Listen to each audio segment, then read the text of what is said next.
Hakabune recalled that he first met Kamagami Makoto in the summer of his third-grade year. He noted that he was the timid ill-looking kid standing beside her introducing himself as Hakabune Takase, and mentioned that they had been together ever since that day. He remembered that back in elementary school, Makoto was full of energy and always cheerful and bright. He explained that she was always optimistic and pulled him forward no matter what, admitting that even back then she was all he could think about. He confessed that to him Makoto was like the sun itself. He noted that once she got to middle school, she became even more amazing. He described her as beautiful, outgoing, and the top of her class in both academics and athletics, shining so brightly it was almost blinding. He reflected that everything shifted once they entered high school. The afternoon sky loomed over the top of their high school building. Hakabune stretched his arms at his desk, letting out a tired sigh and telling himself, "Good job for surviving the day's classes." He stood up from his chair and decided it was time to head home. He suddenly stopped when he felt someone tugging on his sleeve.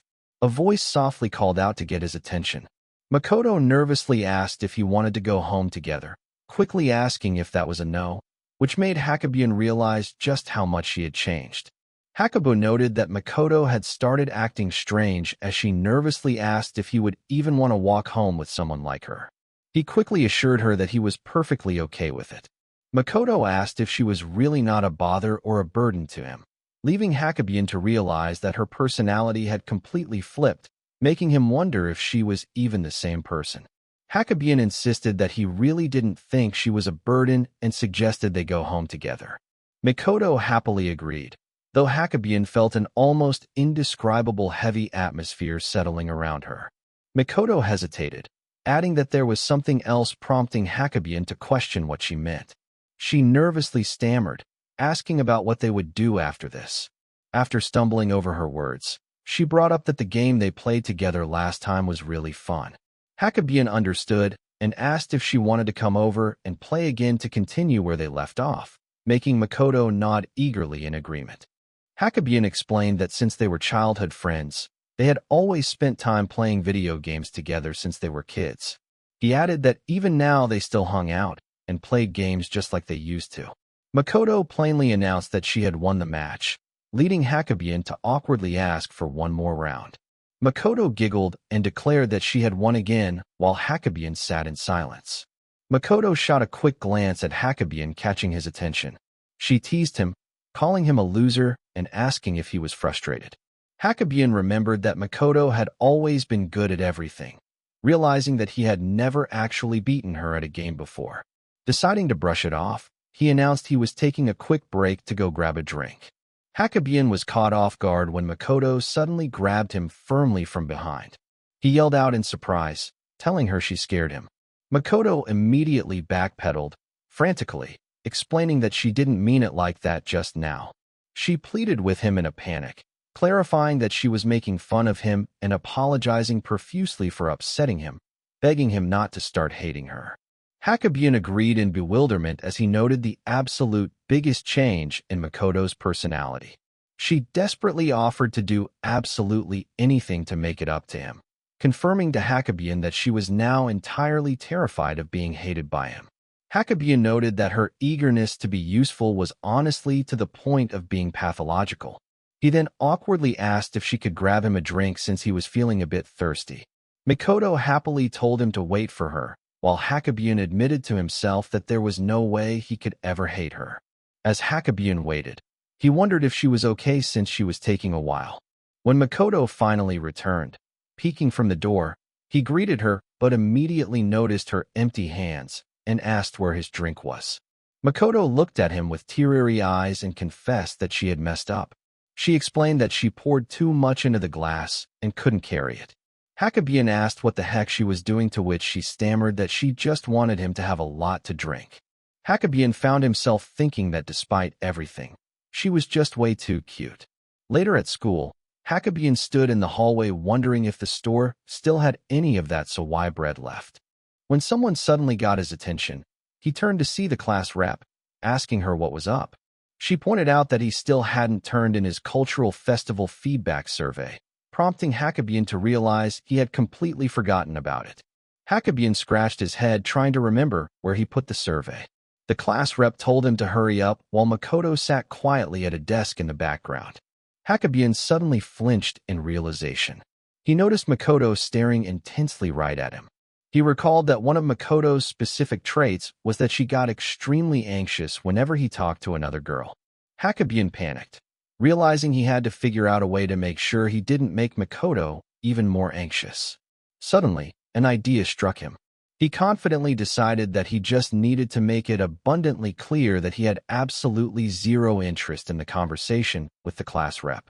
He silently apologized to the class rep, resolving that he was willing to act like a cruel man for Makoto's sake, leaving the class rep looking at him with mild confusion. Hakabune crossed his arms and let out a dramatic sigh, complaining aloud about what a pain it was. He coldly stated that if he found the paper, he would just scribble whatever on it and turn it in. The class rep plainly agreed, saying that was fine, and she couldn't be bothered with it either. Hakabune internally screamed, wishing she would get angry and tell him to take it seriously, reflecting that his inherently good nature made him terrible at trying to act cruel. Hakabune suddenly froze, letting out a startled gasp of pure terror. He realized with absolute dread that Makoto was walking up directly behind him. He panicked, convinced that if this situation continued, Makoto was definitely going to cry. He frantically imagined her sobbing and accusing him of being mean and not caring about her at all. Sweating profusely, he concluded that if he ever made Makoto cry, he would never recover, sealing his own doom. The class rep noticed his pale face and asked if he was feeling okay. While Hakabune frantically wondered what to do as Makoto grabbed his shirt from behind, the class rep noticed Makoto and greeted her, asking if she was Kamagami. Makoto gasped in surprise, while Hakabune panicked, wondering what the class rep was trying to do. The class rep pointed out that Makoto had not turned in her survey, either making Makoto realize her mistake. Makoto nervously apologized while hiding behind Hakabune. The class rep noted that it was both of them forgetting again, just like at the last class decision meeting. The class rep sighed playfully and told them that they really did suit each other. As the class rep walked away, she told them to figure it out together and turn it in by the end of the day, leaving Makoto blushing with joy. Makoto read his message saying he was coming over and gasped in shock. She panicked, realizing he was actually coming and that she didn't even really have a fever, dreading what would happen if he found out she was lying to him. She imagined Hakabune looking down at her with pure disgust, calling her a vile woman for lying, and stating he hated her now, which made her scream in horror. The doorbell suddenly rang repeatedly, shocking Makoto that he had arrived so incredibly fast. Makoto opened the door slightly as Hakabune frantically called out to ask if she was okay, while she internally resigned herself to her fate, believing it was all over and she was going to die, wanting to at least see his face one last time. She nervously stammered and confessed the truth, admitting she didn't actually have a high fever, but was just so happy he was worried about her. Hakabune simply replied that he understood and that it was a relief. Hakabune smiled tiredly and told her he was seriously relieved she was okay, admitting he genuinely thought she was going to die or something. Makoto stared at him in stunned silence with tears in her eyes. She tearfully thanked him and apologized, prompting him to ask her what was up. Sometime later, Makoto silently followed close behind Hakabune in the hallway. She poked him in the shoulder twice, making him flinch in surprise. When he turned to look at her, she feigned innocence and looked away, claiming it was her. Hakabune asked if that was her just now, but Makoto asked what he was talking about and completely denied it. Hakabune simply accepted her answer. Makoto giggled quietly to herself while Hakabune watched her in silence. Hakabune noted that her behavior meant she was in a good mood, which was a good thing, but he broke into a sweat. Realizing this was her signal demanding his attention and feeling that reacting to it would mean losing. Hakabune stubbornly resolved not to react, even though he secretly found her ridiculously cute as she reached out to poke his arm again. Makoto poked his cheek with a questioning look while Hakabune continued to ignore her. She repeatedly poked his cheek as Hakabune stood completely, still clenching his jaw and remaining steadfast in his silence. Makoto puffed her cheeks and let out a small annoyed pout. Hakabune finally broke, throwing his hands over his face in defeat, prompting Makoto to cheer in victory. Makoto jumped onto Hakabune's back, covering his eyes with her hands and giggling as she playfully asked him to guess who it was. Hakabune grimaced and let out a strained groan as she held her hands firmly over his face. He looked confused as Makoto's hands slowly slid down his face. Makoto confronted him, clearly upset, as she demanded to know why he had been ignoring her this whole time. Clinging tightly to his back, Makoto asked if there was something he disliked about her. She desperately promised to fix whatever it was and become the perfect girl for him if that was why he was mad. As Makoto tearfully vowed to change everything about herself, Hakabune quickly turned around to stop her frantically, assuring her that it wasn't like that at all. Hakabune sincerely apologized, explaining he was just being stubborn for no reason. He reassured her that there was not a single thing he disliked about her and begged her not to cry. Makoto stood quietly in silence, taking in his words. Makoto's face instantly lit up as she asked to confirm if that meant he didn't hate her and wasn't mad. Hakabune smiled brightly and agreed, adding that he had seen many different sides of her. Hakabune reflected that ever since they were kids, he had always been completely weak to her tears, admitting that he never stood a chance once she pulled out that trump card. Makoto immediately went back to poking him from behind. Hakabune finally gave in to her demands, conceding that he couldn't deny he had come to accept this weakness as a good part of himself. As they walked together, Hakabune started to mention something he just remembered, but suddenly turned around and let out a surprised shout. Hakabune froze, staring in absolute shock. Hakabune frantically asked if she was okay as Makoto's face was fully exposed, revealing a bleeding nose and a large dark scar covering her right eye.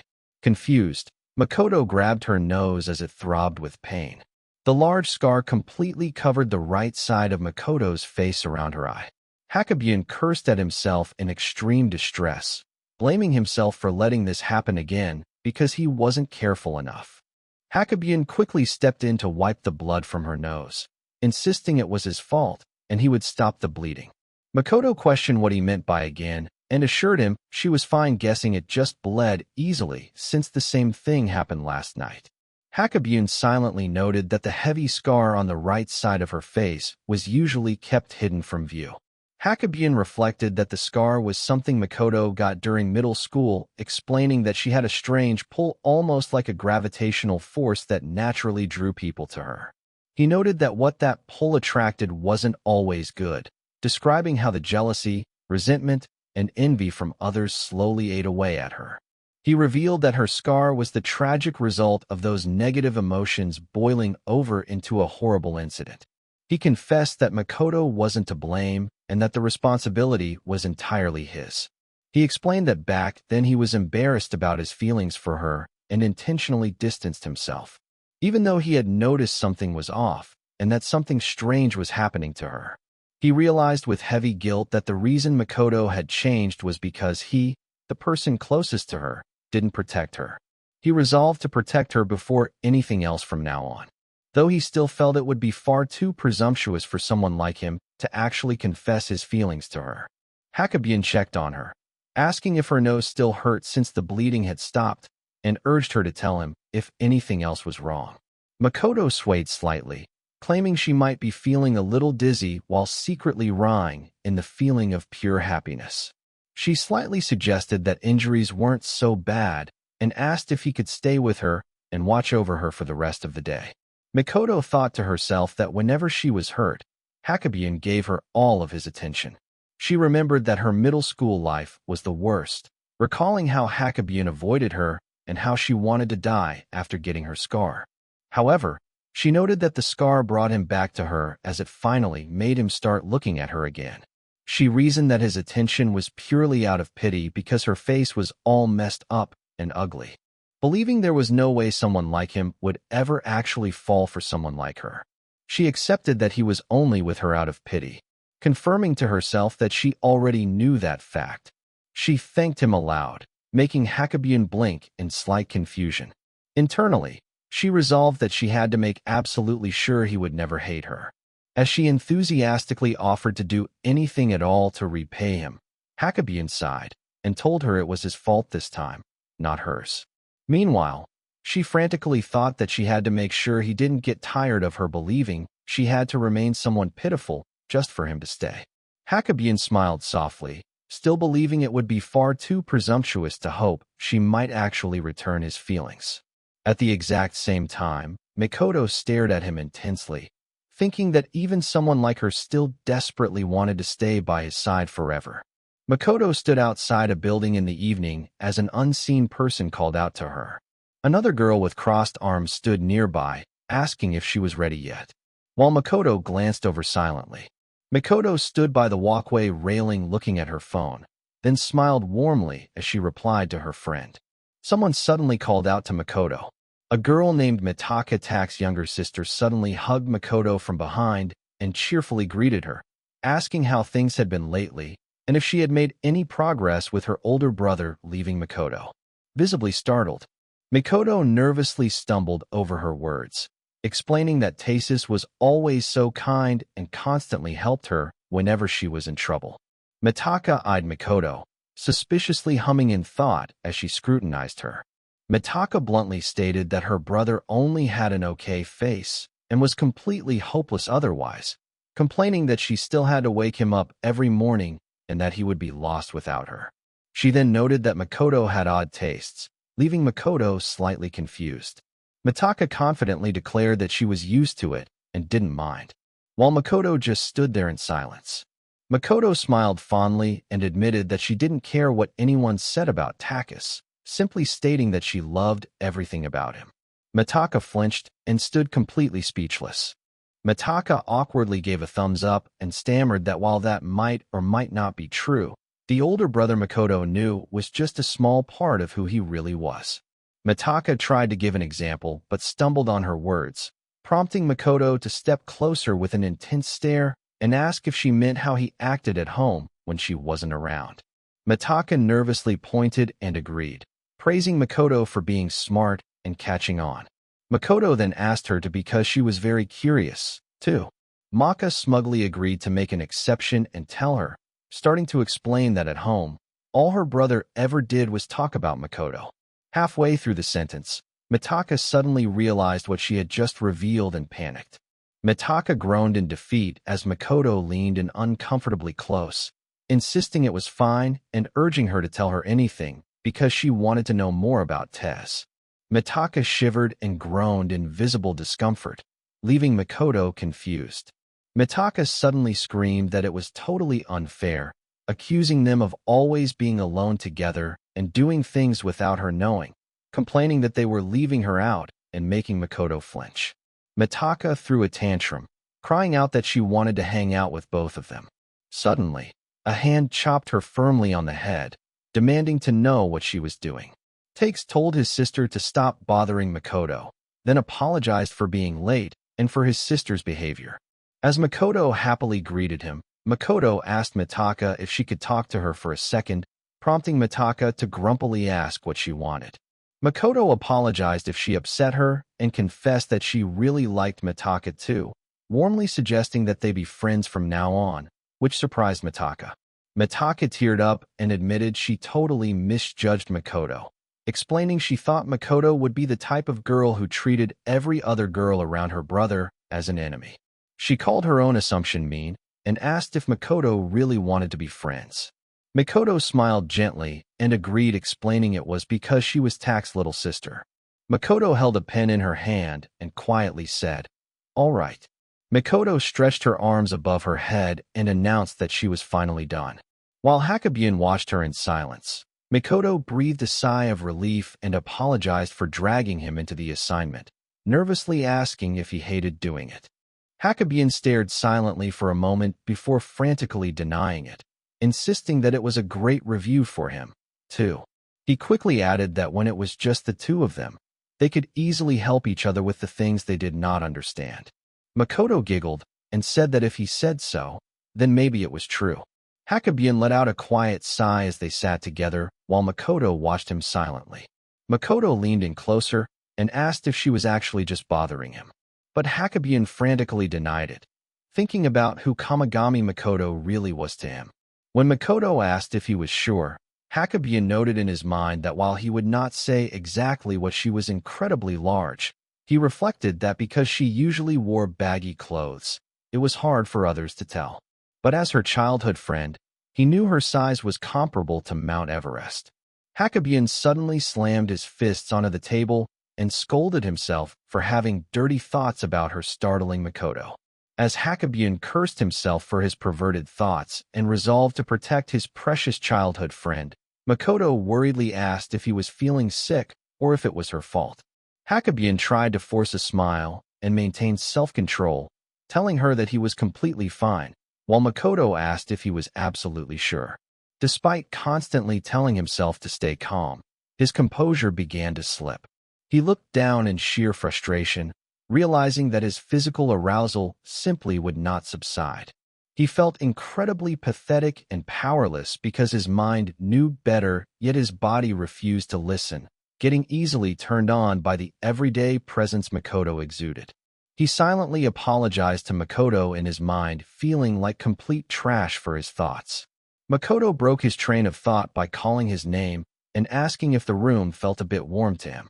Hakabune nervously suggested turning on the air conditioner, but Makoto told him it was fine and decided to just take off a layer instead.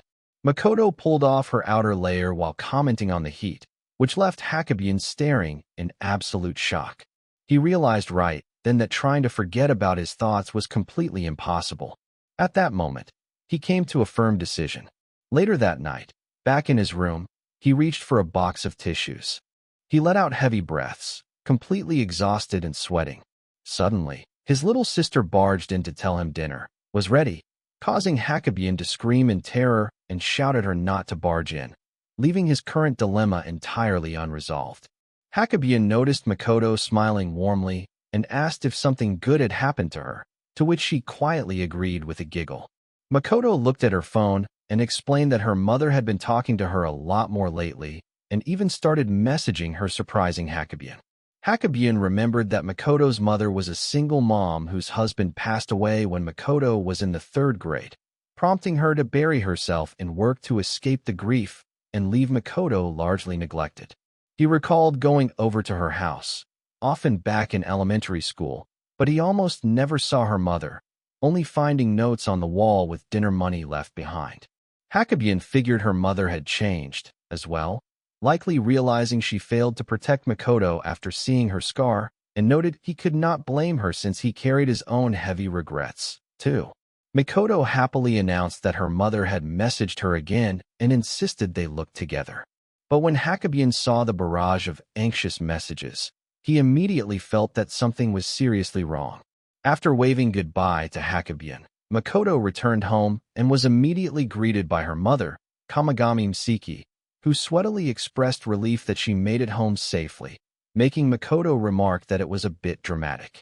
Makoto anxiously asked her daughter if she was hungry and suggested they eat dinner together, to which Makoto hesitantly agreed. Misaki eagerly explained that she had ordered Makoto's favorite food for delivery from a restaurant, so it would definitely be delicious, while Makoto listened in silence.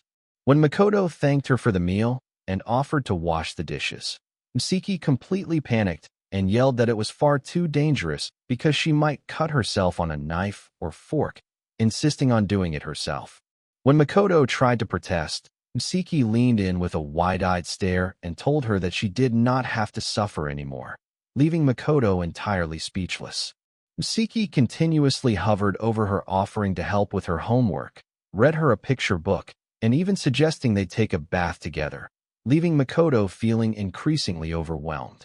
Seeing that it was already late, Makoto let out a yawn and tucked herself into bed, looking forward to seeing Hakabune again the following day. Just as she reached for her phone to make a quick goodnight call, her mother suddenly opened the door and asked if they could sleep together. Makoto stared at her mother's desperate expression and let out an annoyed sigh, feeling the suffocating weight of her mother's sudden attachment. They laid down under the covers, but Miki stared intensely at her daughter the entire time, causing Makoto to turn her back to her in discomfort. In the middle of the night, Makoto woke up as she felt a hand suddenly tugging at her collar. Makoto asked what her mother was doing as Misiki pulled back her collar to look closely at her skin in the dark. Misiki recalled the painful memory of her daughter standing before her with a heavily bandaged face, leaving Misiki sweating in distress and crying out to ask why this had happened to Makoto. Misiki angrily demanded to know why Makoto had not come to her for help or told her before things got that bad. Makoto tearfully screamed back that it was because her mother was never around. Misiki gently caressed Makoto's hair and promised she would be there for her this time and give her everything she could not before telling her not to hold back. But Makoto silently realized that was not what she wanted. As she began to nod off, Makoto thought about how her mother was the one desperately seeking love to make up for her past failures, realizing her presence was just to satisfy her own guilt. Still, she decided that was okay because her mother's presence alone made her happy. So she whispered a good night and prepared to call Tess. Meanwhile, Hakabune sipped his drink and glanced at the clock, wondering if it was about time for her call. Suddenly, his phone began to vibrate with an incoming call from Makoto. Hakabune quickly picked up the phone and cheerfully greeted her. Makoto apologized for calling so late again, admitting she had felt a little lonely before going to bed. Hakabune reassured her that it was perfectly fine and suggested they talk for a bit, noting to himself that they did this 4 to 7 times a week. He reflected that talking with Makoto until she fell asleep had become a normal part of his daily routine, admitting that while it might sound exhausting, he enjoyed it and ended up worrying whenever she did not call. He reasoned that while their arrangement might not be normal, it was just one part of what youth meant to him. After more than an hour had passed, Hakabune called her name and noticed she was only offering sleepy mumbles in response. Hearing her soft snoring on the other end, he smiled and decided it was time for him to go to sleep, as well moving to hang up the call. Hakabune flinched in absolute shock when a voice suddenly pleaded with him not to hang up. The person on the other end introduced herself as Makoto's mother, thanking him for looking after her daughter and asking if he had a moment to discuss her school life. Hakabune awkwardly agreed, completely stunned by the unexpected speaker. He sighed in exasperation at the thought of going into overtime talking to her mother, but decided that if it was for Makoto's sake, he could listen to what she had to say. As the clock ticked past 4 in the morning and the sky began to brighten, her mother continued to ask endless questions about Makoto's interests and behavior at school, leaving Hakabune completely drained by the never-ending conversation. Hakabune could not believe that they had been talking for 4 straight hours, noting that the sun was starting to rise, and that his repeated attempts to end the call had been completely blocked by her persuasive speaking skills. Misiki apologized for keeping him so long, explaining that she felt terrible about her past neglect and desperately wanted to make it up to her daughter by learning more about her.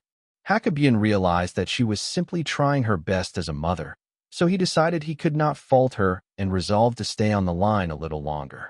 Misiki suddenly began to cry, hysterically, blaming herself entirely and apologizing to Makoto, leaving Hakabune to realize that she was completely spiraling.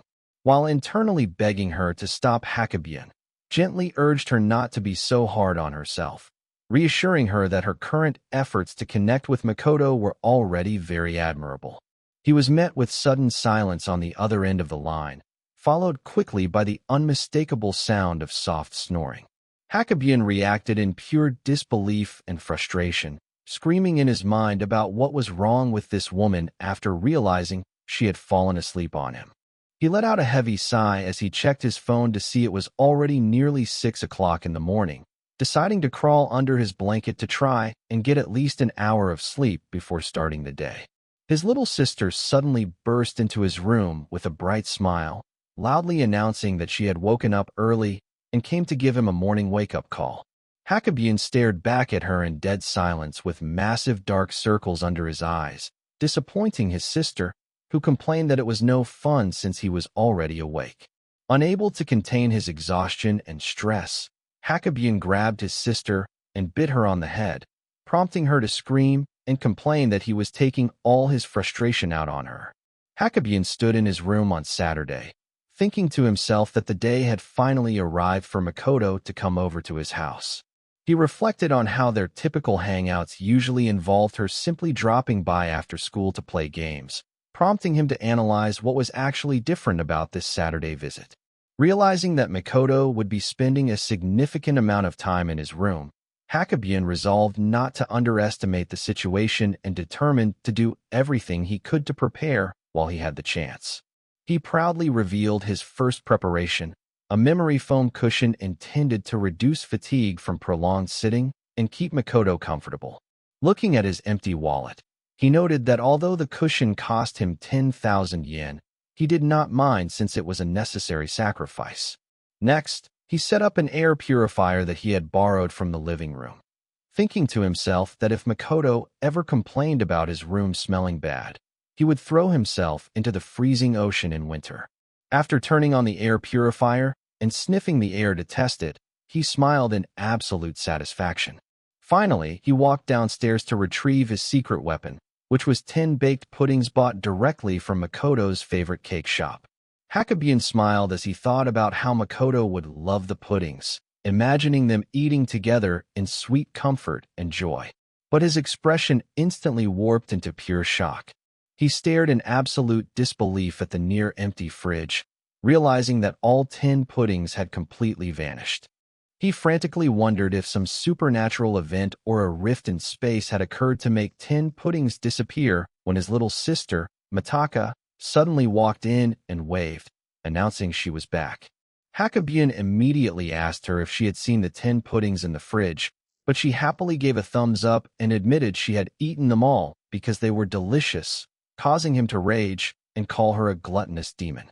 He panicked, wondering if he should go buy more, but realized it was impossible because Makoto was arriving in an hour, and the round trip to the cake shop took over 2 hours. Staring grimly ahead, he resolved that if things had truly come to this point, he had only one option left. He determined that he would just have to bake the puddings himself, grabbing a whisk, gathering the ingredients, and tying on his apron. Mitaka curiously asked if he was making chow mushy, but Hakabune angrily yelled back that he was not promising her that she would not be getting a single bite of whatever he made. Mitaka then held up his vibrating phone and noted that Makoto's mother was calling him, prompting Hakabune to stop whisking in confusion.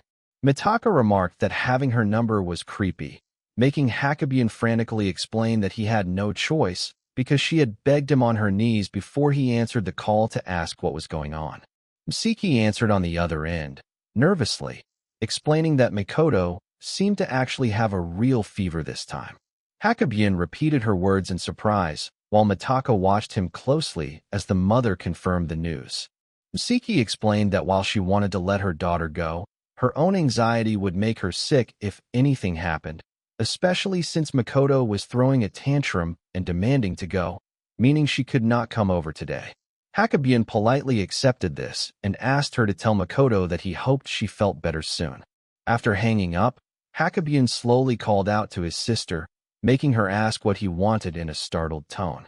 Looking completely lifeless and defeated, he quietly offered to make her some chow and mushi and asked if she wanted some. Mitaka could only stare at him in sheer shock, having never seen her brother so completely and emotionally destroyed before. When they finally met again, Makoto apologetically expressed her deep regret for not being able to hang out the other day, but Hakabune assured her that her health came first, prompting her to happily reveal a bag full of sweets she brought so they could eat them together. Hakabune cheered that sweets after school always tasted better, making Makoto smile as she asked if she had successfully made him happy, to which he enthusiastically agreed and suggested they eat them immediately. Suddenly, a dark looming figure with glowing glasses materialized directly behind them, freezing both of them in sheer terror as a creepy shadow fell over them.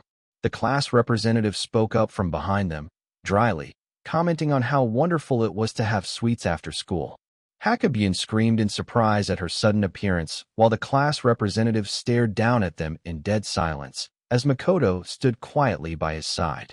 Hakabune nervously apologized and offered to go somewhere else, which left the class representative looking up at him in utter confusion. When Hakabune turned to Makoto and suggested they find a different spot to sit, the class representative suddenly ordered them to wait. She held out her hand and insisted that they could not leave, prompting Hakabune to look back at her in confusion and ask why they had to stay. When Hakabune pressed her for a reason, she nervously adjusted her glasses and stammered, thinking to herself that she absolutely could not reveal the real truth. She knew she could never admit that her real motivation was that she secretly shipped the two of them together. She bared herself for being so foolish, realizing that they looked so cute together. She simply could not help but say something. Despite swearing to herself that she would never interfere with her favorite couple, she groaned in embarrassment about being an annoying fan crashing their date. While Hakabune and Makoto stood by watching her in complete silence, demanding they just stay where they were, she crossed her arms, prompting Hakabune to protectively hold his snacks and ask if she was trying to steal their food, which she immediately and frantically denied. The class representative mentally begged him to just ignore her, noting how nervous Makoto was while she clung tightly to Hakabune's arm. She thought about how Hakabune had always been too soft on everyone since middle school and how she had to cover for him in the past, urging him to focus solely on his time with Makoto instead of talking to her.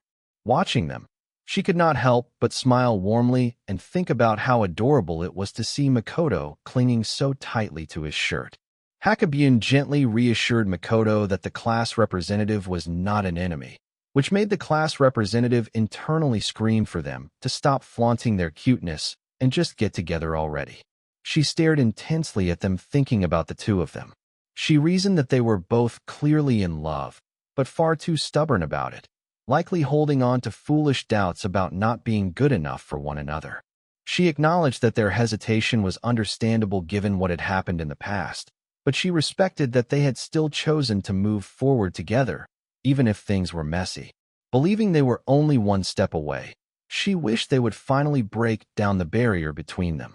Hakabune yelled after her in pure confusion, demanding to know where she was going, to which she frantically screamed back that she was heading to the toilet.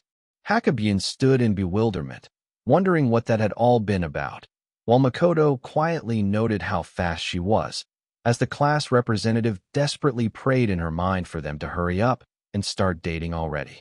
Later, they sat together inside an empty classroom after school, where Makoto happily unwrapped a sandwich and eagerly licked her lips at the sight of her food. She took a large, enthusiastic bite of the sandwich and chewed happily, fully enjoying her after-school meal. Hakabune leaned his chin on his hand and silently watched her eat, letting out a soft, affectionate smile. Looking toward the clear blue sky outside the window, Hakabune gently called out her name, prompting Makoto to turn around with a questioning look. Hakabune casually remarked that people who eat cutely are really nice, catching Makoto completely off guard while her mouth was still full. Makoto processed his comment into a panicked chain of negative logic, concluding that if he liked cute eaters, he must like someone else more than her, which would inevitably lead to him hating and abandoning her. She internally screamed in absolute terror, concluding that her only choice was to die, while Hakabune watched her sudden panic in complete confusion and asked what was wrong. Clasping her head in distress, she resolved that she could not let that happen and desperately needed to find a way to prove she was more valuable to him than any other girl. Makoto nervously called out his name, prompting Hakabune to turn back to her with a questioning hum. While Hakabune was actively taking a sip of water, Makoto bluntly blurted out that she thought her chest was probably much larger than that of any other girl. Hakabune immediately spat his water out in sheer shock and completely lost his composure, while Makoto stared closely at him with an intense gaze, asking if he did not like larger chests. Sweating and blushing profusely, Hakabune frantically admitted that he did not dislike them and in fact absolutely loved them, which made Makoto smile with relief, thanking God that her plan had worked. She then leaned in even closer and asked if he wanted to touch them, though she instantly panicked internally, knowing she could never actually do such a thing. Staring downward, she nervously murmured that she thought it would be fine if it was him, which left Hakabune letting out a completely shocked gasp. Makoto leaned her entire body forward directly into his personal space, backing a heavily blushing and sweating Hakabune completely against the wall. Hakabune frantically stammered that she could not just spring something like that on him out of nowhere, while his mind was completely consumed by a chaotic battle between his desires and his conscience. As Hakabune tried to calm himself and wondered what on earth she was thinking, he noticed that Makoto's eyes had gone wide, and she was blushing intensely, clearly overwhelmed by her own bold suggestion. Hakabune pointed a finger at her and demanded to know why she was the one blushing when she had been the one to bring it up in the first place, causing a heavily embarrassed Makoto to stammer an apology and explain that she had simply gotten caught up in the moment. Hakabune stood in complete sweating silence while Makoto hid her face in her hands and let out an embarrassed groan. Fortunately, the school bells suddenly chimed, causing both of them to look up in surprise and relief. Hakabune frantically gestured that class was starting, and they had to hurry back, to which Makoto quickly and nervously agreed. As they walked, Hakabune felt relieved that he had managed to avoid answering her question, though he still felt unsettled. Hakabune walked ahead and wondered why on earth. Their conversation had devolved into discussing her chest again, while Makoto covered her ears behind him and lamented that she had completely messed up. Back in his room, Hakabune lay on his bed and let out a deep sigh, but the memory of her asking if he wanted to touch them flashed vividly in his mind, keeping him wide awake in distress. He held his phone above his face, looking completely exhausted and unable to find peace. He finally came to a decision and silently agreed to move forward. The next day, Hakabune stood outside looking incredibly nervous, but he suddenly flinched when he heard a loud clanking and thudding sound coming from the mailbox area. He instantly took off, running at full speed with a highly intense expression. He reached the mailbox and lifted the flap, quickly, retrieving a large brown envelope from inside. He eagerly opened the envelope and pulled out the contents with a nervous smirk, only to freeze when a voice suddenly asked him from behind what he had received. He turned around slowly to find Makoto standing right there, looking up at him with a pleasant, curious smile. Hakabune screamed in absolute terror and quickly clutched the envelope tightly to his chest, frantically demanding to know why she was there.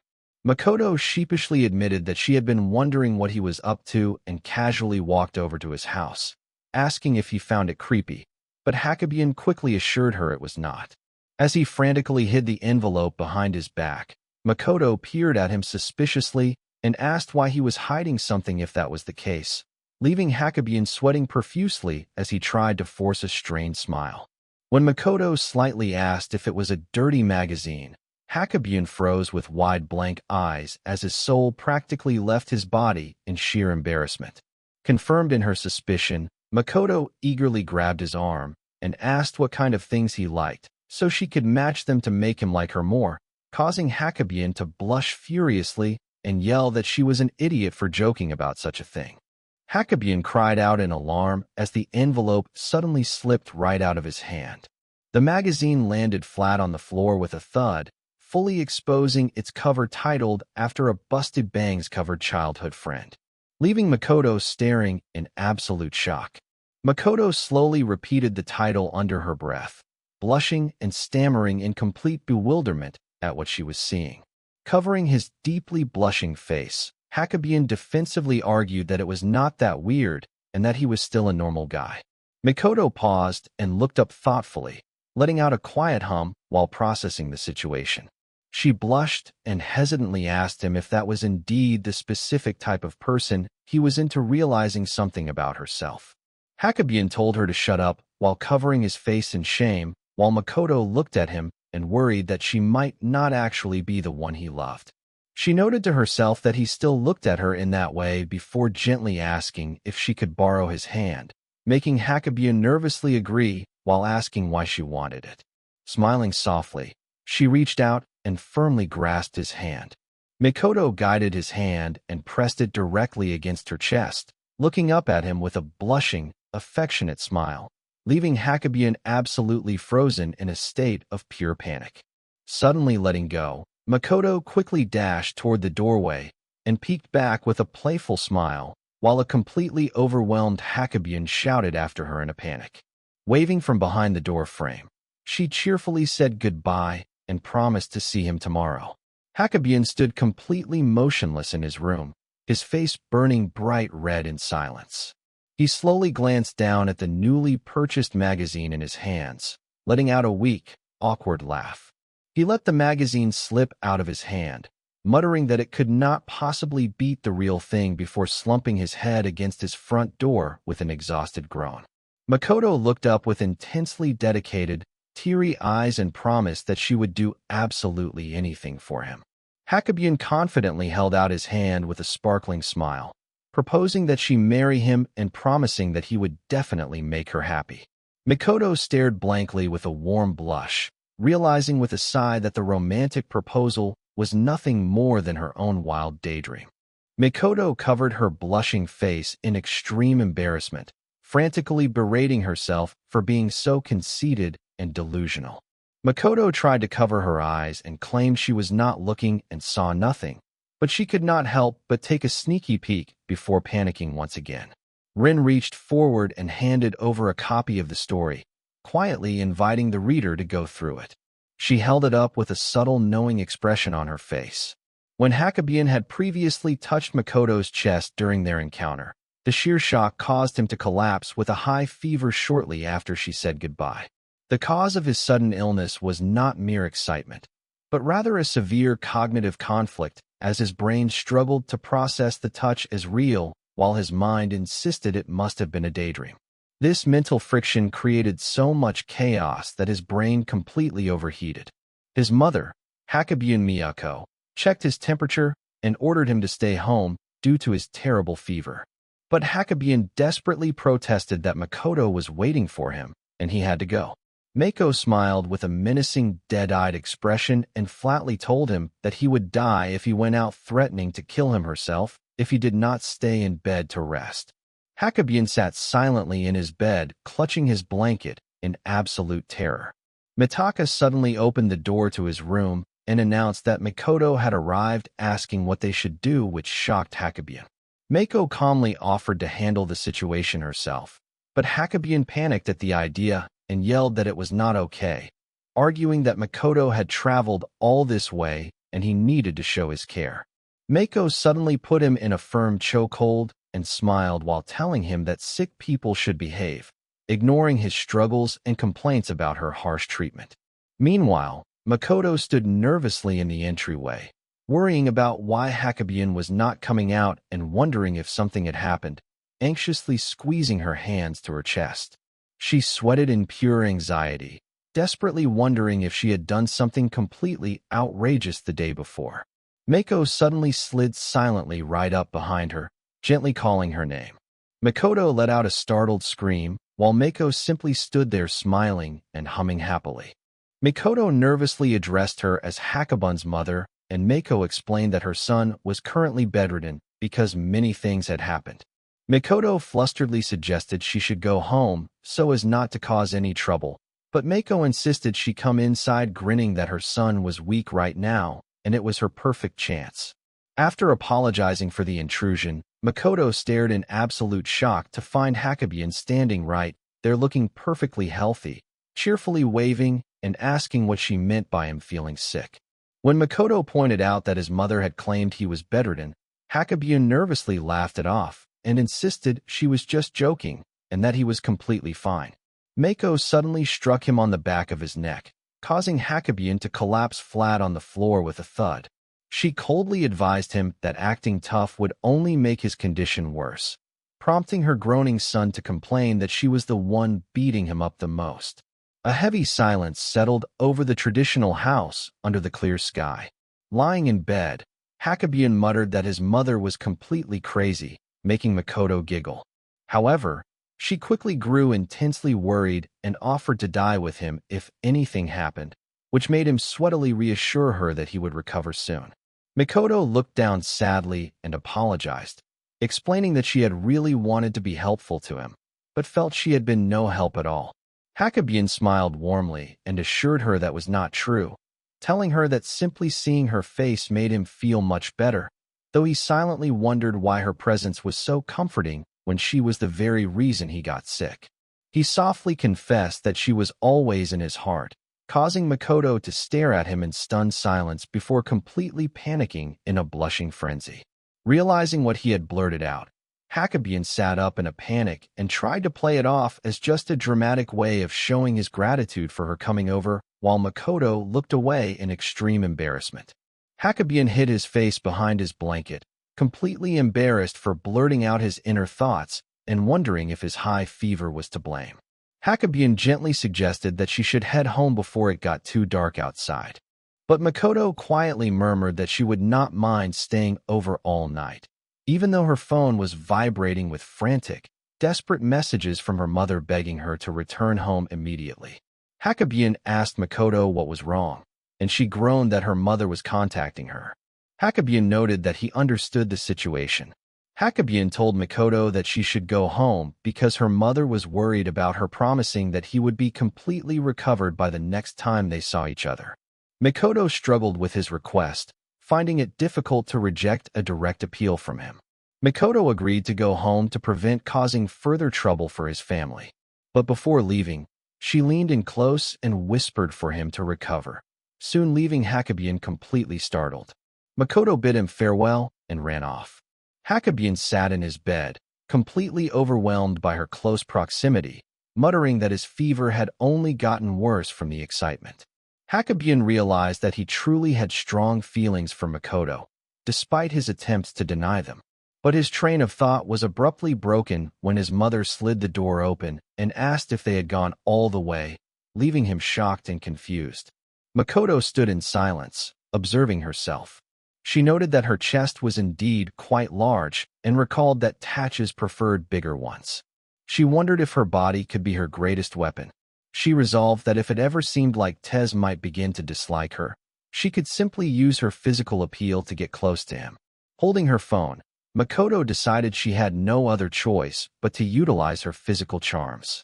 Despite feeling a bit embarrassed, Makoto decided to take and send some suggestive selfies to him, making sure to keep her face out of the photos while she excitedly anticipated his reaction.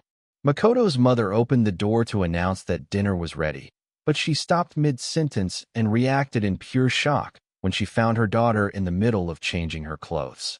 Misaki immediately grabbed Makoto from behind in a panic, screaming at her that she must never resort to prostitution no matter how difficult things got.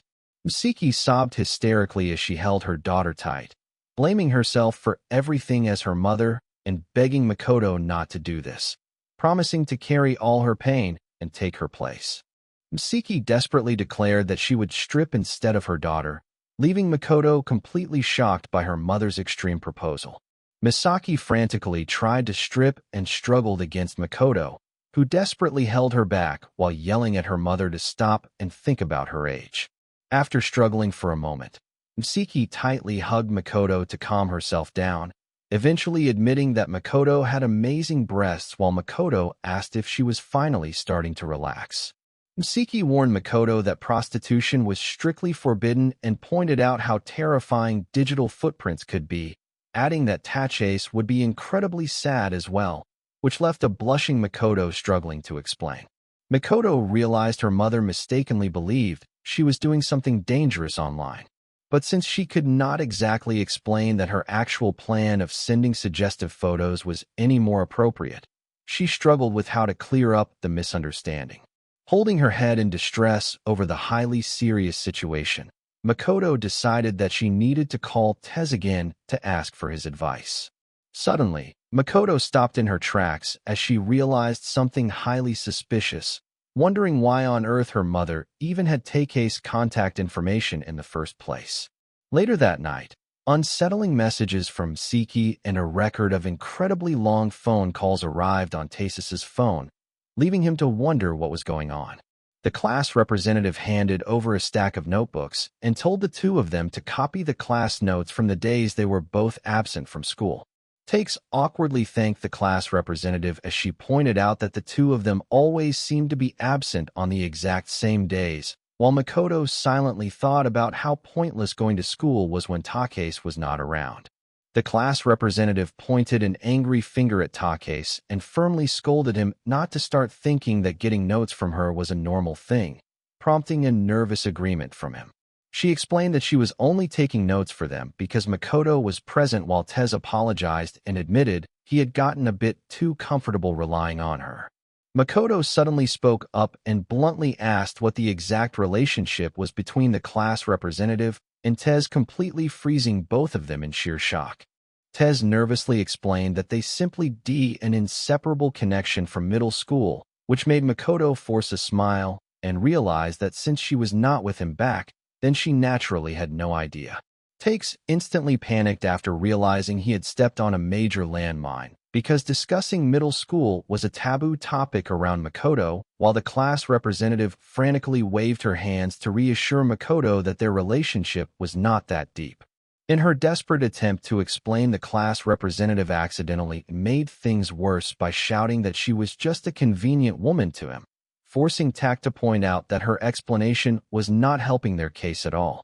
As Tez and the class representative began to bicker and struggle with each other, Makoto stared at them and quietly wondered if the class representative actually had feelings for Takase and had only taken notes for that specific reason. As Makoto flipped through the notes, she suddenly paused and stared at a small rabbit drawing in the corner of the page, feeling a strong sense of familiarity, as though she had seen that exact drawing somewhere before.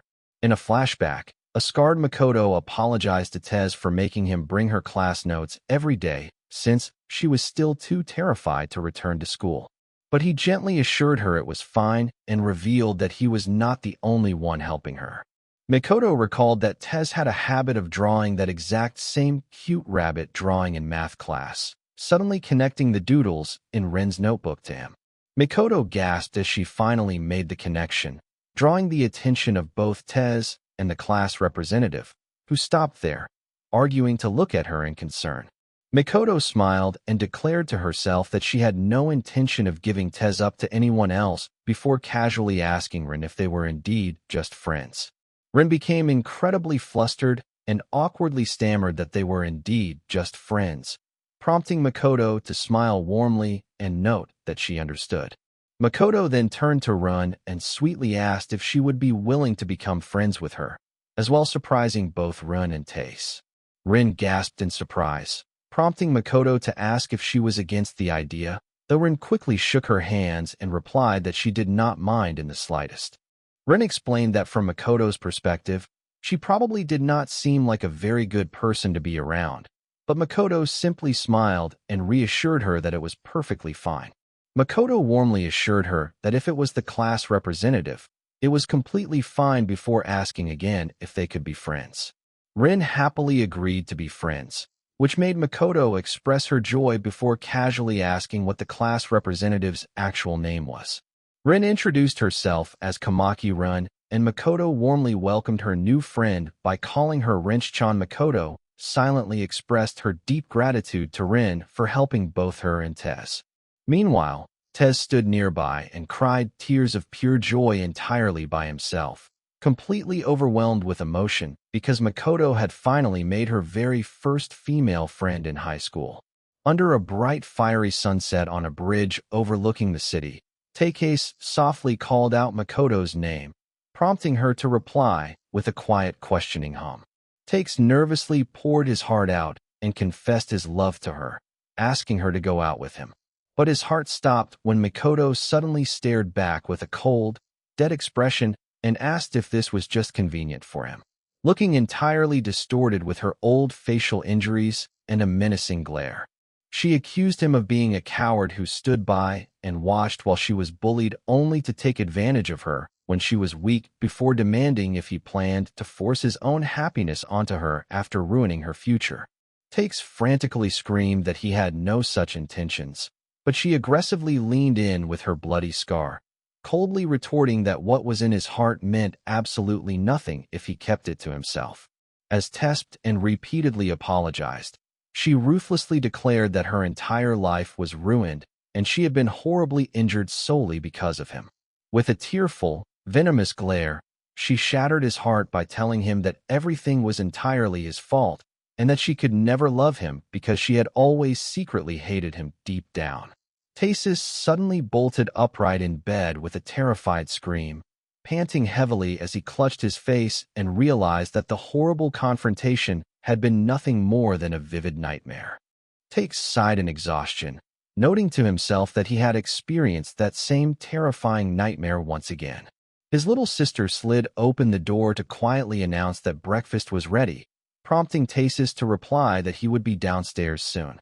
Take sat completely spaced out and silent, still deeply shaken by the residual fear of his bad dream. At the dining table, his sister chewed her food happily while his mother watched in silence, and his father, Hakabune, sweatily took a drink from his cup. As Tez continued to stare blankly into space at the table, his family members silently realized that it was once again one of his nightmare days. According to the strict Hakabune family rule, Tez suffered from nightmares about 4 times a month. And on those specific days, the entire family had to treat him with utmost gentleness.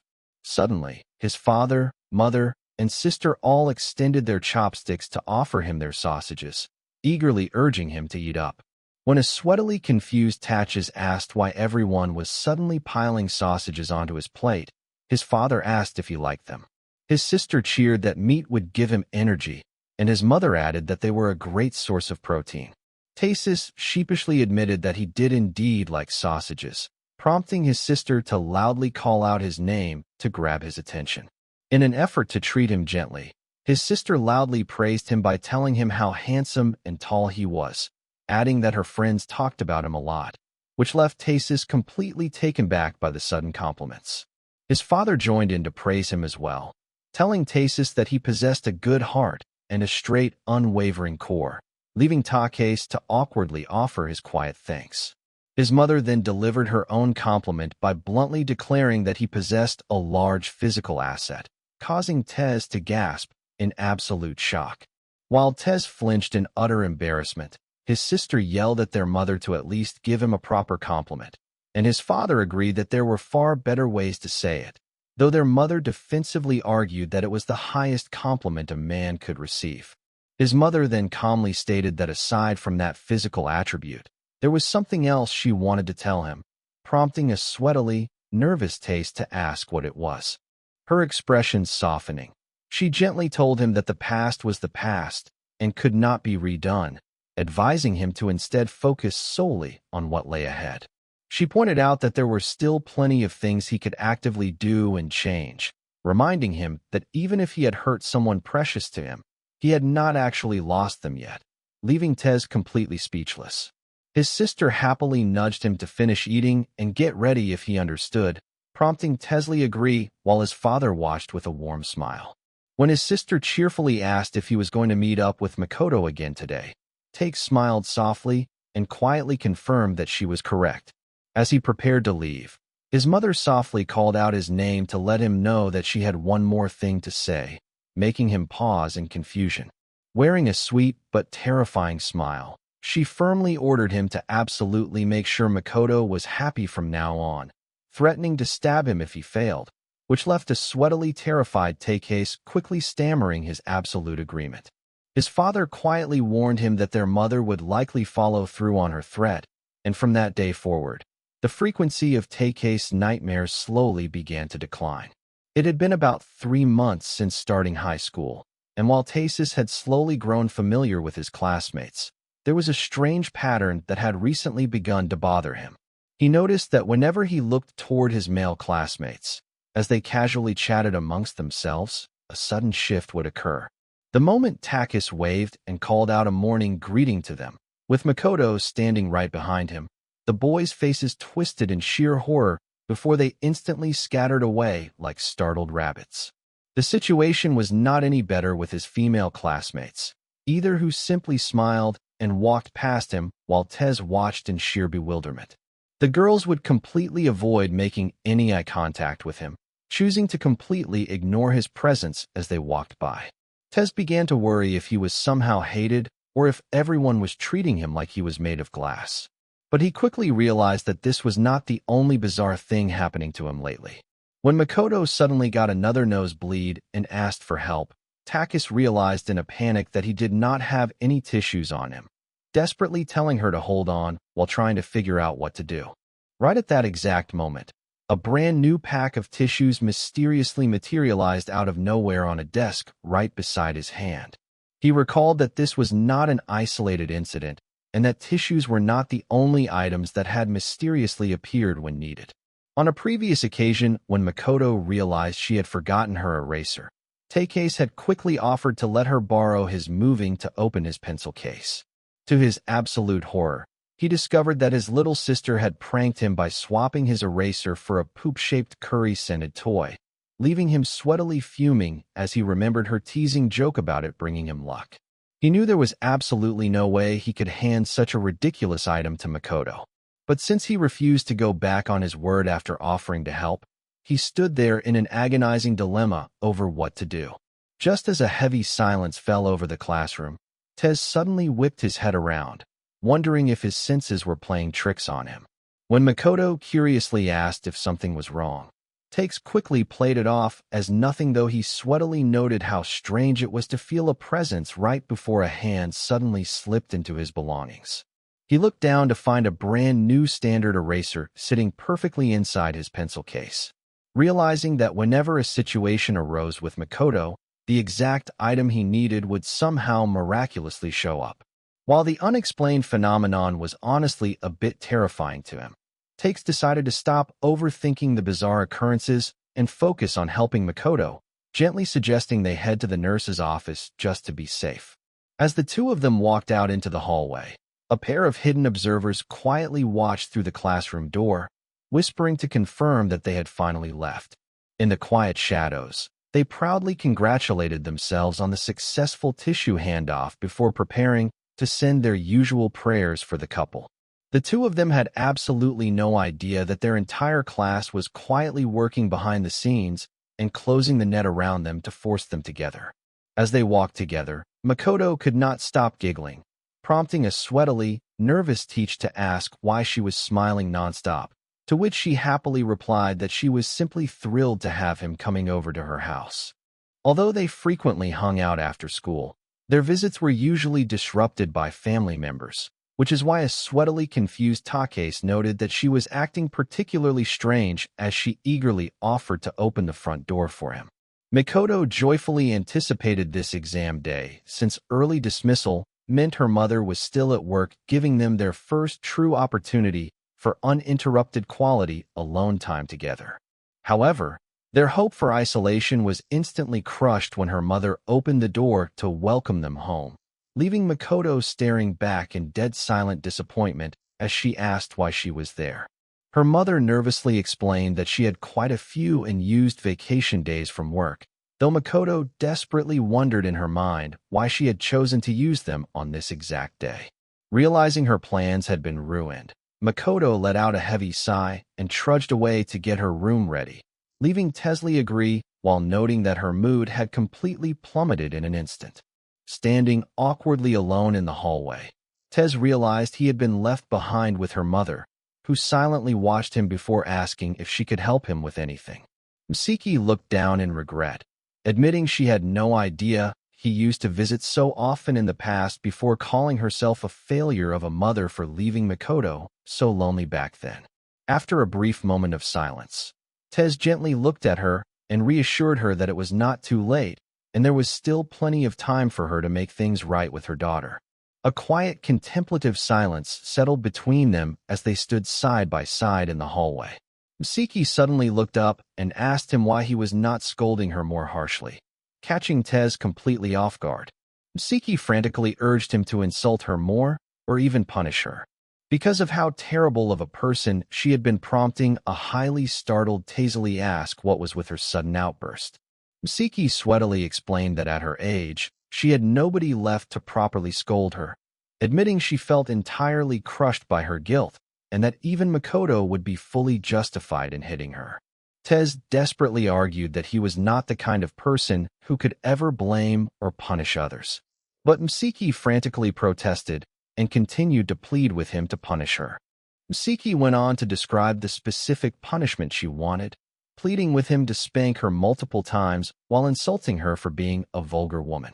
When Makoto suddenly materialized directly behind her with a dark, menacing smile and asked her what she was doing, Misaki instantly froze in sheer terror as she realized her daughter had heard every single word of her bizarre request, while Tez watched the escalating tension in sweating silence. Makoto gently but firmly warned her mother that she would get very angry if she kept trying to do strange things to Tez, causing a thoroughly panicked Misaki to frantically wave her hands and deny the misunderstanding.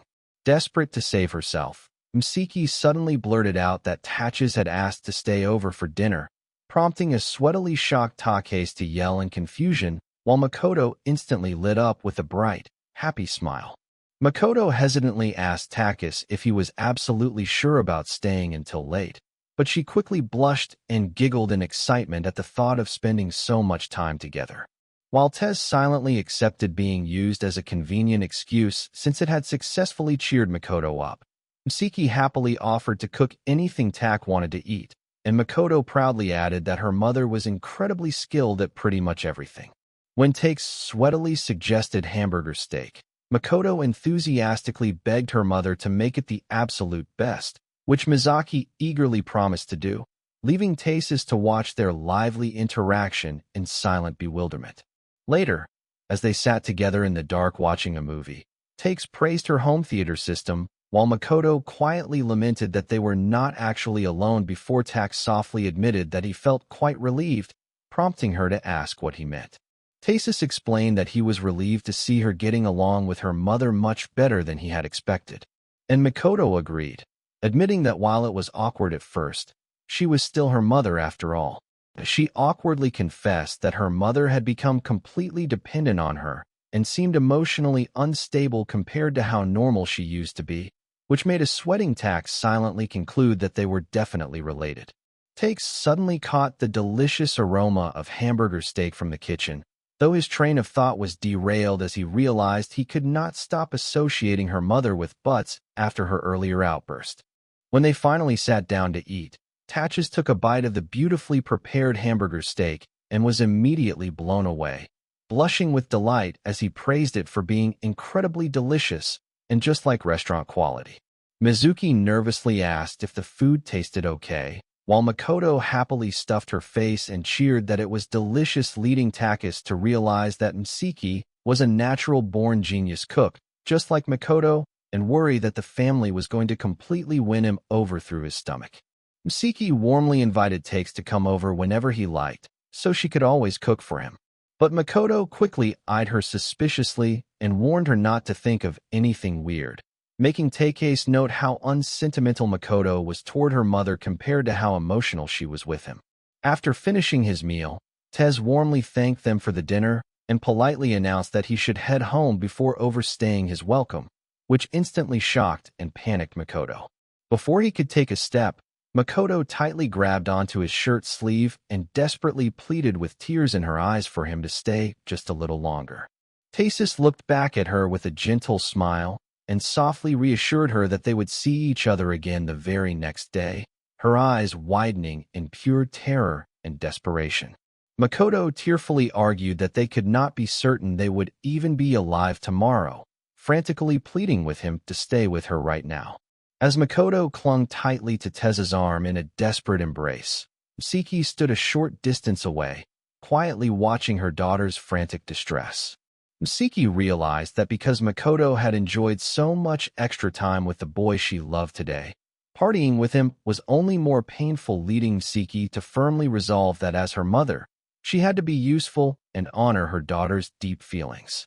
Just as Takis offered a warm smile and playfully reassured Makoto that he was actually quite tough and was not going to die, Misaki suddenly sprinted in from behind and forcefully bashed him over the head with a heavy frying pan, knocking him out instantly.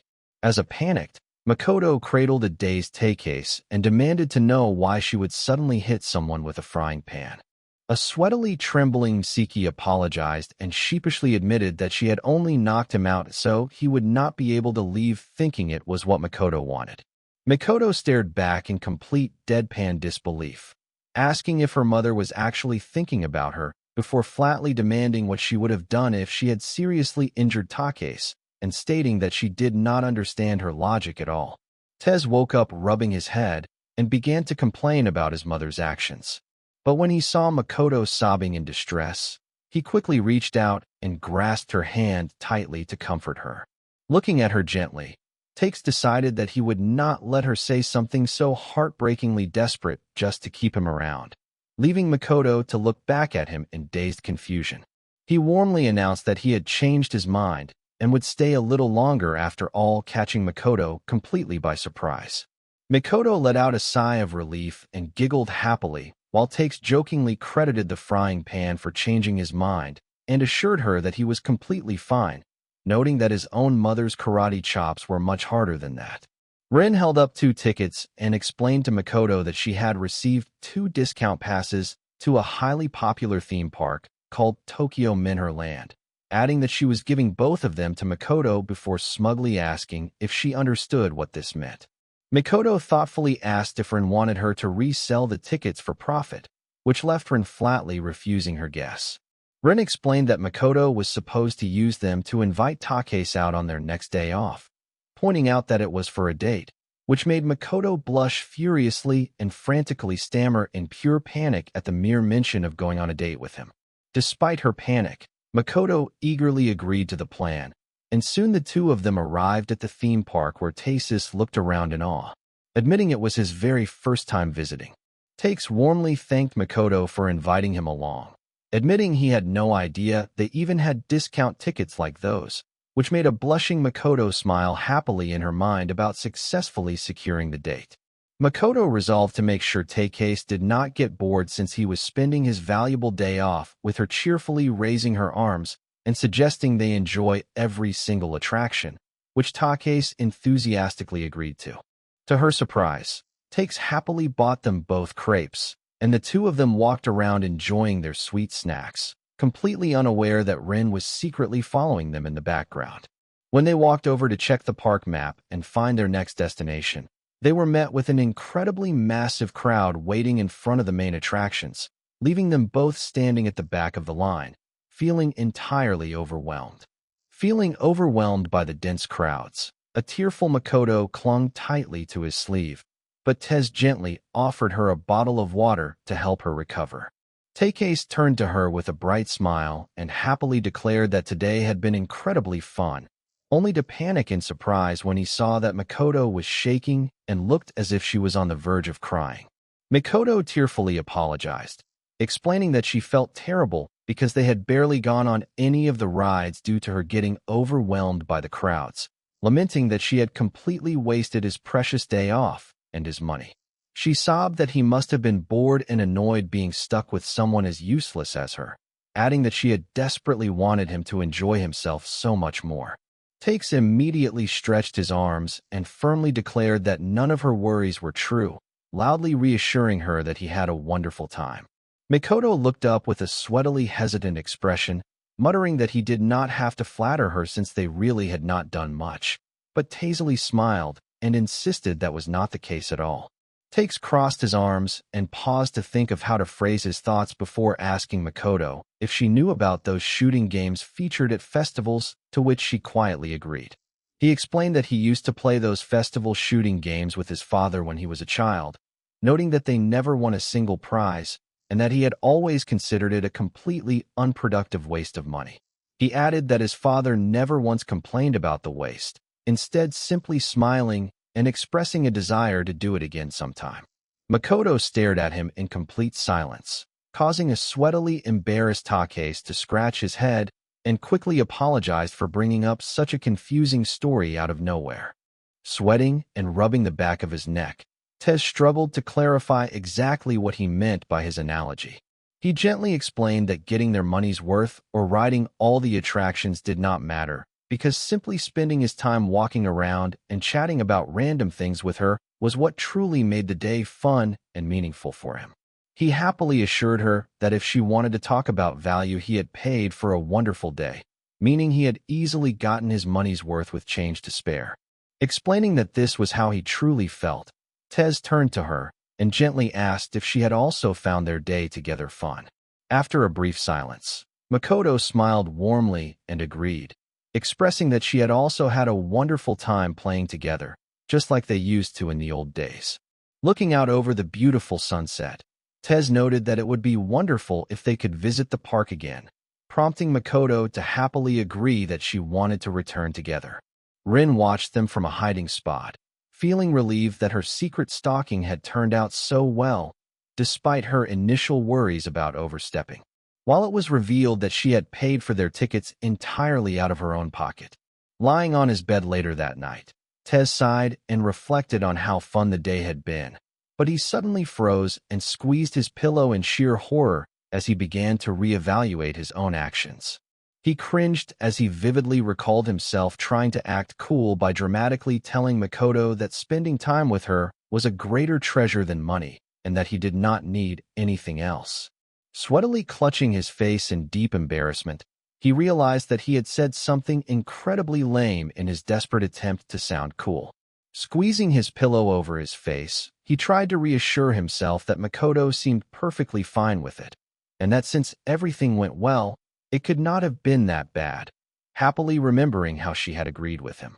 His panic instantly returned as he suddenly considered the horrifying possibility that she had only given him a polite smile and went along with it because his speech had been so utterly confusing.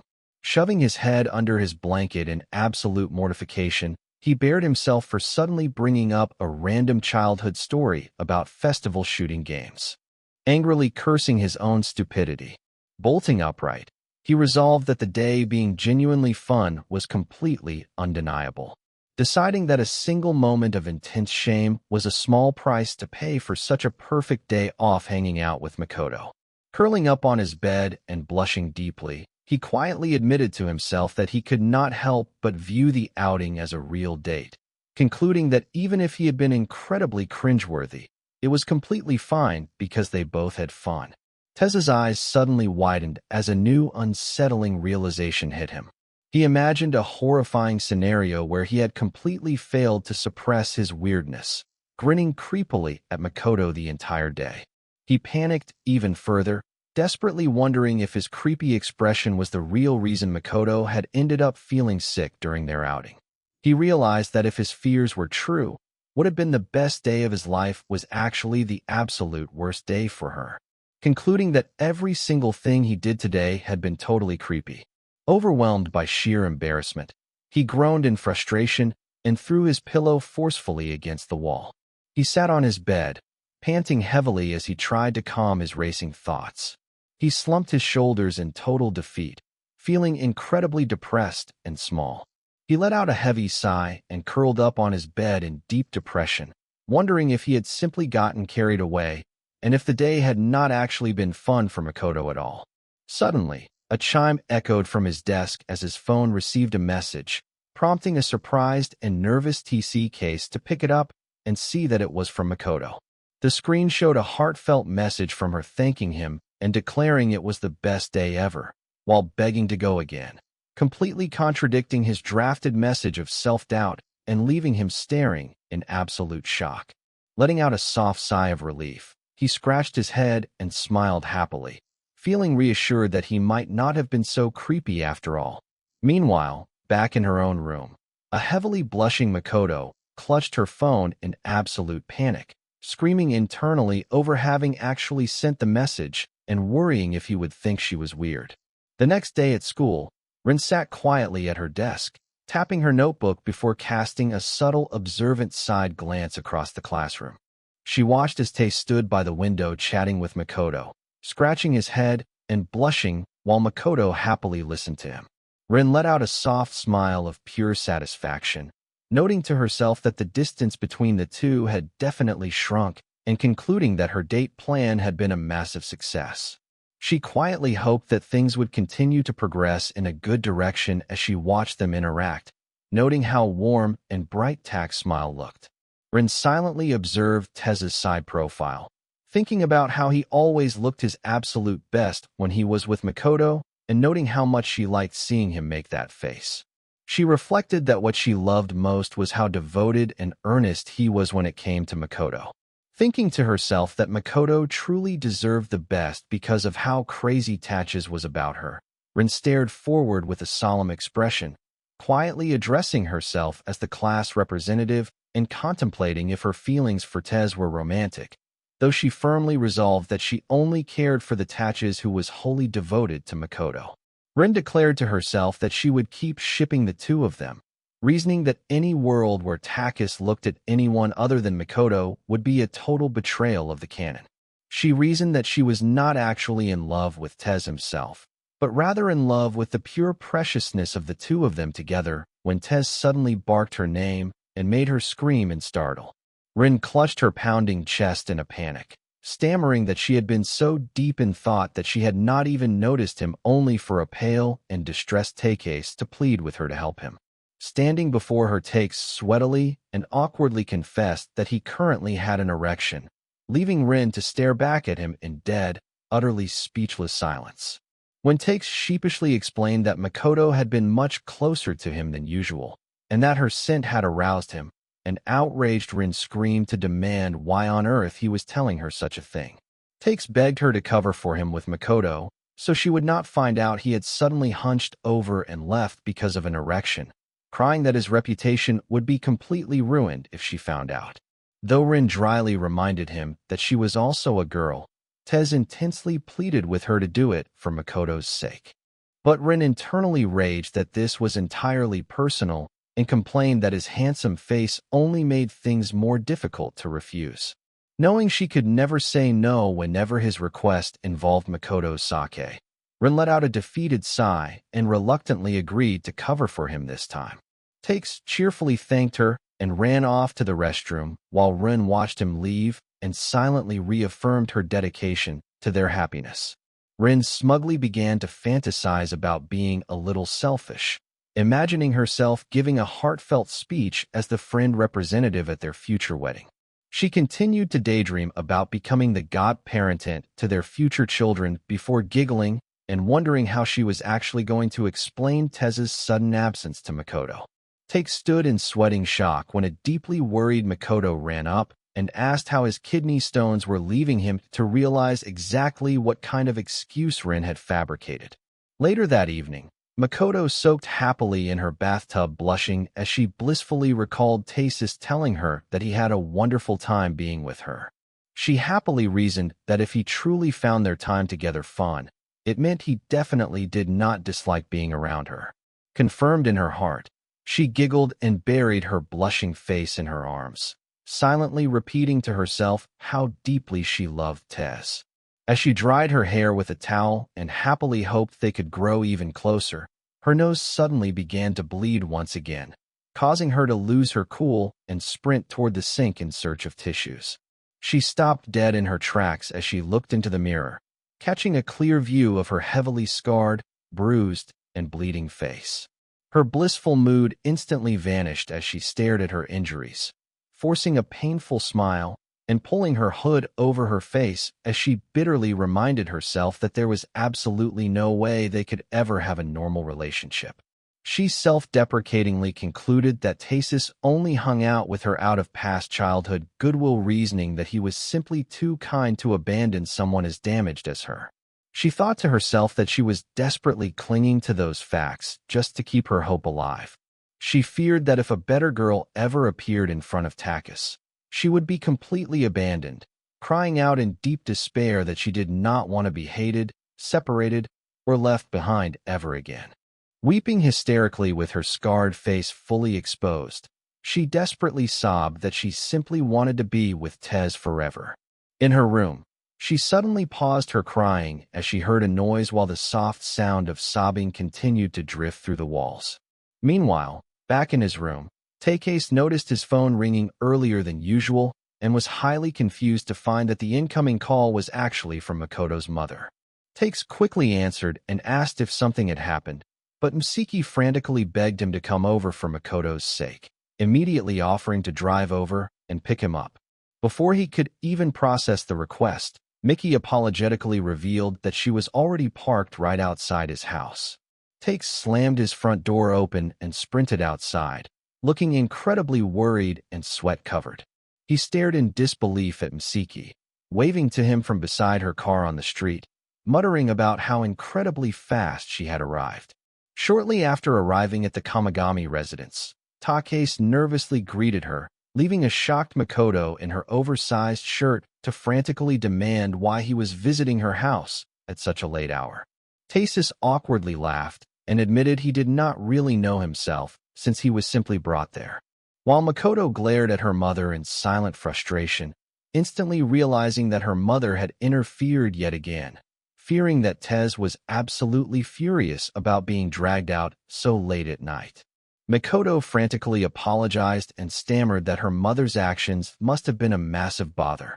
Tez quickly waved his hand to reassure her, explaining that it was absolutely no problem at all and that he was simply surprised by how proactive her mother was.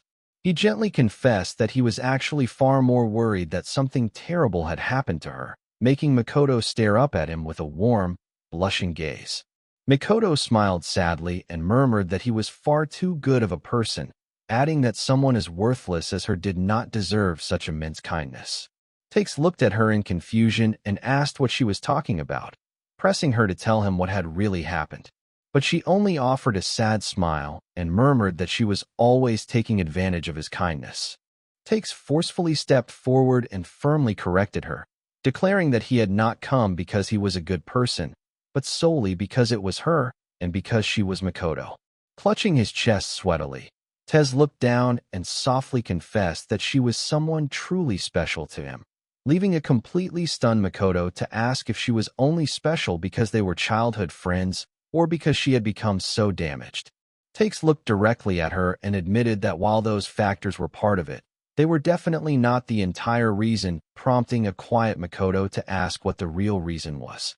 Takes sweatily looked down, finding himself completely at a loss for words.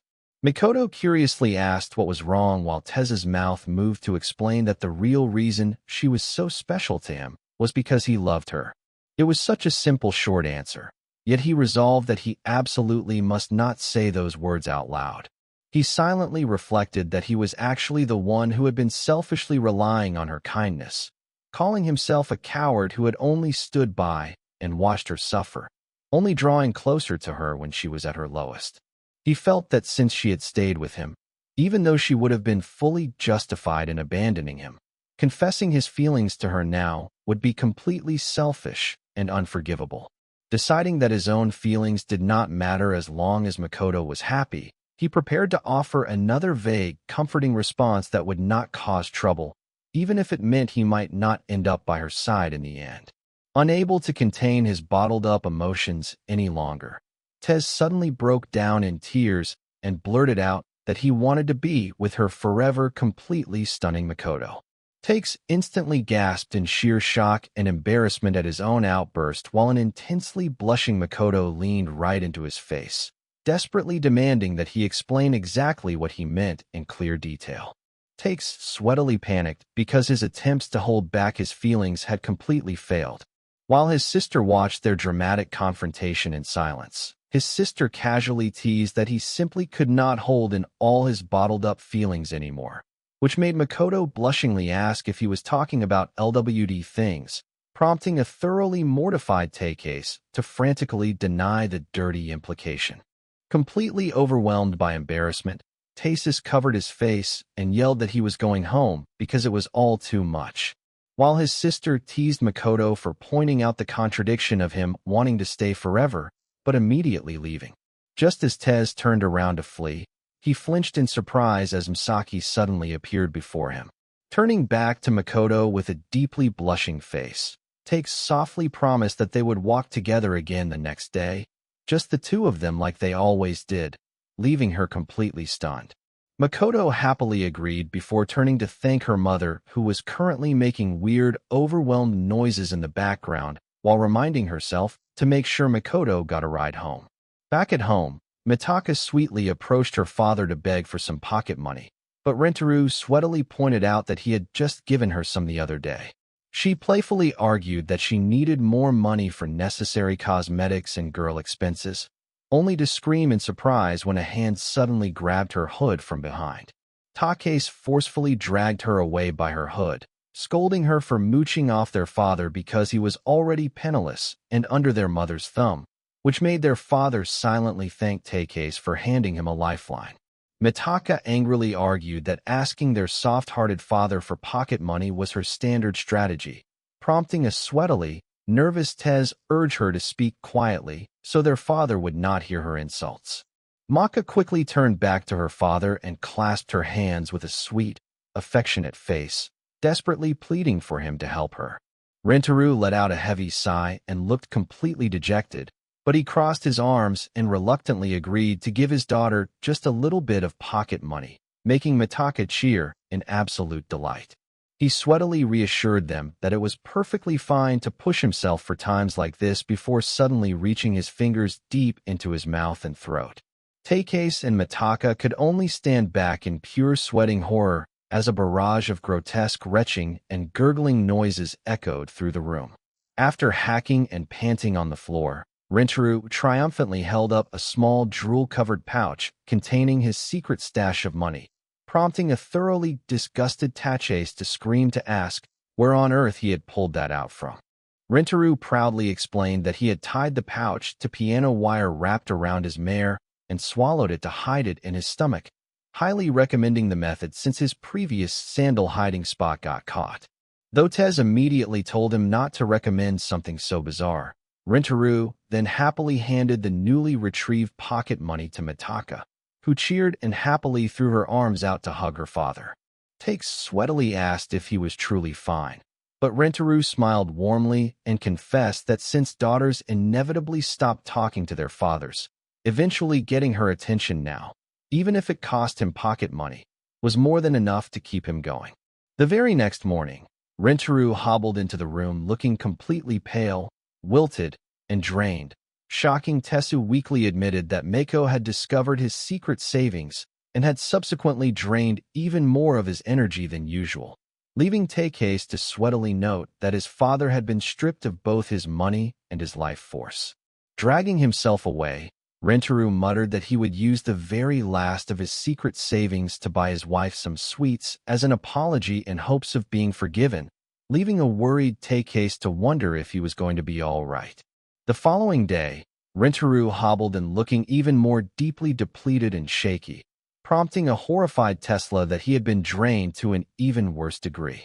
Rentaro offered a weak, tearful smile and explained that while they had successfully made up, Miyako had been so happy that she ended up draining even more energy from him, while Takes frantically shook his father and yelled at him to pull himself together.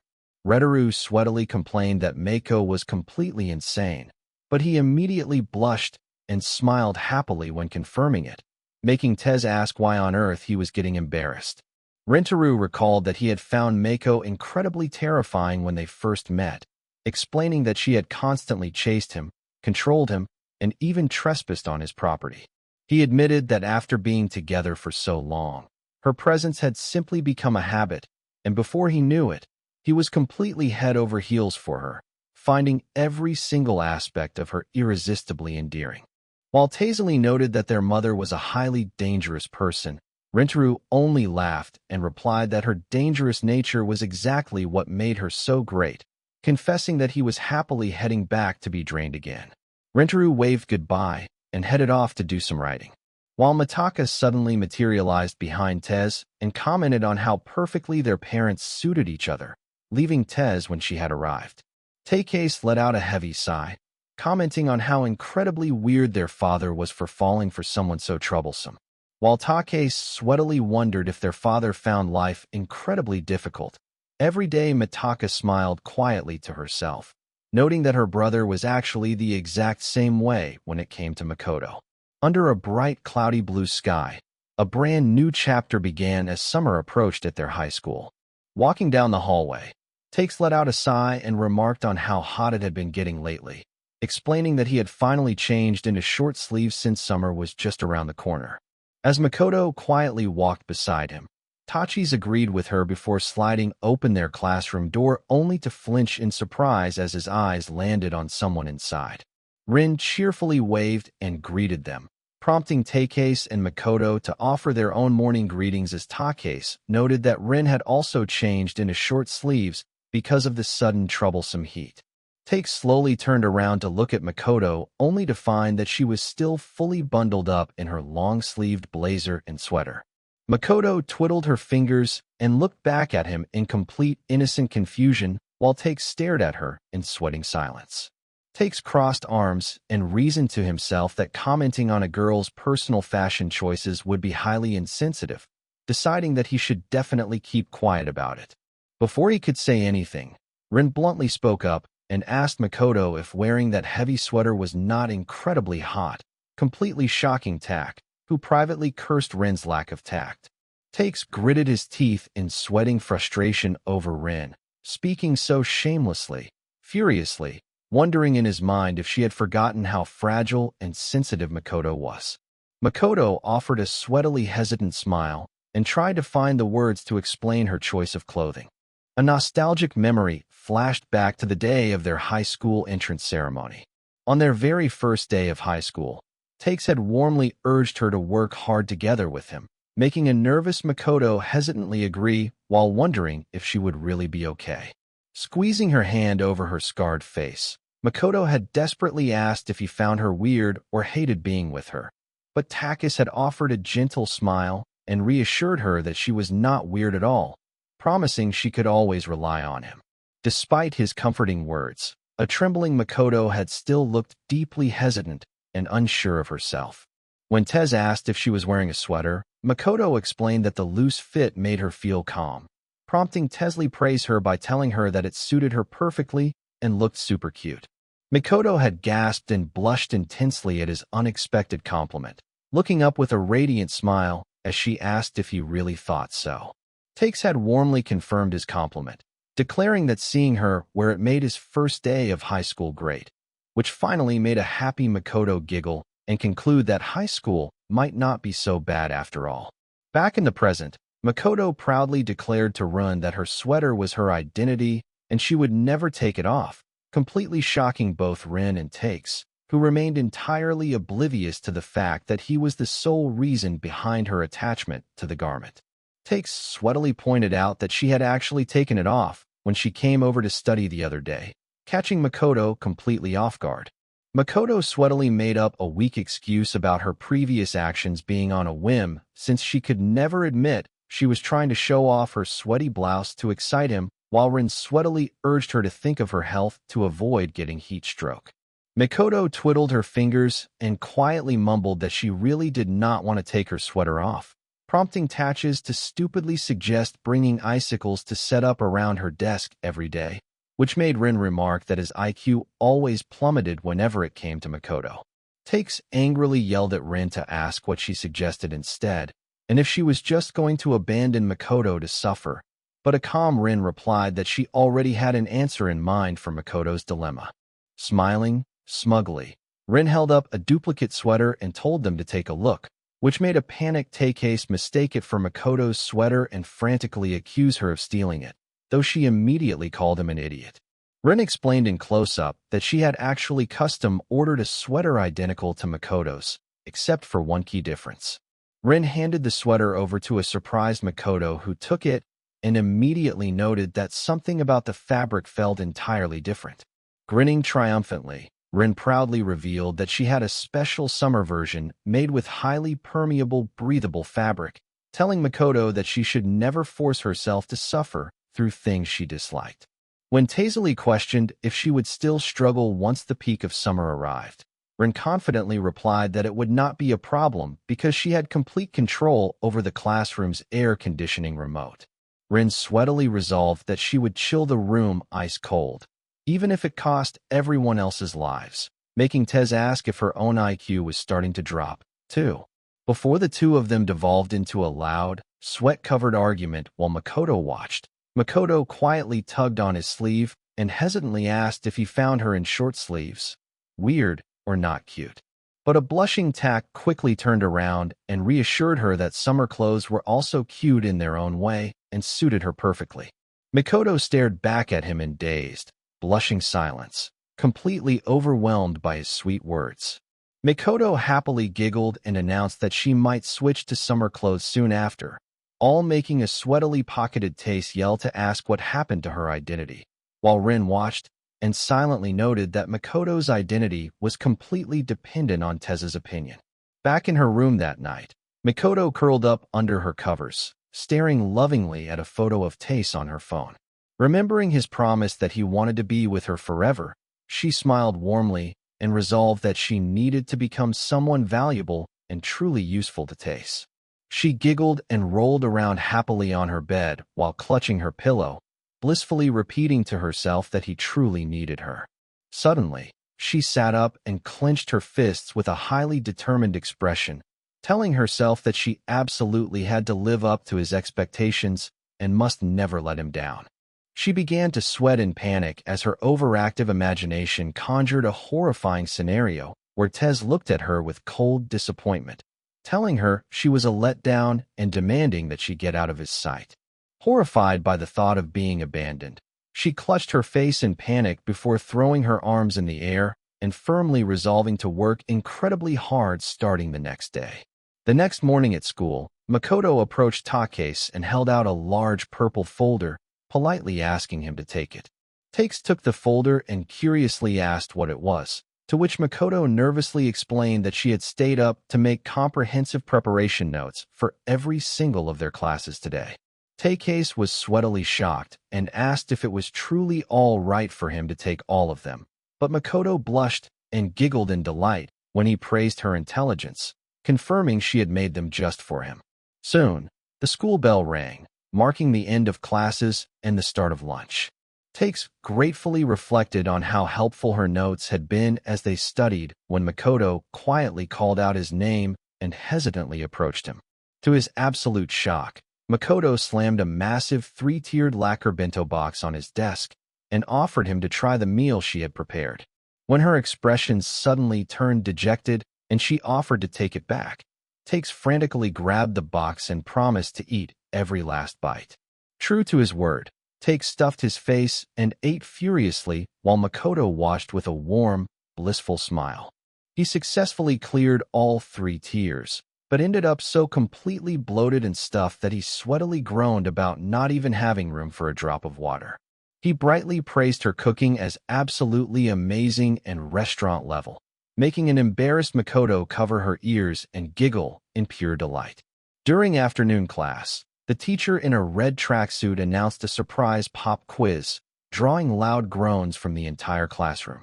Tasis received his test paper back, showing a solid score of 85. He stared down at his high score in quiet reflection. While the rest of the class whispered in despair about how brutal the quiz had been, Makoto quietly pulled on Take's sleeve to catch his attention. With a proud smile, she held up her paper to reveal a perfect score of 100, leaving Take's completely speechless in disbelief since everyone had complained about how difficult the quiz was. Takes warmly declared that she was a true genius, making a blushing Makoto look back in dazed surprise. He brightly praised her again, telling her that she could do absolutely anything once she put her mind to it, which sent Makoto into a state of pure ecstasy as she covered her ears and giggled.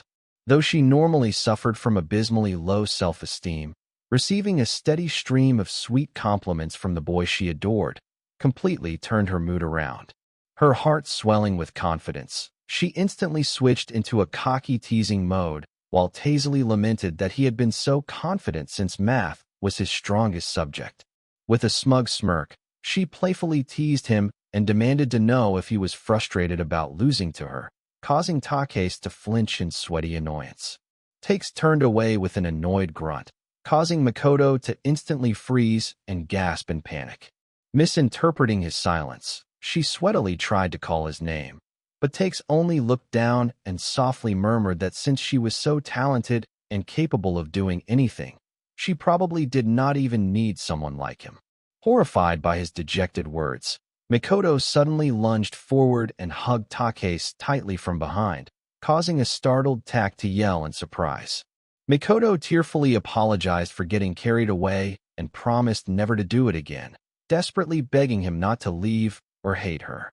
While a sweating Tace listened in surprise, Takase quickly turned around and sweatily explained that he was only joking to tease her back because she had teased him first, reminding her that they used to do that all the time back in elementary school. He happily reassured her that nothing had changed since those childhood days, but Makoto stared up at him and softly countered that he had actually gotten way cooler. Takes flinched and blushed furiously at her compliment, while Makoto giggled and noted that he had definitely changed, though she dejectedly added that she was the one who had turned into a complete mess.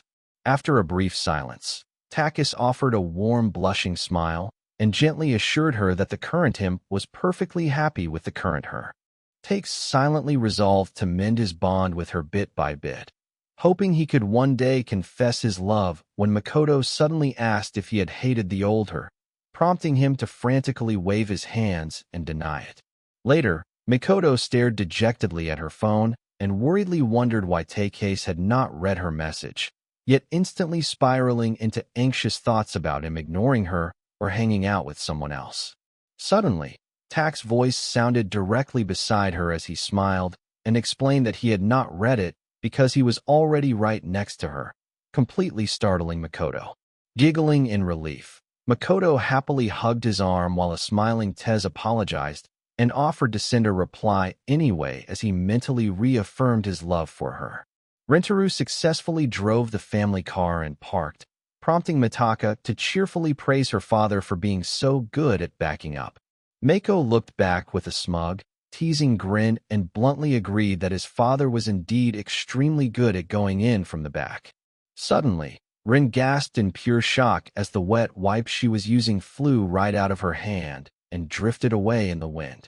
The wipe landed directly with a splat flat onto Tez's face, signaling the start of a new volume.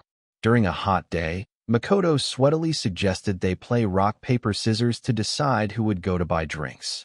Takes silently reflected on how Makoto would have reacted in the past, imagining her instantly clutching her fists and desperately offering to do everything just to be useful to him.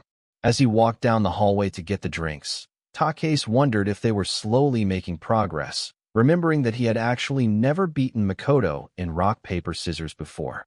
As he turned a corner, he noticed 3 girls standing and chatting up ahead. He dejectedly noted that the 3 girls were essentially acting like centuries, laughing and completely blocking the narrow hallway. Deciding not to overthink the situation, Tay stepped forward and politely asked them to excuse him so he could pass. However, because of his severe exhaustion and sweating, he unintentionally exuded a terrifyingly menacing aura as he asked to get through, completely freezing all 3 girls in absolute horror. When they remained frozen and silent, Tazily worried if they were simply ignoring him, completely unaware that they were actually whispering in utter terror about the terrifying rumors surrounding him.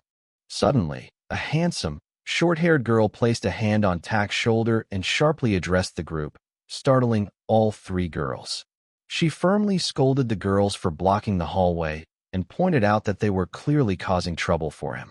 Introduced as the popular prince-type girl Ayama Ray, she offered a cool wink, prompting the terrified girls to quickly apologize to both her and Tez before sprinting away in a panic. Tace offered a sweatily relieved smile and thanked her for her help, but Ray turned back and stared at him with an intensely sharp gaze. Ray pointed at Takis and bluntly scolded him for having terrifying eyes, warning him that staring at girls with such bottomless glares would only make them shrink in fear, which made us sweatily nervous. Takase recalled his father once telling him his eyes were just like his mother's. Ray asked how he expected to get along with Makoto with a scary look like that, prompting Tazily agree and promise that he would try his best to be careful. He paused as his face fell, suddenly wondering why she had randomly brought up Makoto's name out of nowhere. Ray suddenly launched into an intense lecture about how he did not understand Makoto at all, leaving a thoroughly baffled Tachace to wonder what was wrong with this girl who had suddenly appeared just to lecture him. Ray finally took a breath, asking if he understood her point before casually waving goodbye and walking away, leaving Tez completely dumbfounded by how she had just talked his ear off and immediately left. As Ray reached into her pocket to head back to her friends, her card slipped out and landed on the floor with a soft plop, catching a surprised Tez.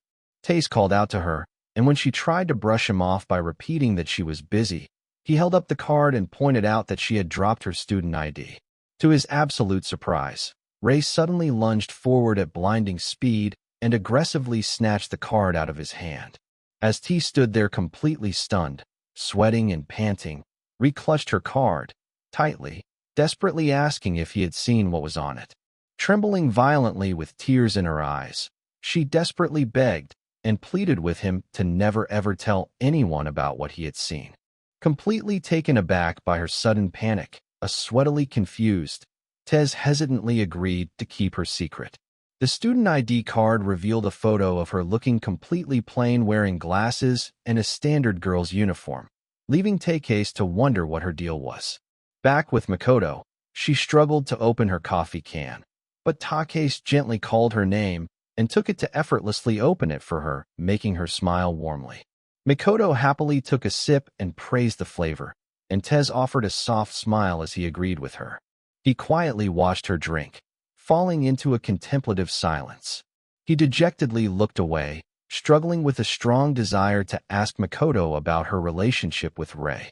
Since Rei had specifically mentioned Makoto's name, he desperately wanted to know who she was to her, unable to get the question out of his head. Makoto looked over in confusion, while Take silently reasoned that if it was something about her past that he was oblivious to, then Rei was likely someone she had met during middle school.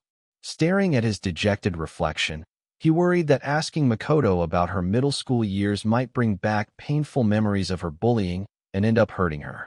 Takes groaned in frustration, realizing he could not just carelessly ask about Makoto's past when Makoto suddenly noticed his stress and asked if something was wrong, prompting him to sweatily lie that it was nothing. The unresolved questions continued to deeply trouble him, prompting him to resolve that whenever he was in such a bind, he had only one logical person to consult. He decided to ask Rin for advice, and she smirked as she confirmed she indeed knew Ayamo Rei, leaving a sweatily relieved Tez.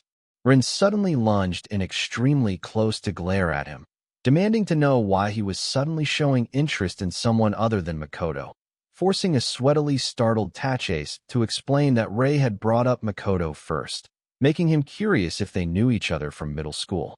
Rin leaned back and crossed her arms in thought, confirming that Rei was indeed connected to Makoto in a certain way, which caught Take's complete attention.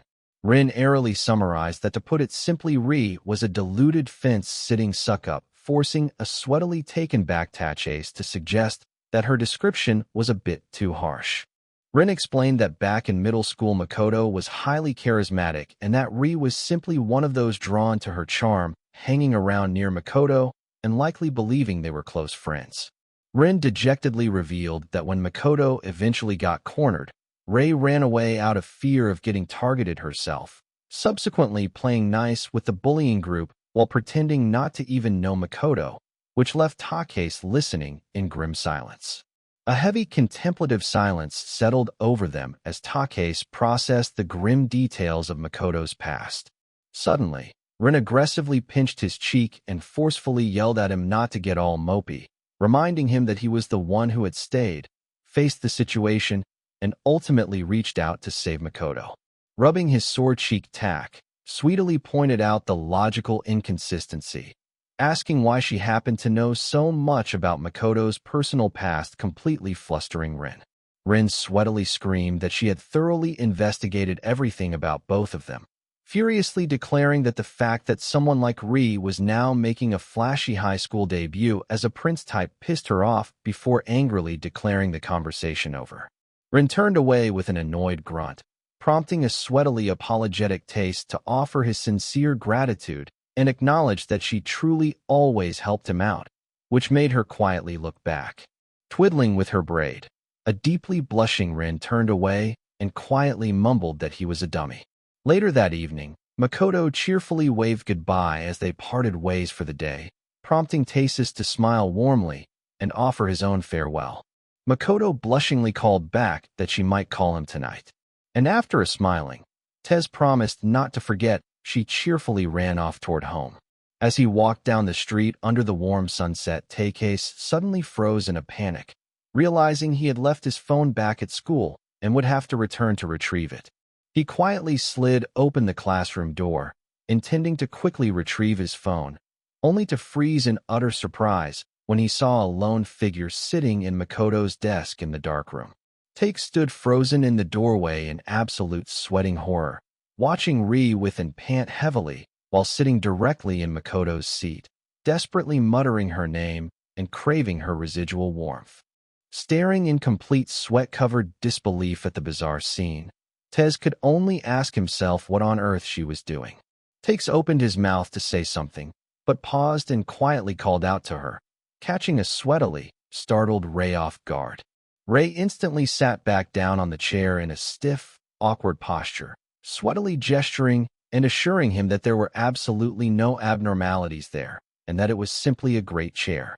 Takes dejectedly corrected her, pointing out that she was the only abnormality in the room before demanding to know what she was doing in Makoto's seat. Heavily blushing and sweating, Ray furiously screamed to demand what he was even doing there at such a late hour, prompting a sweatily startled Tesla that he had simply forgotten his phone. Ray aggressively accused him of being a terrible man for leaving Makoto behind earlier, crying about how frustrating it was that a guy like him got to spend every day with Makoto, which made Tasis quickly try to deny her claims. Ray sweatily screamed that he must be doing inappropriate things with her, prompting a horrified Tez to yell back and ask what on earth she meant by that. Ray covered her face and wept in deep frustration, bitterly asking why it had to be him who got to be with Makoto. Crying hysterically, she tearfully confessed that she also loved Makoto just as much, if not even more, than he did. Take stood in stunned silence, completely taken aback by her emotional confession. Clutching her head, she bitterly lamented that if she had not been such a cowardly, gloomy loser back, then she could have saved Makoto without running away, even without him. She wept that she had run away out of fear of being ostracized, hiding behind a fake, prince-like persona. Even now, before violently slamming her head in frustration and cursing her own cowardice as Tez watched, staring dejectedly with tears in her eyes, she quietly asked how he was able to go all out and dedicate himself so completely to someone else, admitting that while she hated him, she envied his courage most of all. She softly confessed that she had wanted to be just like him, but Tesley looked down and responded that he was not anyone worth envying. Takes looked down in regret, confessing that if he had only reached out to Makoto a bit sooner, things might not have turned out so terribly, advising her to stop trying to be like someone as full of regrets as him. Standing in the quiet room, he firmly stated that there was still one thing he wanted to make clear to her. He looked directly at her and confidently declared that he definitely loved Makoto far more than she ever could. Ri's eyes widened in surprise as she admitted that she finally understood his deep affection for Makoto, though she confessed it terrified her because she was afraid he would take Makoto away from her forever. Take stared back with a fiercely determined expression and promised that he would never lose to her, declaring he would gladly put his life on the line to make Makoto happy. Ray clicked her tongue and clicked her teeth with a smug smile, telling him that if he was going to keep running from Makoto, he should just keep running, proudly, boasting that she was pretty sure Makoto actually liked her anyway. Ray angrily pointed at Takase and argued that back in middle school, she was the one Makoto spent time with and who greeted her every day, insisting Makoto definitely loved her. But Tez smugly called her an idiot and pointed out that Makoto was simply nice to everyone. Looking at her handsome, direct posture, Takes quietly thought about how radiant she was, sighing to himself that he never actually had a chance from the start. Ray resolved that she still needed to move forward too before calling out to Takase to grab his attention.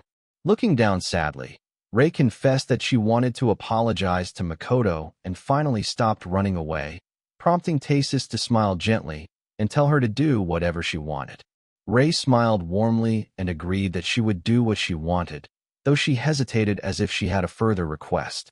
Ray sweatily clasped her hands together and confessed that she was too scared to meet Makoto alone, pleading with him to mediate the meeting, which left Tasis to offer a sweatily hesitant agreement. Ray instantly lit up with pure joy, loudly praising him for being a nice guy after all, and thanking him for being such a big help, while Tez stood by looking sweatily overwhelmed. As the sunset stretched over the school, Tez casually asked what she had been doing earlier, to which Ray bluntly explained that she was just feeling the residual body warmth of Makoto's chair, leaving Tez completely dejected by her bizarre explanation. Later that night, Makoto blushed as she spoke on the phone in her room, asking Tez if he would say good night to her before she slept, and she squealed in delight when he warmly complied. After thanking him, she playfully whispered a quick kiss before hanging up, giggling that she was just kidding. Take stood sweatily stunned in his room, completely shocked to hear the distinct sound of a sharp tongue click coming from the other end of the line. The next day, in the hallway, Rei stood completely frozen and sweatily dejected, while Makoto stood right beside her in silent, polite confusion. Rei sweatily peeked toward the classroom where Tez stood silently, mouthing encouraging words and clenching his fist to reassure her that she could do it. Mustering her courage, Rei forced a sweatily bright smile and called out a greeting to Makoto, waving to say that it had been a while since they last spoke. Makoto tilted her head with a blank stare and politely asked who she was, instantly freezing Rei in sheer sweating horror. As Rei began to pant in sheer panic with tears in her eyes, Tatches forcefully whispered in a panic that she had completely changed her appearance, meaning Makoto would never recognize her unless she explicitly said her name. Clutching her chest and panting heavily, Rei tried to calm her racing thoughts and agreed that it was indeed true. While a confused Makoto watched her, blushing deeply and fidgeting, Rei quietly introduced herself as I am Rei, causing Makoto's eyes to instantly light up in surprise as she happily exclaimed that she had not recognized her and welcomed her. Rei offered a sweatily forced laugh, relieved that Makoto still remembered her, while Makoto gently asked if there was something she needed from her. Fidgeting and sweating, Rei mentally scolded herself to stop running away and just speak her mind regardless of how Makoto would respond. Rei dejectedly bowed her head and offered a quiet, sincere apology to Makoto. Tears fell from her eyes as she admitted that she had been her friend, but ultimately betrayed her by pretending not to know her, begging for her forgiveness. Makoto stared at her in silent confusion for a moment before tilting her head and asking exactly what she meant by those words. Rei gasped in surprise while Makoto offered a gentle, sweat-covered smile and confessed that although she did not quite understand, she was not angry at Rei at all. Rei frantically cried out to remind her that she had pretended they weren't friends when along with the crowd when Makoto stopped coming to school and even gossiped about her behind her back, leaving Tazily in the background. Makoto paused to think before scratching her cheeks, sweatily smiling as she noted that since Rei had never done anything to her directly, she had never really thought much about it. She gently told Rei that she must have been carrying that heavy burden of guilt all this time, warmly, adding that it must have been very hard on her. Rei screamed in pure comical shock, protesting that she was the one who had acted terribly, which made a sweat-covered Makoto awkwardly back away. Makoto offered a bright, happy smile and thanked her for the apology, warmly, declaring that she fully forgave her, leaving Rei standing completely frozen in stunned silence. Rei sweatily muttered to ask if things were really okay to end like this, and Makoto folded her hands in relief, happily asking if that was all she needed to say. With a blank sweating stare, Rei quietly confirmed that this was indeed all. Rei's expression instantly deflated like a popped balloon as a puff of white smoke escaped her mouth, prompting a sweatily startled Makoto to yell in concern. As Rei began to weep softly in relief, a panicked Makoto clutched Takei's sleeve and frantically asked what she should do, prompting a sweat-covered Tezently suggest just leaving her be. Tears streamed down her face, but Rei offered a peaceful, quiet smile, finding her long-standing resentment finally resolved. She silently reflected on the situation, thinking to herself that if that was truly the case, she envied her just a little. Walking together under the sunset, Tez scratched his head sweatily and apologized for suddenly bringing an old acquaintance like Rei into their day, making Makoto smile and admit she was surprised. Takes noted that she had indeed changed quite a lot, prompting a sweat-covered Makoto to quietly agree. Makoto admitted that she had gotten anxious when he suddenly brought a completely unknown girl over, explaining that for a moment she truly thought the day had finally arrived when he would abandon her. Takes softly pointed out that meeting Makoto had seemed incredibly important to Rei, While Makoto walked beside him in silence, she reflected in her mind that while she had not forgotten about Rei, she was no longer someone she thought about, finding it strange that Rei had been so deeply troubled by her past guilt. Even though Makoto itself was not worried about it, her eyes falling onto his profile, Makoto quietly wondered if Tez also stayed with her out of a similar sense of guilt. She recalled always believing that he stayed with her simply because he was sweet and gentle. But now she feared that his presence might actually stem from some lingering guilt. She dejectedly thought to herself that she did not want him to feel forced to stay with her out of guilt or suffer because of her wishing that his presence was not motivated by his regrets over her past injury. Stepping forward, she quietly called his name, prompting him to offer a questioning hum. Makoto brightly assured him that she was not worried about anything, warmly declaring that she could never possibly hate him. She explained that simply being with him made her so incredibly happy that she often got terrified of losing him, being hated, or being separated once again.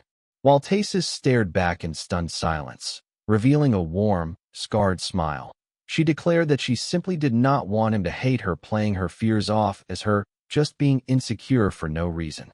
She urged him never to apologize to her or feel guilty, reassuring him that he had never done anything wrong. Staring back with a deeply dejected look, tears suddenly began to pool in Tak's eyes, completely startling Makoto. Panic sweating, Makoto frantically waved her hands and apologized, crying that she had suddenly sounded all high and mighty and said something incredibly self-centered, though Takase quietly assured her that was not the case. Take softly repeated that it really was not like that, and a quiet silence fell over them as they continued walking under the evening sky. Reaching her front door, Makoto waved and promised to see him tomorrow, adding that she might call him tonight, which made Tez offer his own dejected farewell. Staring dejectedly at the sunset, Tez reflected on how incredibly kind she was to say all of those comforting things for his sake, resolving that his guilt was a personal problem he still needed to face himself. Sliding open his front door, he resolved that he needed to stay strong and face his inner struggles. His sister slid open the door with a bright smile to welcome him home, only to freeze in pure shock. Take stood before her with tears streaming heavily down his face, completely silent and miserable. Closing his tear-filled eyes in sheer frustration, he silently cursed his own weakness in his mind. A silent text bubble appeared on a black background, pleading with the listener not to act like they were the one who had saved them. Mitaka cheered excitedly at the top of her lungs, throwing her arms up to celebrate the arrival of summer break. She happily yelled to her mother about summer break, who calmly agreed before she turned to dance around her father with the same exciting news, getting a quiet agreement from Rentaru as well. She then playfully lunged and wrapped her arms around Tez, but a sweatily annoyed Tez pushed her away and grumbled that it was just a completely normal summer break. Mitaka happily ran around declaring that it was a special summer vacation and expressing her immense excitement while their mother called out to get her attention. Mako calmly pointed out that Mitaka had entrance exams next year, meaning half of her break would actually be spent attending summer prep courses. While Mitaka comically threw a tantrum on Tez and complained about how unfair it was, Miyako turned to Takase and noted that since this was his first high school summer break, he should have some fun while he could, asking if he had any plans. Tez crossed his arms and thoughtfully murmured that he did not really have any particular plans. The moment he said that, Mako silently and instantly materialized directly beside his cheek with a terrifying blank stare, causing a sweatily shocked Takase to flinch in pure terror. Takase frantically backed away and screamed that she was terrifying while Mako stood in silence with a menacing aura, prompting Mitaka to pat Tez's shoulder and call him an idiot. Maka firmly scolded him and insisted that since it was summer break, he had no choice but to go have tons of fun with Makoto and make sweet memories together, leaving Tez completely dumbfounded. Mitaka eagerly listed all the classic summer activities like festivals, pools, fireworks, and the beach, adding that they could even stay up all night gaming together while Takis sweatily smiled at her enthusiastic ideas. Mako suddenly slid close again and smugly whispered about their first night together, forcing her sweat-covered husband to quickly urge her to control herself. Blushing sweatily as he scratched his head, Takes sheepishly admitted that she was right, and that he indeed wanted to do something summer-themed with Makoto. Mio offered a warm, satisfied smile and declared that their summer plans were officially decided, causing Tez's eyes to widen in pure sweat-covered terror as he asked what exactly was decided. Mako offered a highly smug knowing grin and quietly declared that they were going to bring back that specific thing. Meanwhile, in her room, Makoto worried that visiting Tatches every day during summer break would be annoying, but she quickly blushed and giggled as she happily fantasized about spending a deeply romantic summer vacation together, swayed by the hot summer heat. She comically covered her face in extreme panic to stop herself from imagining a sweaty half-naked Tace leaning in to suggest they do something naughty, screaming at her own overactive imagination to stop. Suddenly, her phone began to vibrate loudly on her desk, completely startling her as she looked at the screen in pure shock to find an incoming call from Takase himself. Makoto happily answered the call, thrilled that he was reaching out while Tak apologized for calling out of the blue and asked if she was free this summer break, catching her completely by surprise. Makoto excitedly declared that she was incredibly free, prompting Tasis to say he was glad to hear that before asking if she remembered going camping with his family a long time ago. He blushingly asked if she would like to go camping together with his family again since they had not gone in recent years, making Makoto's heart soar as she enthusiastically declared that she would absolutely go.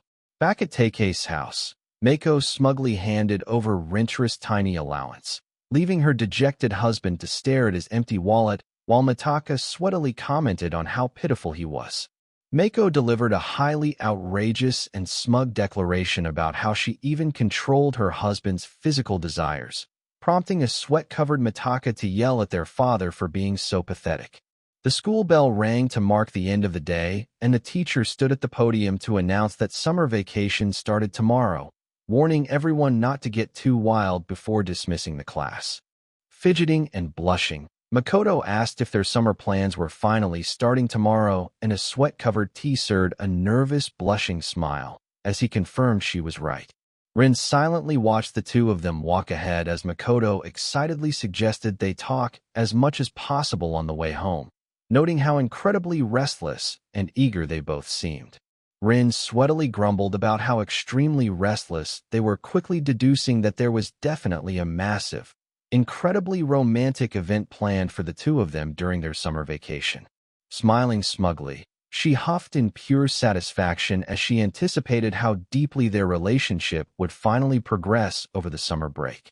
She fell into a quiet silence as she watched their retreating figures walk down the school pathway.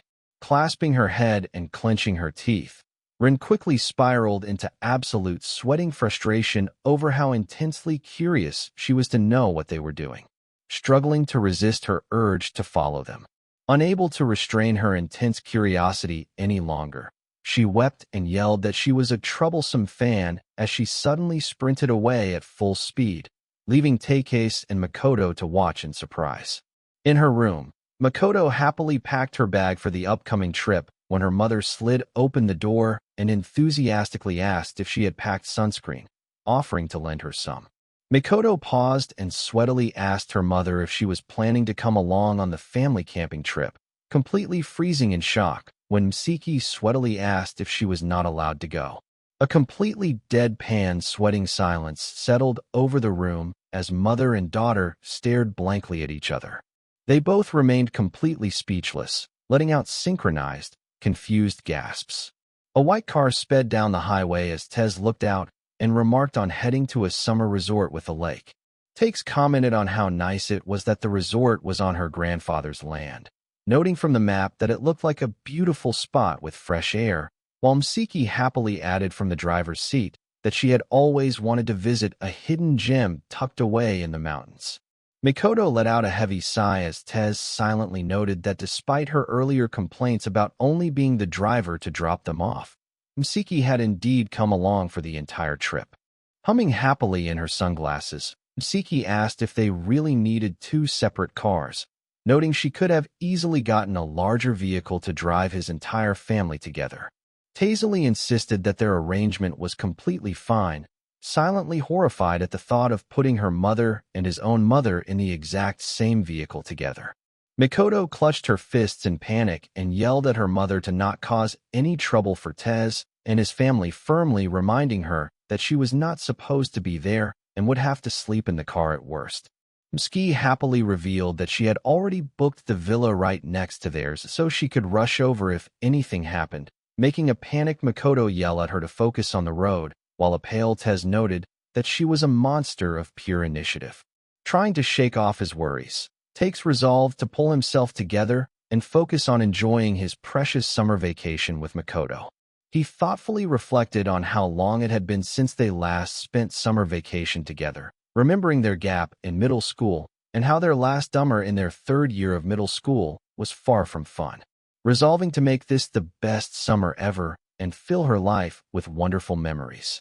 Takes was pulled out of his thoughts when Makoto tapped his arm to get his attention. Makoto blushingly reminded him of the sandy, shallow shores of the lake they were visiting where they used to play as children, while Takis nervously looked at how close she was. As she prepared to tell him something else, she quietly whispered that she had brought an amazing new swimsuit and promised to secretly show it to him later, leaving a sweatily shocked Tak completely frozen in silence as the car sped toward their destination. Under the clear blue sky, they arrived at Humayako Lake, a beautiful spot formed by spring water from the mountains that was known to be significantly cooler than ground level. Mitaka eagerly held up a custom guidebook she had made detailing the various activities like fishing, playing in the shallow water, and walking along the shore, and pointed out the sweet fish list to Tess. They were greeted by the land manager, Takei's 27-year-old aunt, Kim and Yuko, who happily welcomed them and expressed her joy at seeing them again after nearly 4 years.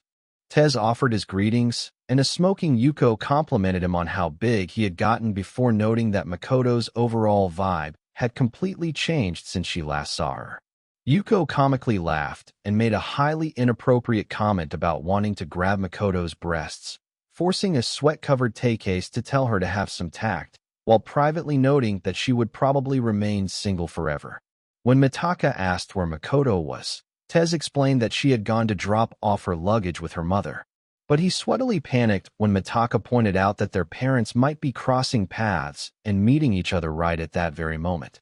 Realizing the extreme danger of their mother's meeting, Tak's face twisted in absolute horror before he suddenly sprinted away in a blind panic, leaving his confused sister to yell after him.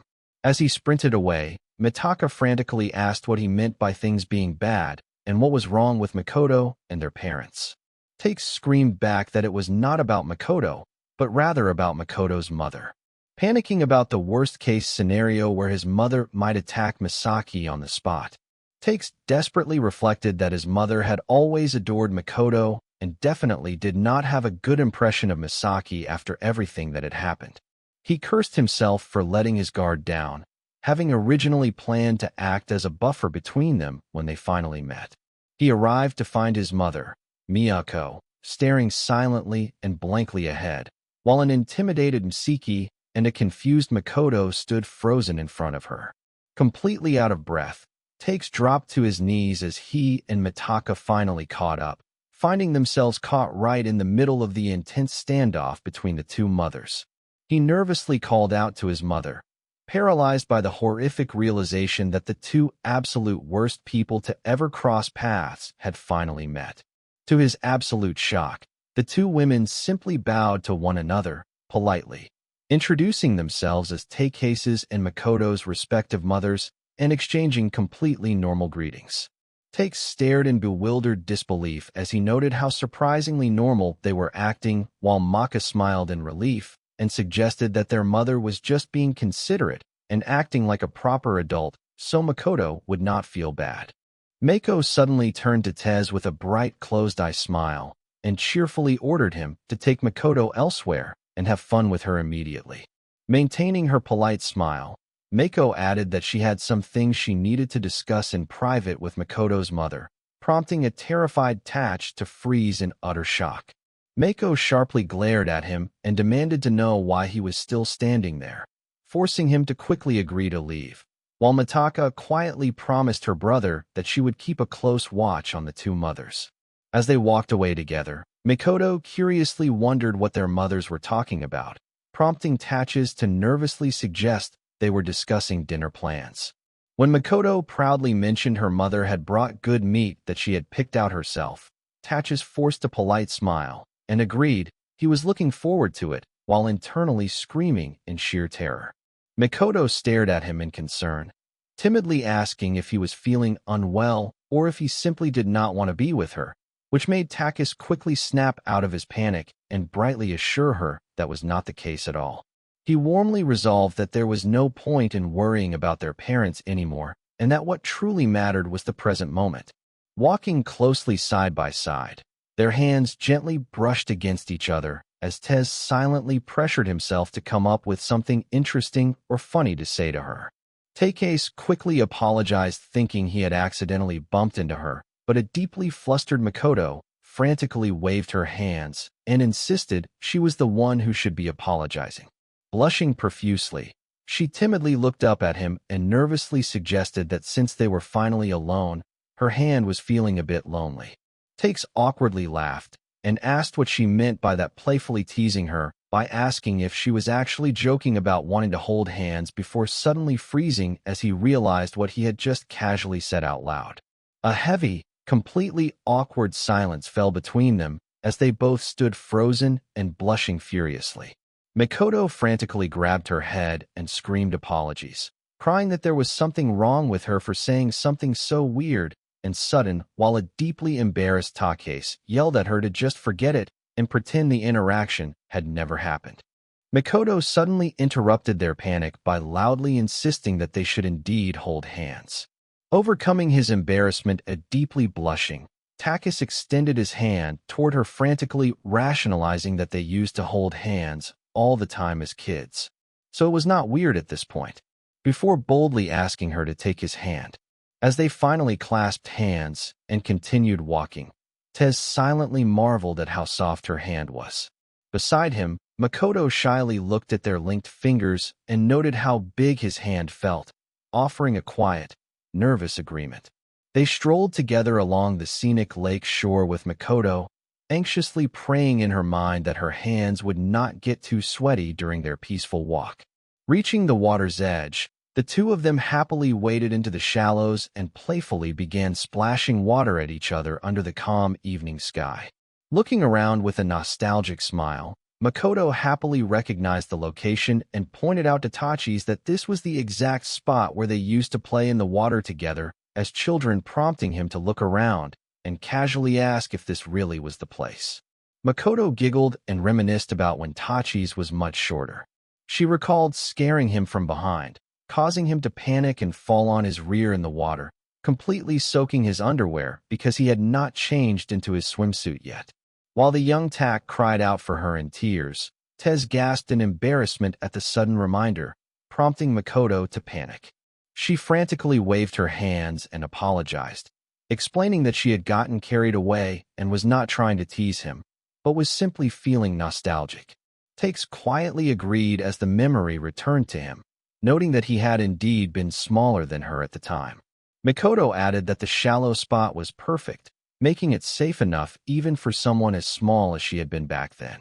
Takes warmly recalls how much fun they had when the two of them wore their swimsuits together in the past, prompting Makoto to shyly reveal that she has brought one with her this time, as well, catching him completely by surprise. Makoto reminds him that she had already mentioned the new swimsuit while they were in the car, leaving a highly flustered Tessama in shock as she smiles and promises that it is a truly amazing one. As Tess stammers to ask when she even got it, Makoto reveals that she is already wearing the swimsuit underneath her shirt, leaving him completely stunned as he looks at her. Makoto softly explains that she bought the swimsuit specifically to show only him, leaving Tez to frantically resolve that he must respond like a proper gentleman before she leans in close and directly asks if he wants to see it. Tez quickly agrees to see it, internally telling himself that she is probably just teasing him with a joke, only to panic when she immediately begins pulling up her shirt to show him right then and there. Makoto pulls up her shirt to reveal her new swimsuit, presenting it directly to Tache's. She looks at him with a nervous, heavy blush and quietly asks how it looks. Takes completely freezes in panic as his mind frantically races to find a single smooth thing to say, silently panicking that she is killing him and filling his head with indecent thoughts. He finds himself completely distracted by her chest, desperately urging himself to squeeze out any words at all. Unable to think of anything else, a deeply blushing Tax simply mutters that it is hot. Makoto instantly turns bright red and hides her face in her shirt, realizing she has completely embarrassed herself. As Tez awkwardly mutters that he sees a blushing, Makoto nervously suggests that he can look more from a closer distance, catching him completely off guard. Takes steps closer and awkwardly mutters his amazement, while Makoto smiles sweatily and agrees that it is amazing. As their hearts pound in the intense silence, Makoto suddenly pulls her shirt back down and apologizes, declaring it is far too embarrassing after all. While Takes quickly agrees that it is indeed an incredibly amazing swimsuit. Smiling nervously, Makoto internally wonders what she is supposed to do next now that she has actually shown him the swimsuit. Still unsure of what to do, Makoto hesitantly asks if he wants to see it again, prompting a completely shocked reaction from Tez. A little while earlier at the villa, Miyako and Siki sit across from each other in tense silence, while Rentaro and Mitaka anxiously peek in from the doorway. Rentaro casually remarks that Makoto's mother looks just like her, prompting a panicked Mitaka to scream that it is not the time to be so carefree, as they are standing right on the edge of a war zone. Siki politely offers her gratitude to Miyako for always taking care of Makoto, to which Mako responds with a sharp smile, noting she has been looking after her since way back and does not mind at all. Siki sweatily mentions that Makoto told her about how Mako acted as her parent when she was failing as a mother, prompting Mako to coldly confirm that it is true and demand to know her point. Siki suggests paying Mako back for child support if possible, causing a furious Mako to drop her polite smile and sharply warn her not to insult her. As Rentaro and Mitaka sweat in horror at the undeniable war zone, Siki frantically bows and apologizes only for Miyako to coldly state that if she wants to apologize, she should do so to Makoto instead of her. Mako coldly demands to know what she is doing, pointing out that while losing a beloved husband is painful, Makoto is still her daughter, and the child she had with the man she loved, firmly stating she cannot selfishly abandon her or remain so half-hearted. Mako leans in close and menacingly declares that if she continues like this, she will simply take Makoto into her own family, leaving Misaki completely frozen in absolute shock. Mitaka asks her father if they are even financially able to adopt Makoto, prompting Rentaro to thoughtfully suggest he will just have to write more erotic novels, leaving a sweat-covered Mickey to desperately plead that they cannot do that. Siki screams in sheer panic before dejectedly looking away to admit she has been a terrible mother, but still truly loves her daughter, tearfully recalling how there is still time to make things right. Tears streaming down her face, Siki vows to make up for the past, to prove she is worthy of being Makoto's mother, pleading to let her remain in her daughter's life so she can become the best mother in the world. Mako quietly listens before closing her eyes with a soft grunt, reminding Siki that no matter what, she is Makoto's mother and not her. Mako reaches into her pocket to pull out a folded piece of paper, recalling she had something specific to discuss, and hands it over to a confused Misaki. Watching from the doorway, Mitaka anxiously asks if her mother is handing over drugs, prompting Rentaro to smile and ask who she thinks her mother is. Mako warmly explains that the paper contains recipes for Makoto's favorite foods, telling Miki she will need them as her mother, which leaves a tearful Miki completely speechless. Overcome with emotion, Misaki happily calls her by her first name, though Mako coldly tells her to stop trying to close the distance by talking so casually. Wiping her tears, Misaki happily lists off the dishes like hamburger steak, omurice, and baked pudding excitedly, declaring she is good at making them and will make Makoto smile, which Mako quietly acknowledges was indeed the case in the past. Mako reveals that Makoto used to beg her for those specific dishes because they were the ones Misaki always made, firmly repeating once again that Misaki is her mother.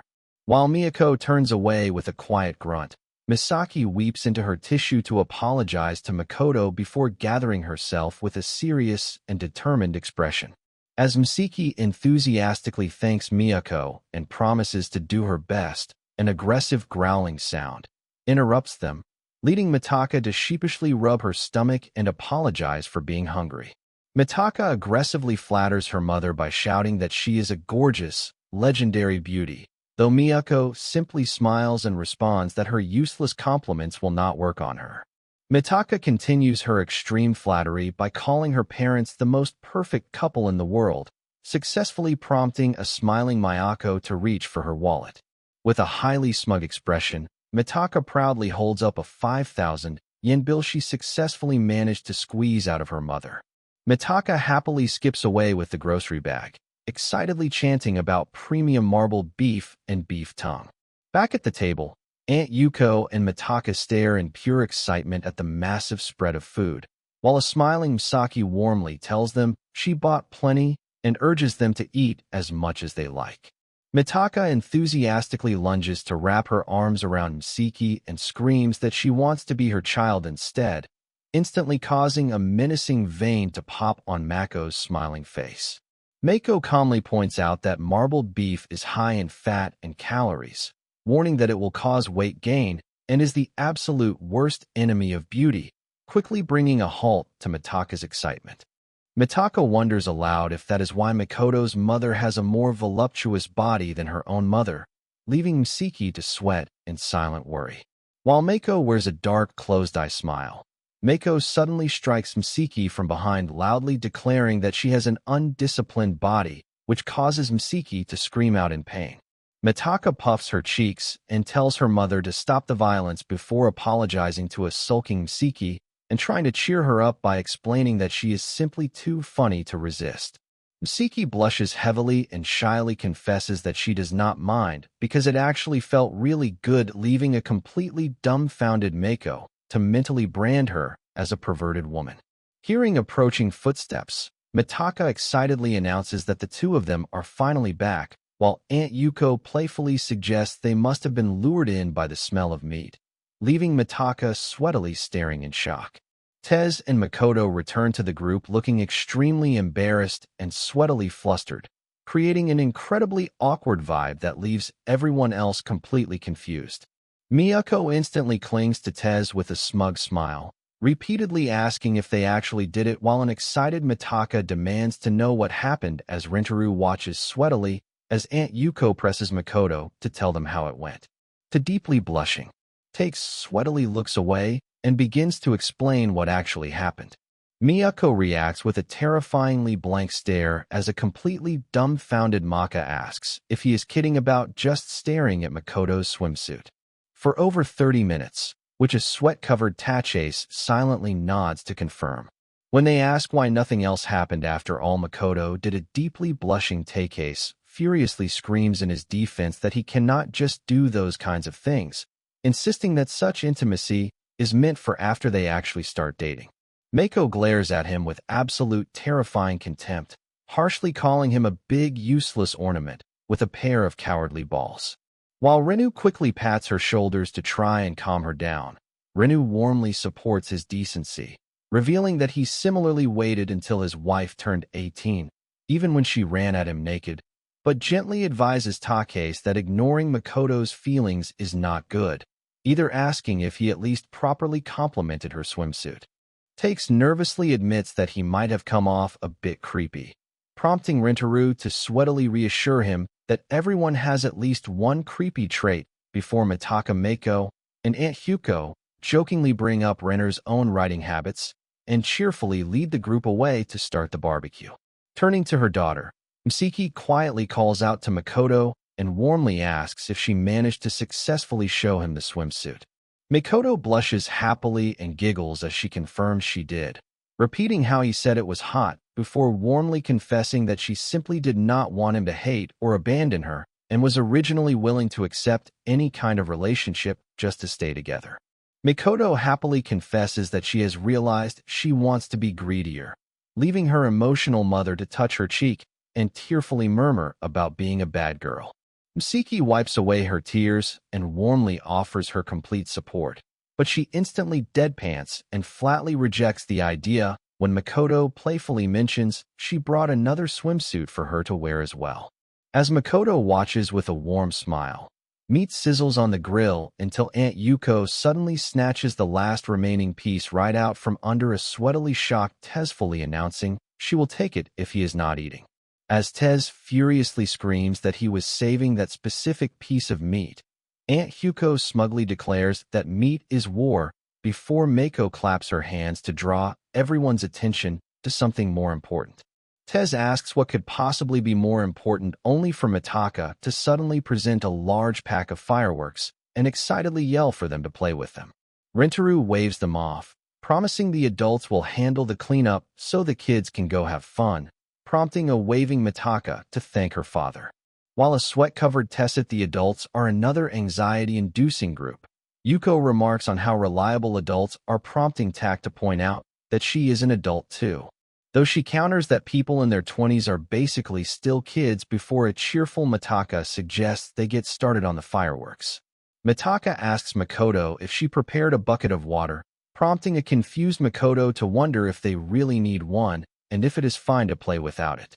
Makoto, Takase, and Yuko firmly insist that a bucket of water is absolutely necessary to prevent the mountain from catching fire, causing a disappointed Mitaka to groan. Tez asks Yuko where the bucket is, and she explains it is in the storage shed in the annex, prompting Takase to realize that is near the place he walked with Makoto earlier. Tez tells everyone to wait while he goes to retrieve the bucket, but a blushing Makoto quickly asks if she can tag along with him. Takes points out that it is dark and dangerous, but Makoto insists she will be fine while Mitaka watches them with a knowing smile. Mitaka happily orders the two of them to go together, declaring she will wait behind and do a weird dance, prompting a sweat-covered Tachase to tell her to be careful. Mitaka mischievously warns them about a terrifying yakai called the Lake Master that allegedly emerges from the lake at night, snickering as she bids them farewell, while Makoto and Tez stand in sweating silence. As they walk through the dark, Makoto tightly clutches Takei's sleeve, prompting him to ask if she is scared, which she sweatily confirms. Takes sweatily grumbles to himself about Mitaka, saying something so unnecessary, while Makoto silently watches him. In her mind, Makoto happily reflects that she is actually just pretending to be scared, so she has a perfectly legitimate excuse to cling tightly to him. Makoto admits to herself that she feels slightly guilty for using Mitaka's teasing to deceive him, but reasons that such rare opportunities do not come often and resolves to go all out. Squeezing his arm even tighter, Makoto whimpers that she is scared, leaving a deeply blushing Tak to stammer her name in surprise, while Makoto internally swoons over how cool he is and wishes she had brought a voice recorder. Makoto eagerly basks in Tez's muscles and mentally scolding herself to act scared because she can barely hide her grinning face. Makoto happily notes how much bigger Takase has gotten, reflecting that he used to be the one clinging to her when a serious Tazily promises to protect her no matter what, making her smile warmly.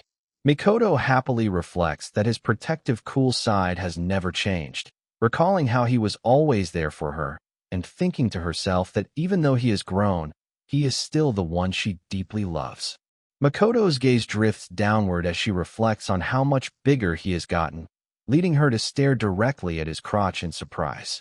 Gulping in shock, Makoto realizes that even that part of him has gotten much larger, prompting a highly startled Tachase to scream her name as a heavily blushing Makoto frantically waves her hands to deny taking advantage of the moment.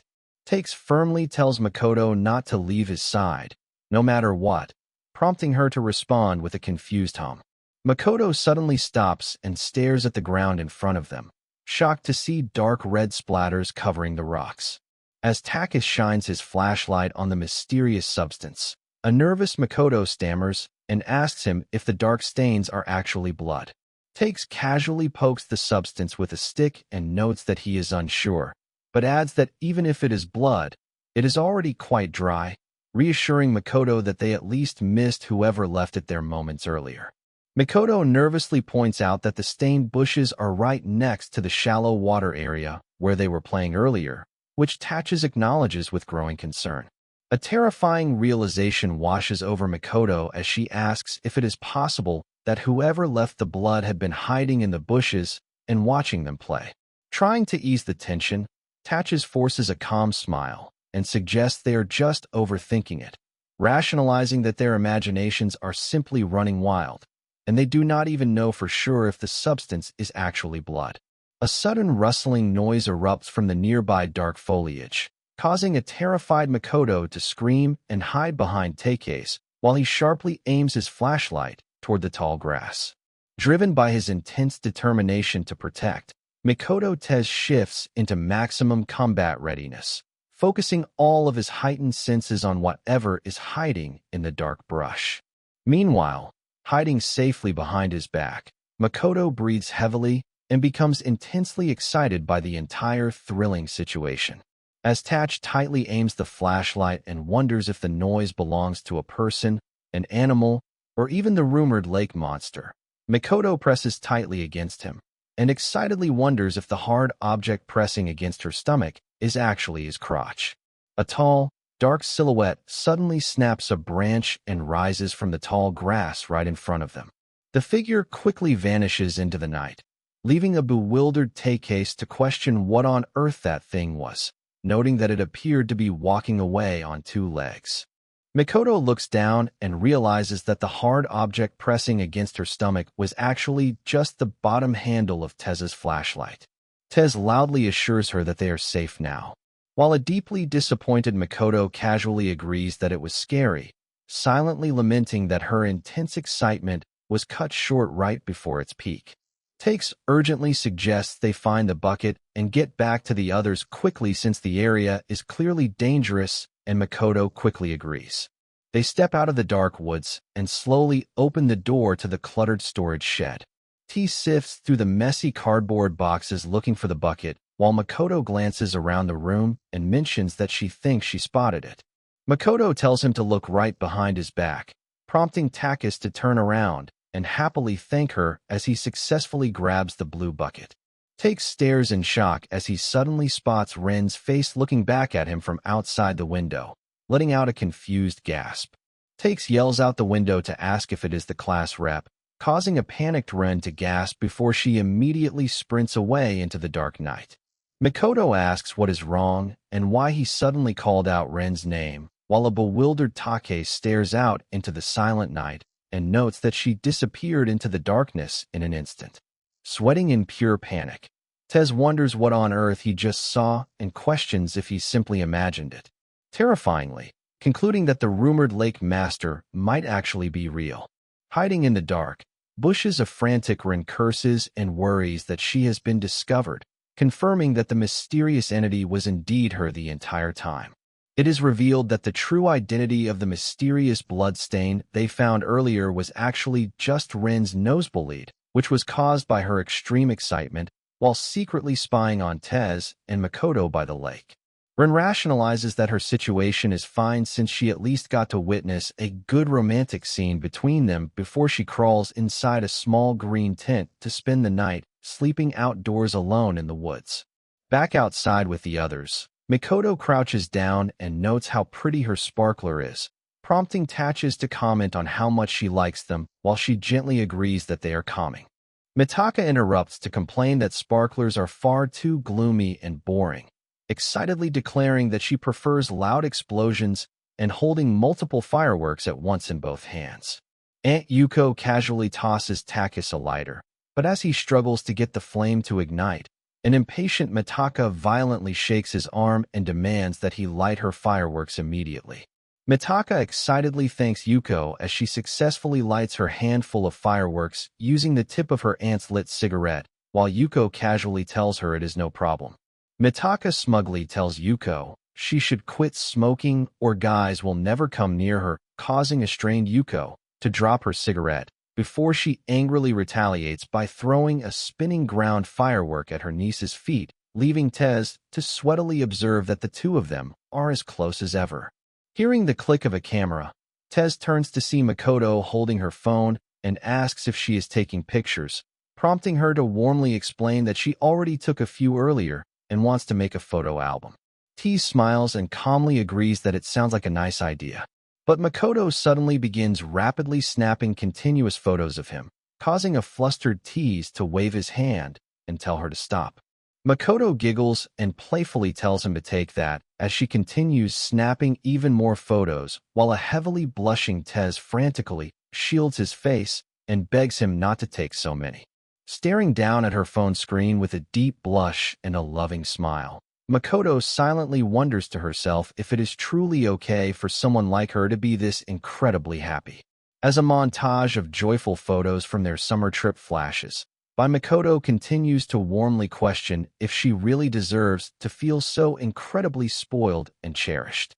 Takes falls silent for a moment before nervously calling her name, gently asking her if she thinks this trip has become a good summer memory for her. Makoto pauses and looks at him with a gentle, loving smile before warmly confirming that it absolutely did. Makoto's expression darkens into a sly smile as she bluntly replies that it is not enough at all, leaving Tez completely shocked. She reminds him that summer vacation has only just started and expresses her desire for a lot more, causing a terrified Tezanically ask if her dissatisfaction is because he acted creepy when she showed him her swimsuit. Makoto quickly apologizes and nervously admits that she might be getting carried away and being too greedy, but Takis offers a gentle smile and reassures her that it is perfectly fine and that she is right. Blushing warmly, Tez confidently tells her to leave it to him, promising to make tons of amazing memories together that will completely overshadow their primary school days, which Makoto happily agrees to. Their romantic moment is abruptly ruined when Mitaka yells for him to look at her snake firework that looks like poop, prompting an annoyed Takase to scream at her for interrupting them. While Hyuko casually invites them to join in, Tace lets out an irritated sigh as Makoto warmly suggests they go join the others since it looks fun, and he quietly agrees. As they look at each other, Take softly reiterates to Makoto that he is completely serious about his promise. He silently resolves that he will not let their current relationship lose to those sparkling days of their past. He vows to make the absolute best of their time now and ensure that she truly feels the present is their best time together. He firmly decides that once he accomplishes that goal, he will finally tell Makoto how he truly feels about her. It is revealed that Ren's information-gathering route relies on a mysterious informant heavily implied to be Mitaka in disguise who warns her that her intel does not come cheap. Later in her bed, Makoto anxiously stares at her phone and spirals into deep despair when Tak takes more than 5 minutes to reply to her text, only to instantly light up with joy when he suddenly calls her. Takase loudly yells to the class rep that the 4th volume is starting while Rin smugly closes her eyes and decides to pretend she cannot hear him. Frustrated by her lack of response, Takis decides to write his message directly on her back with his finger, causing her to jolt in surprise. As Takes traces the words that the 4th volume is starting on her back, a deeply flushed Rin takes out her earphone and frustratedly mutters under her breath about his antics. Under the bright blue sky, the group stands by the car trunk as Makoto asks if a certain spot is fine, which Tez confirms. Mitaka frantically complains that her arms are going to fall off and urges her brother to hurry up. While Makoto easily lifts a bag into the trunk, wiping the sweat from his forehead, Takase reflects on how fun the camping trip was and hopes they can do it again next year before someone suddenly calls his name. Yuko walks over and playfully whines about them, leaving so soon, wishing they could stay for another 10 nights. Tez awkwardly declines the extended stay before bidding her farewell. As Takis tries to walk past her, Yuko quickly steps in front of him to block his path with a smile, repeating her farewell. When he attempts to dodge around her, she instantly sidesteps to block him again. Yuko tightly grabs him and cheerfully repeats her goodbyes over and over while a panicked Takase demands to know why she will not let him through if she is actually trying to say goodbye. Makoto sweatily watches the two of them grapple and questions what Yuko is doing while Mitaka watches them closely with a thoughtful hum. Mitaka casually explains that Yuko is probably just lonely, adding that Mitaka reveals that when she was born, Tez stayed at their mother's family home, where Yuko took care of him the entire time, making him feel like a little brother or even a son to her. Finally breaking free from her grip, Tez dashes past Yuko and loudly bids her a final farewell as he makes his escape. Standing alone, Yuko smiles softly and quietly offers him a genuine farewell for real this time. As Takis and Mitaka walk away with Mitaka cheerfully saying goodbye to her brother, Makoto looks back at Yuko and silently notes that she seems lonely. Inside the car, Makoto tells her mother to drive safely, to which Misiki proudly boasts that she got in on her driving aptitude test. Looking out the window, Tez reflects on how nice the place is and thinks to himself that he should come back again with Makoto. Yuko suddenly presses her face against the car window, startling Tez into screaming as she asks him to please come back again. When he frantically asks if she followed them, she cheerfully explains that she just wanted to see him off properly. Yuko cheerfully agrees and says her final goodbyes, prompting an exhausted Tak to sigh and bid her farewell for real this time. As the car drives away and Tez lets out a relieved sigh, Makoto suddenly gasps in shock. Makoto frantically taps Tez's shoulder and points out the back window where they see Yuko still waving at them from beside a private property sign. Yuko continues waving and calling out to Tez, leaving him completely horrified as he wonders how she managed to run ahead of them and be faster than their car. As they continue driving, Makoto nervously admits that the encounter surprised her, but notes that Yuko has always been a nice person. Takes awkwardly smiles and agrees, mentioning that while she is a bit tactless, her sense of humor makes her much easier to talk to than his own mother. Meanwhile, in the other car, Mako suddenly feels irritated for some unknown reason, prompting a laughing Mitaka to tease that she might be going through menopause. While Rentaru smiles from the driver's seat, Takes thoughtfully reflects on how long it has been since he last saw Yuko and admits that he actually might have wanted to stay a little longer, catching Makoto's attention. A trembling Makoto nervously calls out Tez's name and stammers for him to look at the window. Tace looks out the window and is completely bewildered to see Yuko casually riding a motorcycle right next to their car. Yuko speeds ahead of their car as Tez frantically screams that she is still following them, begging her to stop. Shouting over the wind, Yuko demands that he absolutely must come visit her again and angrily warns him not to wait another 4 years for his next trip. She loudly declares that his big sister will never forgive him if he does, leaving an emotional Takes to softly agree. Leaning forward with a bright blushing smile, Tez enthusiastically shouts that he will definitely come back again, calling her his big sister, to which Yuko responds with a cool thumbs up as she rides ahead. As they watch her ride away down the open road, Takes turns to Makoto and asks if she will come with him again next year. Makoto blushes and offers a warm, happy smile as she agrees. Misiki nervously asks from the driver's seat if she has invited too, prompting Takes to plainly state that it depends entirely on her future behavior, making whine about how harsh he is. Makoto sweatily points out that Yuko is actually still chasing them, prompting a confused Takes to look forward and see Yuko riding her motorcycle directly in front of their car while staring back at them.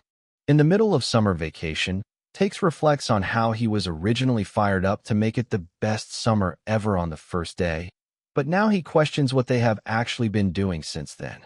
Sitting comfortably on the couch with controllers in hand, Takes notes that he and Makoto have mostly just been staying inside and playing video games. Takes rationalizes their choice by noting that the current outdoor temperature is a terrifying 37 degrees Celsius, making it practically suicidal to go outside at noon without air conditioning during a Japanese summer. Takes admits that staying inside makes it feel no different from any normal day, regardless of it being summer vacation. But Makoto quietly speaks up, sharing that a part of her thinks otherwise. Blushing warmly, Makoto suggests they switch from playing against each other to playing a co-op game next, which Takes happily agrees to while secretly thinking to himself that a part of him also feels this simple routine is more than enough. Tace excitedly cheers that they beat the game together and thanks Makoto for her help, praising how great co-op mode is, while a deeply relieved Makoto happily stammers her excitement over actually managing to be useful. Smiling brightly, Tez turns to her and enthusiastically holds out his fist to celebrate their victory, leaving Makoto staring at it in silent confusion. Makoto stares blankly before hesitantly asking if he wants her to give him a punch to the gut, prompting an exhausted Takase to clarify that he did not mean it like that. Makoto begins to tremble and panic over her mistake, prompting an apologetic Takase to quickly assure her that it was his fault for doing it out of nowhere and expecting her to understand. Makoto intensely glares at him with wide, crazed eyes and insists that she gets it now, causing a terrified Takase to stammer and beg her to wait as she abruptly steps closer. To Takase's complete confusion, Makoto suddenly thrusts her chest forward and forcefully smashes her breast directly against his extended fist.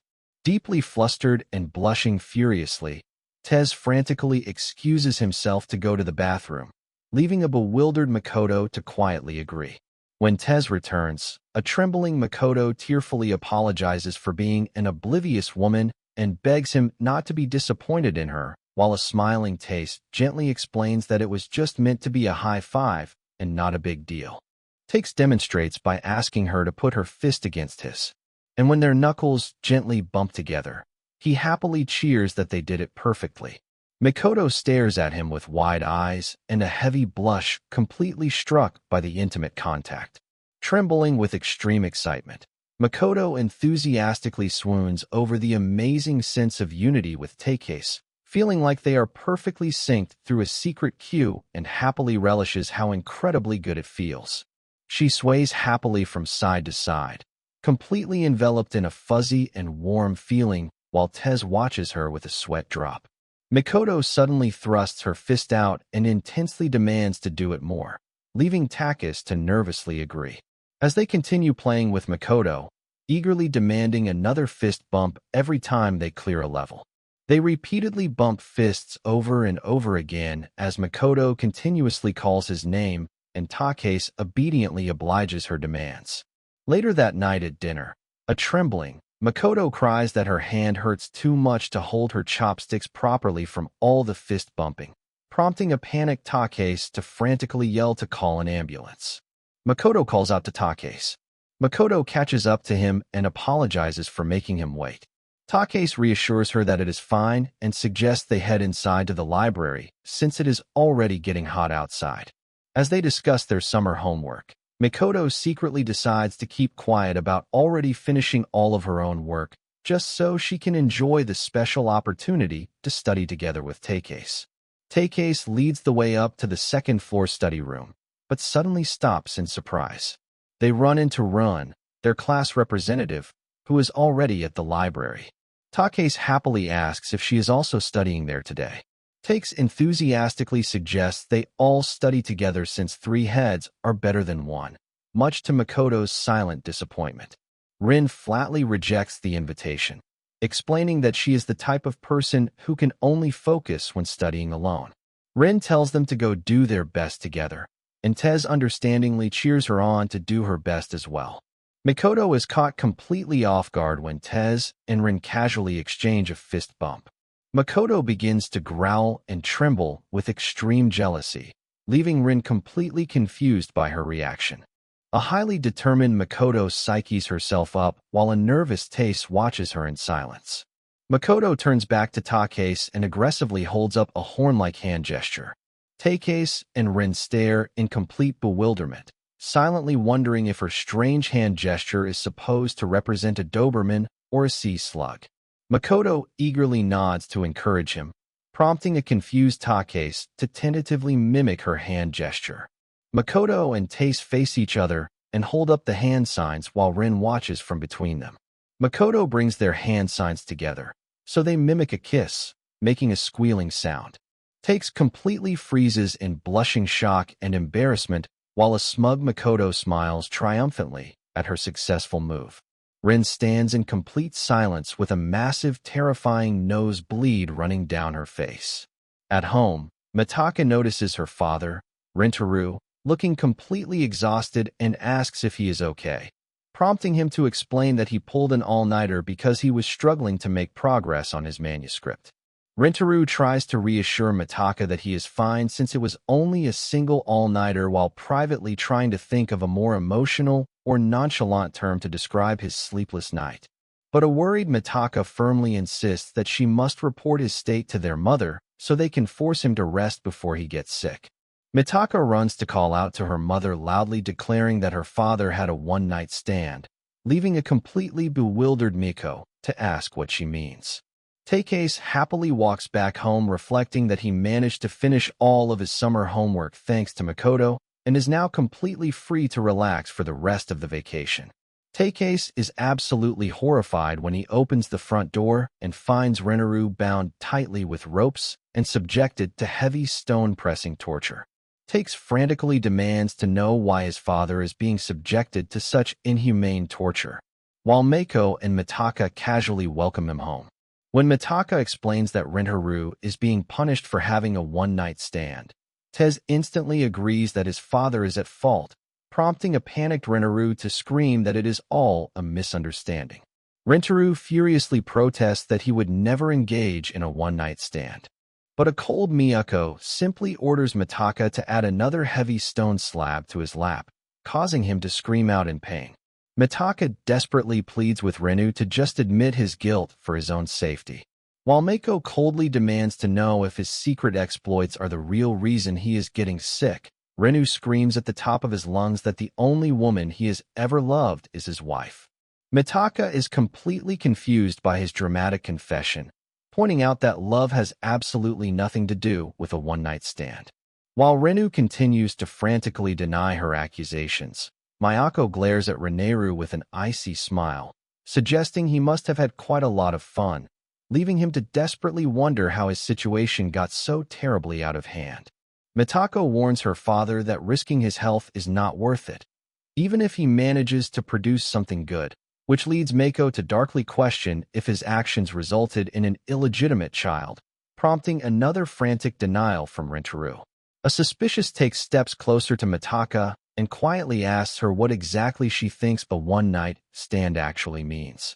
Mitaka casually explains that it simply means spending a whole night without sleeping, arguing that using the term one-night stand sounds far cooler and more stylish than just saying an all-nighter.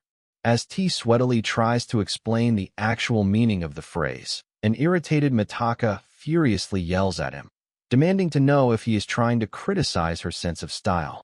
Takes leans in close and whispers the true definition of the phrase directly into Maka's ear, instantly causing her entire face to turn bright red in pure embarrassment. A deeply embarrassed Mitaka screams at the top of her lungs and runs away in tears, leaving the rest of the family to watch her go. A long, tense silence falls over the living room as they stand around the tied-up Rentaro. Rentaro smugly points out that he was telling the truth, prompting an apologetic Mayako to say she is sorry, but remind him that all-nighters are still unacceptable, which a weary Rentaro completely agrees with. Rin wakes up, stretches, and begins preparing her breakfast by frying an egg and making toast. Just as Rin is about to take a bite of her breakfast, her phone suddenly begins to vibrate, leaving her to grumble that it is probably Takase. Before she glances down in surprise, she is shocked to see a call from Makoto, and she frantically answers the phone to ask what is wrong and if she did something to upset her. Rin quietly listens as Makoto speaks. On the other end of the line, Rin hangs up the phone and panics in complete shock, realizing that Makoto is somehow coming over to her apartment all by herself. After pacing around her room in extreme anxiety, Rin hears her doorbell ring and immediately runs to fling the door open. Surprised that Makoto actually showed up, Rin nervously welcomes her inside. Makoto politely apologizes for the sudden intrusion, while a nervous Rin admits she assumed Makoto would be hanging out with Tez since they are usually inseparable. Makoto casually smiles and asks if it is not perfectly normal for a friend to come over and hang out during summer vacation. Rin sweatily agrees, unaware that Makoto's true motive for visiting is to gather information and figure out the exact nature of Rin's relationship with Tachis. Looking around the entryway, Makoto asks Rin if she lives all by herself in the apartment. Rin confirms she does, explaining that she rents an empty room in a women's college student apartment that her grandmother manages. Rin tells her to take a seat while she goes to make some tea, but Makoto stops in her tracks when she suddenly spots a framed photograph on the desk of Takis next to a short-haired student. Rin lets out a panicked shriek and frantically waves her hands to explain that the photo does not have any weird meaning and that she only kept it because she did not have a better one. While a quiet Makoto points to the person standing next to Tace, Makoto asks why Rin has a photo of the person who was close with Tez, catching Rin completely off guard. Makoto's eyes go wide as she asks if the person in the photo is actually Rin herself, prompting a deeply blushing Rin to confess that it was indeed her, explaining that she had very short hair in middle school and looked completely different. Makoto apologizes, explaining she always thought Rin was a boy because she only ever saw her from far away. But Rin reassures her it is fine and admits she used to dress that way because she was raised like a boy. Makoto is puzzled by her words, prompting Rin to explain that her parents wanted a son and tried to raise her as a boy even though they knew it was contradictory. Rin confesses that she hated it because she wanted to wear cute things like other girls, but felt pressured to keep her feelings to herself until she finally met Tace in her first year of middle school. Rin recalls telling Takase she was basically a boy and that doing girly things would be weird only for Tejer it wasn't weird at all, and gently suggests that growing her hair out would suit her. Rin warmly reflects that Tez inspired her to be honest with herself, which led to her having an all-out fight with her parents as all her bottled-up feelings finally burst out.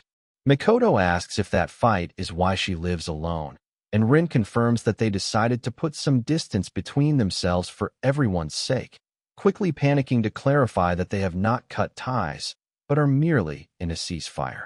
Rin softly confesses that she is incredibly grateful to Takase for saving her, though she would never say it to his face because he would easily get full of himself.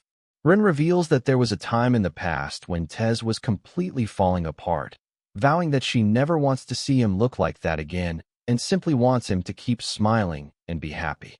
Rin frantically insists that her feelings are completely innocent with nothing shady between them, prompting a warm smile from Makoto as she acknowledges Rin's genuine wish for Take's happiness. Makoto gently points out that this must mean Rin actually likes Tez. Rin completely freezes in absolute shock at Makoto's direct conclusion. When a panicked Rin tries to argue, Makoto counters by pointing out that wanting someone to be happy and feeling deeply grateful to them makes it more of a stretch to say she does not like him. Makoto leans in close and bluntly tells a startled Rin that she has always found her highly suspicious. Makoto demands to know whether Rin likes or hates Taches before suddenly pinning her down to the floor. Rin lies on her back in complete shock as Makoto straddles her from above. Makoto leans down to demand an answer once again, leaving Rin to sweatily stammer that she doesn't. Covering her face with her arm, Rin reluctantly confesses that she doesn't exactly hate him, which Makoto flatly complains is far too vague of an answer. Rin flusteredly demands to know why Makoto even cares enough to ask her such a thing, leaving a startled Makoto to fumble for an answer. Rin loudly declares that she knows the truth, pointing out that Makoto is only asking because she is the one harboring those kinds of feelings for Tez.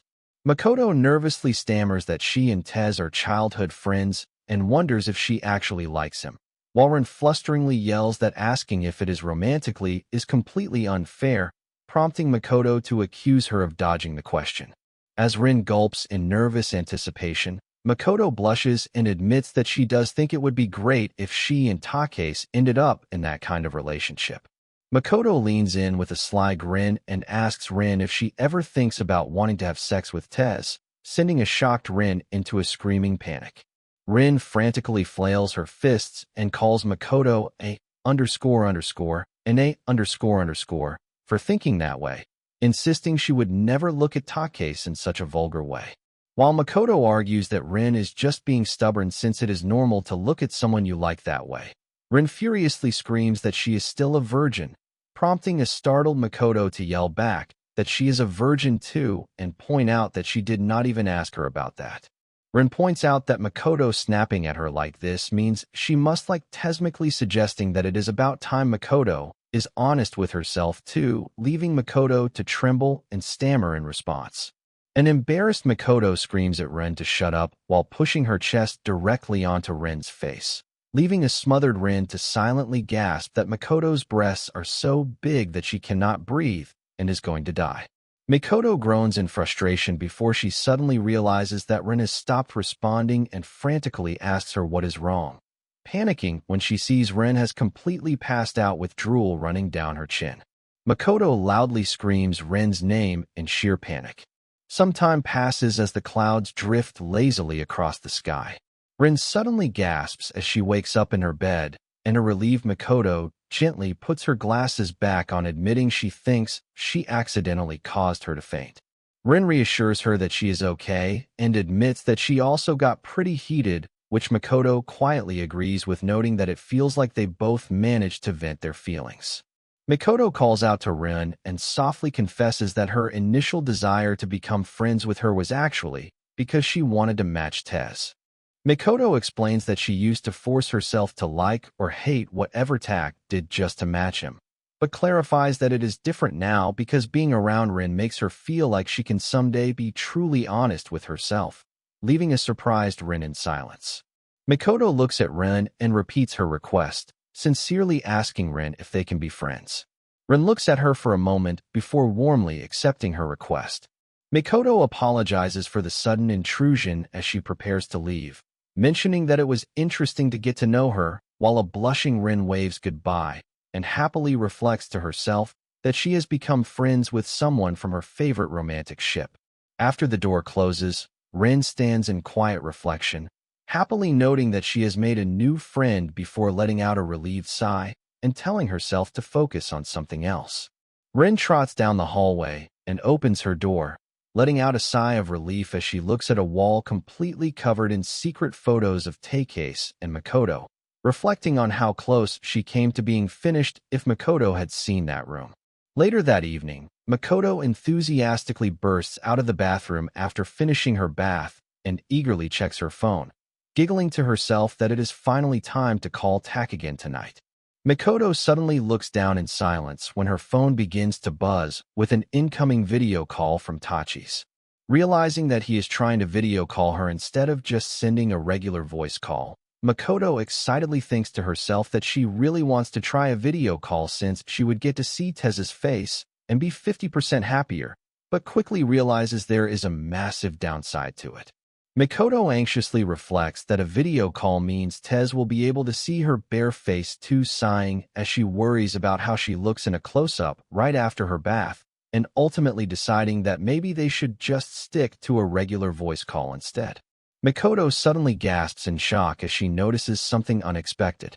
Makoto decides to challenge herself and take a step forward by initiating a video call instead of a normal voice call. She nervously presses the button and waits anxiously as the call begins to ring. Takes is shocked to receive an incoming video call from Makoto and quickly swipes his screen to answer it. With his heart pounding rapidly in anticipation, Takase clicks the button to connect the video feed. Takes is met with an immediate close-up of Makoto's chest on his screen, causing him to scream in complete shock. Takes frantically asks if he is allowed to look at her chest, and explains that normally people show their face on video calls, prompting a flustered Makoto to realize her mistake and agree to adjust her camera. Makoto nervously asks Takase if he wants to see her face, and he eagerly agrees over the call, explaining that he would have trouble settling down otherwise. After hesitantly agreeing, Makoto brings the camera up to her blushing face, prompting Takes to ask why she is getting so embarrassed. Makoto softly questions if doing this is weird, but Tez reassuringly replies that it is not weird at all and expresses how happy he is to see her face, leaving her deeply flustered. Tez casually mentions that Makoto went to the class representative's place, but his face instantly contorts in sheer terror as the realization of her visit sinks in. Makoto nervously asks Takase what is wrong as she stumbles backward while drinking a glass of water, unaware that her state of undress is fully visible on camera. When Takes warns her that her body is on screen, Makoto playfully dismisses it as a joke, teasingly asking if he thinks there is a ghost in the frame just because they are on a video call. Tease sweatingly replies that it is somewhat similar to that, admitting that he wants to believe her, but struggles to find the words before his eyes go wide in absolute shock at what appears on his screen. As Makoto slides her pants down with her back to the camera, panicked, T screams at the top of his lungs for her to look behind her, because everything is visible on screen. Unconvinced, Makoto playfully tells him she is not falling for his trick as she turns around and happily raises her glass to cheer him. The next day, a deeply regretful Makoto trembles at the table as she is presented with a strict ban on alcohol. While her mother sternly explains that this restriction is actually a generous compromise, Makoto quietly whispers Tak's name in the darkness, leaving him to nervously call her name back in confusion as she slowly leans in and confesses that she can no longer hold back either. Makoto crawls over Takase with a heavy blush and suggests they do something that feels good together, sending a highly flustered Takase into a screaming panic. Takase suddenly bolts upright in his bed, panting for breath before he wipes his forehead in relief upon realizing that the entire intimate encounter was actually just a dream. Takes sigh in disappointment and laments how hopeless he is, reflecting on how his nightmares have recently decreased, only to be replaced by a sudden rise in wet dreams. Deciding that it is still too dark to stay awake, Takase lies back down to go to sleep, only for his eyes to suddenly snap wide open in shock. Take sits up in bed and carefully reaches down into his blanket to adjust his wet underwear. Staring off in pure dread, Takase realizes his underwear is in a state of absolute emergency and sighs in frustration, deciding he needs to sneak out and handle the situation immediately.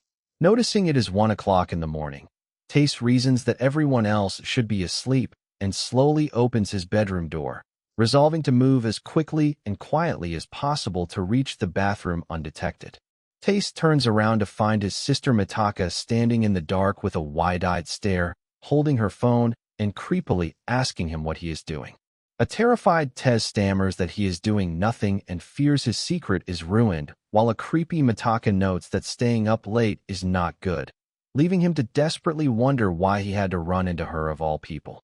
Takes quickly retaliates by demanding to know what she is doing awake so late, teasingly bringing up her embarrassing interrogation of their father, which immediately sends a crying Mitaka into a dramatic tantrum as she begs him to stop reminding her of it.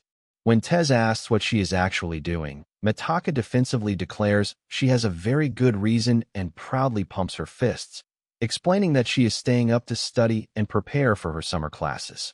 Surprised by her rare dedication, Takes gently advises her that she does not need to push herself so hard in the middle of the night, prompting a hesitant Mitaka to look away and murmur that she has her reasons.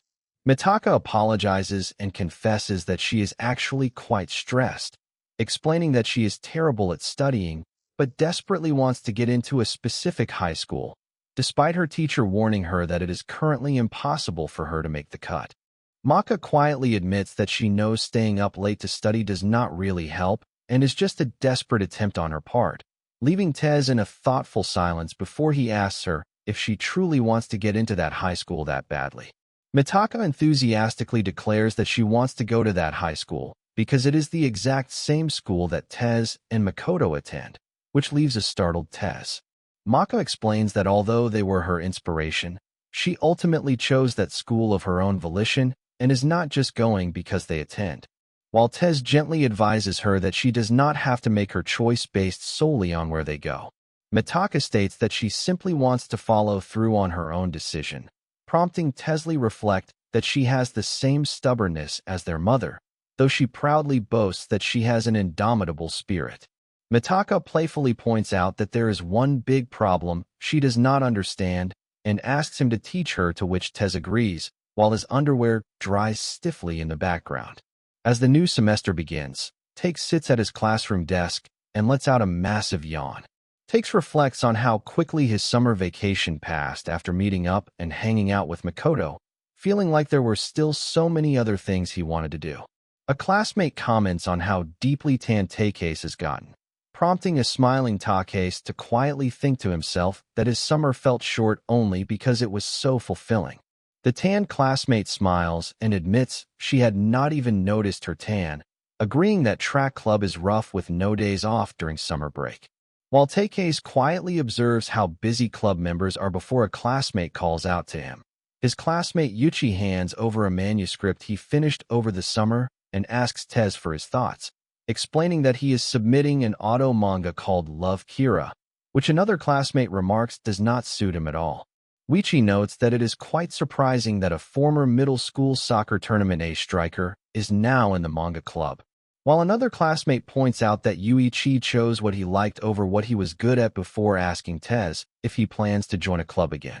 UI mentions that their school heavily pushes club activities and calls Takase a rare specimen for not participating, leading Tak to sweatily explain that he thinks he is perfectly fine without joining a club. Yuichi jokingly suggests that Take's refusal to join clubs is because of a girl, which a blushing Tak quickly denies by saying it has nothing to do with Makoto, prompting Yuichi to clarify that there is nothing wrong with his lifestyle as long as he feels he is living his youth to the fullest. After Taste notes that Yuichi looks better than before. "Are you witchy?" Bitterly declares that he is finished with girls forever and rants about his ex-girlfriend dumping him right after he quit soccer, while a classmate tells him to keep his personal grudges to himself. UI bids Tez farewell and asks for feedback on his manuscript by next week, leaving a quiet Taste to ponder if he is truly living his youth to the fullest. Eventually concluding that while his youth is undoubtedly Makoto, he is still not satisfied. Take slowly decides to take action, whispering to himself that he will finally confess. Takes resolves to confess to Makoto the next day, but his thoughts are suddenly interrupted by classmate rumors of an ambulance next door and dark haunting thoughts questioning if he has any right to make her happy when he was supposed to protect her. As Tez sits lost in his deep thoughts, his classmate suddenly snaps him back to reality with a loud clap in front of his face demanding his attention. The class representative, Run, glares at him and bluntly tells him to stop making such a gloomy face since she hates it, prompting an apologetic Taste to apologize to her. Rin tells Tez to disregard it and warns him that he has an unwelcome visitor, leaving him completely startled as he turns around to see who it is. Ayama Ray suddenly slides the door open and steps into the room. Taste bluntly asks what she wants, prompting her to stutter momentarily before she smugly remarks that his gloomy face clearly shows his summer break was not very fulfilling. Ayama continues to cross her arms and confidently declare that absolutely nothing happened over his summer break, completely ignoring Tachi's as he repeatedly tries to ask her what she actually wants from him until a silent pause falls between them. Ayama suddenly gets extremely close and aggressively demands to know how far things went between him and Makoto over the summer break. A completely flustered Tesla over her coming all the way to his classroom just to ask that. But she firmly insists that it is a highly important matter. Ayama stutters in a panic and nervously asks if they kiss, to which T sweatily asks why she is making it sound so cute. However, she instantly jumps to conclusions and screams to ask if they went all the way, forcing a deeply flustered Tesla protest that absolutely nothing happened. Hearing that nothing happened, Ayama lets out a smug giggle and tells Tez that he still has a very long way to go, mockingly questioning how he managed to do so little, despite Makoto liking him more than her, leaving Takase staring back at her in pure annoyance. Ayama flashes a cunning smile and confidently declares that at this rate, she will have all the openings she needs to easily one-up him. After a brief silence, Takis lets out a smug smirk and dismisses her as a fool, confidently declaring that the gap between them is already much larger than she thinks, before proudly shouting that he has already held hands with Makoto and seen her in a swimsuit, which leaves a completely horrified Ayama stammering in shock. Takase points directly at her and smugly boasts that he is only going to pick up his pace from here on out to the point where she will not even register on his radar. Deeply frustrated and on the verge of tears, Ayama runs out of the room while screaming that she is letting him off easy today, but promises he will regret it, leading a sweat-drop-ridden Tessel who actually use such cliché phrases in real life, exist before she angrily tells him to shut up. T suddenly calls out Ayama's name as she runs, catching her off guard before he rubs his neck with a warm smile and sincerely thanks her. A deeply flushed Ayama immediately panics and calls him gross, wildly asking if he is trying to make a move on her as well before frantically telling him to just forget it and go away. Take smiles softly to himself as he realizes he had temporarily forgotten his worries before he lets out a tired sigh on his first day back at school and opens the door to enter the classroom, resolving that his new semester starts now alongside Makoto. Takes steps through the door and glances over at the desks, only for his eyes to instantly snap wide open in utter bewilderment. Takes finds a large group of highly fashionable classmates completely crowding around Makoto's desk as they chat with her. Looking at the scene, a sweating Tez compares the layout of the girls to a protective shogi arrangement, utterly stunned to find Makoto completely surrounded by the class Gieris. Takes anxiously worries that Makoto might have been dragged into some sort of trouble by the popular girls and urgently decides that he has to step in and save her immediately. As the girls excitedly pull out snacks to with each other, one of them politely turns to Makoto and asks if it is all right for them to eat right at her desk, to which Makoto calmly and warmly agrees. Takes is left sweating in absolute disbelief. Upon realizing that they are actually asking Makoto for permission, quickly deducing that she is not being cornered at all, but rather that they are naturally forming a protective shield around her. Takes hilariously concludes that Makoto is actually the king in their group, just as he notices a couple of nervous boys whispering and building up the courage to go over and talk to her, leaving him to sweatily watch them make their move. The two boys nervously ask the group if they would like to hang out after school, if they are free. But the surrounding Jairus immediately glare them down with intimidating, intense expressions, while a confused Makoto simply squeaks in the background. The boys immediately withdraw their invitation and back away, leaving Takis to sweatily reflect on the impenetrable defense formed by the castle of Gieris, realizing it is incredibly difficult for anyone to get close to Makoto. The green-haired Jaru suddenly puts her friend in a tight chokehold, causing her to gag, which leaves a horrified Taste to wonder if he is witnessing a sudden internal purge. While Makoto silently notes how terrifying the chokehold is, she suddenly spots Tachi's and cheerfully calls out his name, causing the surrounding Jairus to freeze in shock as they turn to look at him, while their choked friend slumps down in dazed silence. The Jairus immediately scatter and vanish in an instant, leaving a bewildered Makoto to warmly welcome Tez back and ask if anything happened. After a sweating, Tessically denies it. He smiles and reassures her it was nothing important, silently concluding that their class is still full of absolute mysteries. After school, Tez reflects on his long meeting with his homeroom teacher and decides to hurry so he can walk home with Makoto, but he suddenly stops when he spots Hakabune heading toward the shoe lockers, even though she does not appear to be leaving yet. Takes his eyes widen in shock as he realizes Hakabune is standing right in front of Makoto's shoe locker, and he watches in horror as she reaches her hand inside to grab Makoto's shoes. Takes abruptly bursts out and loudly demands to know what she is doing, shocking a panicked Hakabune before he angrily accuses her of secretly plotting this after pretending to get close to Makoto while she frantically waves her hands and desperately pleads that it is not what it looks like. Hakabune frantically holds up a bottle of shoe cleaner and a brush, begging him to look before she sweatily confesses that she actually came there to polish Makoto's shoes, leaving a completely bewildered Tezar in silence and repeat her words in disbelief. Tez firmly replies that her explanation still does not justify her actions and calls her behavior creepy, prompting an apology from her. Remembering their protective behavior from earlier, he demands to know what her group is actually trying to accomplish, leaving Hakabune in a tense silence. After hesitating, Hakabune explains that polishing her shoes is not the only thing they want to do and reveals that back in middle school, Makoto's shoes used to get stolen from her locker a lot, catching Tak off guard as he listens in silence. Hakabune notes that while the thefts do not seem to happen anymore, They still take turns keeping watch every single day on a rotation just in case, leaving Takis to quietly murmur his understanding and fall into deep thought over their dedication. Tez still questions why they would go to such lengths for Makoto, prompting a cheerful Hakabune to explain that it is simply because Makoto was incredibly kind to them back in middle school. As Tasis listens, Hakabune recalls how kind and cheerful Makoto always was, sharing that she would immediately come over to talk to them whenever they were in trouble, and that simply chatting with her made them feel incredibly happy. Hakabune explains that because they could do nothing for Makoto back then despite owing her so much, they desperately want to support her now to ensure she never has to experience that kind of pain again, leaving a touched Tace quietly murmuring in understanding.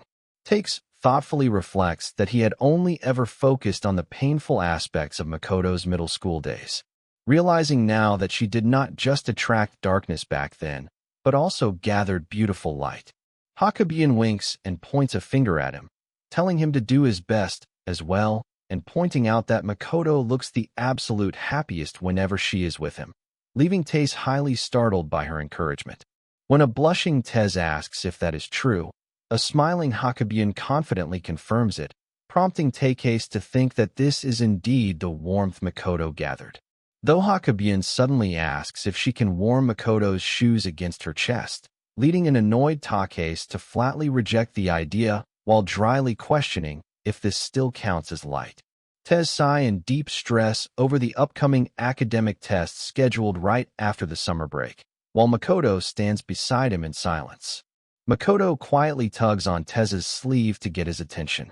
As they walk together, Makoto suddenly offers to let Takis hit her to help relieve his stress, leaving him completely bewildered. Takes frantically protests that he would never do such a thing, prompting a startled Makoto to explain that she thought physical release was the only way to help him calm down. Takes grimly asks Makoto if he looks like that much of a scumbag to her, causing her to panic and frantically apologize in tears.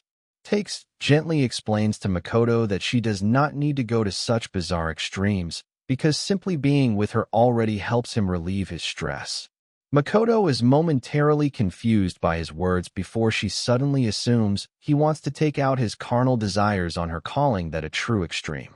Makoto begins to panic and pull her hair as she overthinks her value and reason for existing to him, prompting a sweating Tak to tell her to calm down.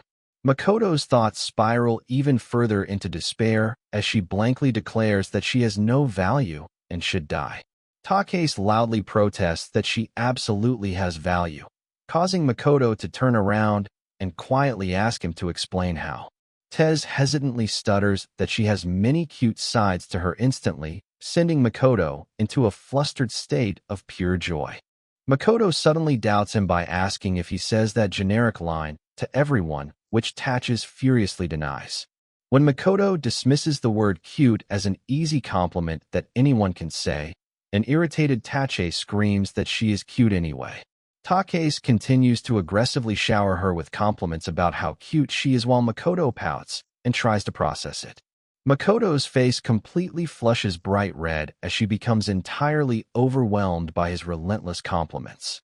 As Makoto completely short-circuits from embarrassment and starts to fall, a panicked Tachis rushes forward to catch her in his arms. Clinging tightly to him with a nosebleed, a deeply blushing Makoto weakly mutters that she is perfectly fine with dying at this moment. The two stand in an embrace in the middle of the hallway. When Tez asks if she is feeling anemic and suggests they find a bench to rest on, he suddenly realizes that Makoto is holding on to him tightly and refuses to let go. Takes panics as he becomes intensely aware of the physical contact, feeling Makoto's body and smelling her scent close to him.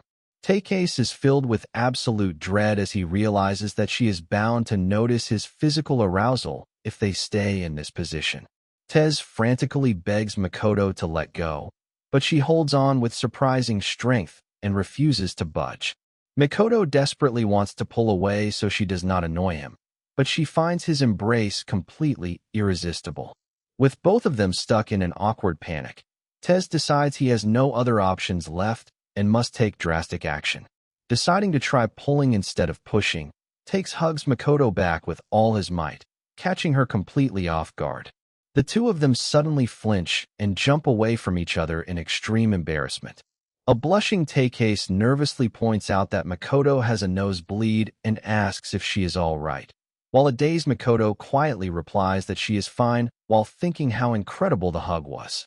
As Makoto wipes her nose and admits she completely forgot what they were originally discussing, Takes awkwardly reminds her that they were talking about her worth as a person. Makoto casually smiles and states that her worth no longer matters to her before suggesting that since she is smart, she could help tutor him for his test prep, leaving Tez to note how sensible her conclusion turned out to be. Later that night, Makoto remains in such high spirits from the encounter that she begins acting strangely and shaking her head violently. Maka complains that she is hungry and asks her mother if dinner is ready, only to realize the house is completely quiet and her mother is nowhere to be found. Standing alone in the quiet house, a panicked Mitaka wildly suspects that her mother has activated optical camouflage to become invisible. Rentaro asks what is wrong, prompting Mitaka to frantically declare that her mother might be using invisibility. Renu chuckles and explains that their mother actually went to a parent-teacher conference at school with her brother, which Mitaka vaguely recalls as she asks when she will return. When Rentaro estimates that she will not be home for another hour and a half, an impatient Mitaka begins punching his back loudly, complaining that she will starve to death. After frantically stopping Rentaro from cooking, Mitaka confidently declares that this is her moment to take charge and prepare tonight's dinner herself. Rentaro sits quietly in the living room, reflecting on how he was strictly banished from the kitchen by Mitaka so she could keep her cooking a secret. Rentaro warmly reflects on how much Mitaka has grown and eagerly looks forward to tasting her cooking, admitting he did not even realize she knew how to cook. Mitaka proudly calls out to Renu to announce that dinner is finally ready. Reneru happily asks what kind of dish she made, only to instantly freeze in pale, wide-eyed shock when he sees the meal. Mitaka presents him with an incredibly heavy garlic pork rice bowl topped with a raw egg surrounded by fried chicken, a crusette sesame sauce, and instant ramen. As a drooling, Mitaka proudly asks if the meal looks delicious. Rentaro sweatily agrees while internally panicking that she has served him a meal that could actually kill him. Mitaka cheerfully digs into her food, while a terrified Rentaro hesitantly tries to eat his portion in silence. When Mitaka boasts about her natural culinary talents and asks for his agreement, Rentaro weak-heartedly agrees while desperately clutching his incredibly heavy stomach. Rentaro internally laments that Mitaka's chosen menu resembles a heavy over-the-top late-night snack made by a college student, finding the massive meal genuinely terrifying and potentially lethal for him. Just as Rentaro starts to feel grateful for Miyako's thoughtful meal preparation, Mitaka catches him off guard by demanding to know whether her cooking or her mother's is better. Mitaka aggressively warns Renu not to give a spineless diplomatic answer, forcing a deeply sweating Rentaro to awkwardly search for an acceptable explanation. When Rentaro gently explains that her cooking is simply too rich for him, an angry Maka forces him to admit that he simply prefers her mother's food. A pouting Maka angrily revokes Renuru's dessert privileges, while he silently notes that she clearly had plans to eat cake and ice cream herself. Despite the heavy meal and her anger, Rentaro warmly smiles and sincerely thanks Mitaka, telling her that he is truly happy. She prepared dinner for him. Mitaka shyly promises to cook for him again, which Rentaro weakly accepts before he is suddenly hit by a severe stomach ache and spends the rest of the night groaning in the bathroom. When Makoto invites Taste to stay the night, a panicked Tatches quickly refuses by pointing out how improper it is to sleep over at a girl's house, reflecting that this has become their usual routine whenever he visits. Makoto questions why he would not want to stay over when she used to stay at his house all the time, to which Tesla does not even have an extra room for him to sleep in. Takes secretly blushes as he reflects on his dream of not just staying over, but eventually living together with Makoto in the future. Makoto casually suggests sharing her spacious bedroom with him, but Takes' romantic thoughts are instantly shattered when he remembers her imposing mother also lives in the house. Makoto's mother orders Makoto to be quiet before warmly suggesting that setting aside a room for Tez in the house might actually be a great idea for the future, catching both teens completely off guard. As the mother and daughter enthusiastically discuss preparing a room for him, a panicked Takase tries to object only for them to ignore him and run off to get the room ready. A quiet white door slowly swings open. The group opens the door to reveal a dark, dusty study filled with audio monitors, computers, and packed record shelves. Makoto softly explains to a quiet Taste that this room was once used by her late father. Makoto reveals that they have kept the room completely locked and untouched for the 7 years since her father passed away. Takes silently reflects on how Makoto's father was a famous musician whom he never got to meet, recalling how Makoto put on a cheerful front back in the 3rd grade despite having just lost her father. Sensing his heavy silence, a sweating Makoto nervously asks if he is uncomfortable, jokingly laughing that her father would probably haunt them anyway, which a gentle Taste quickly reassures is not what he was thinking at all. Makoto's mother encourages Makoto to explain what her father was like since Tez, and she starts scrolling through her phone to send him a childhood photo, ignoring an embarrassed Makoto's frantic protests. Takes curiously checks his phone to see the photo, only to freeze in absolute shock upon seeing a highly revealing swimsuit photo of Makoto's mother instead. As a stunned, Tez stares blankly at the screen. A deeply embarrassed mother frantically apologizes and quickly swipes her screen to find the correct photo. Tez looks at the correct childhood photo of Makoto, with her father warmly agreeing that her father really did give off the strong vibe of a musician. Takes polite denies any discomfort, while Makoto's mother smiles and notes that her husband was never really the typical artistic type despite his profession. Makoto's mother warmly reminisces about how scatterbrained, earnest, and uncompromised her husband was, explaining how he always prioritized others until her voice suddenly begins to crack. Makoto's mother suddenly bursts into loud, overwhelming tears, prompting Makoto to gently comfort her while quietly apologizing to Takase and explaining that her mother still hasn't fully recovered from the loss. After calming down slightly, Makoto's mother reflects on how she was previously unable to even get close to her late husband's room, but feels strangely motivated to use it again now that Takase has started visiting. Makoto's mother suddenly gasps as she realizes that Takase somehow reminds her of her late husband, leaving Takase completely stunned as a flustered Makoto yells at her mother to stop. Her mother frantically promises she won't get any strange ideas, while a quiet Tez reflects on the image of Makoto's father. Takase reflects on how Makoto's father died of a sudden heart attack from the physical strain of his music career. Realizing how incredibly painful the loss must have been for both Makoto and her mother, Takase deeply wonders how a young Makoto was ever able to put on such a brave, cheerful face and act like everything was fine during such a devastating time. After her mother fully calms down, Makoto happily returns to ask Tez if he can stay the night, to which a hesitant Takase awkwardly agrees. Takes turns to look at Makoto with a quiet, serious expression and calls out her name. Takes gently asks Makoto if she was forcing herself to put on a brave and cheerful face for his sake back when they first met, especially since she had just lost her father. Takes expresses deep regret for never realizing her true pain back, then pointing out how hard she must have been pretending that everything was fine.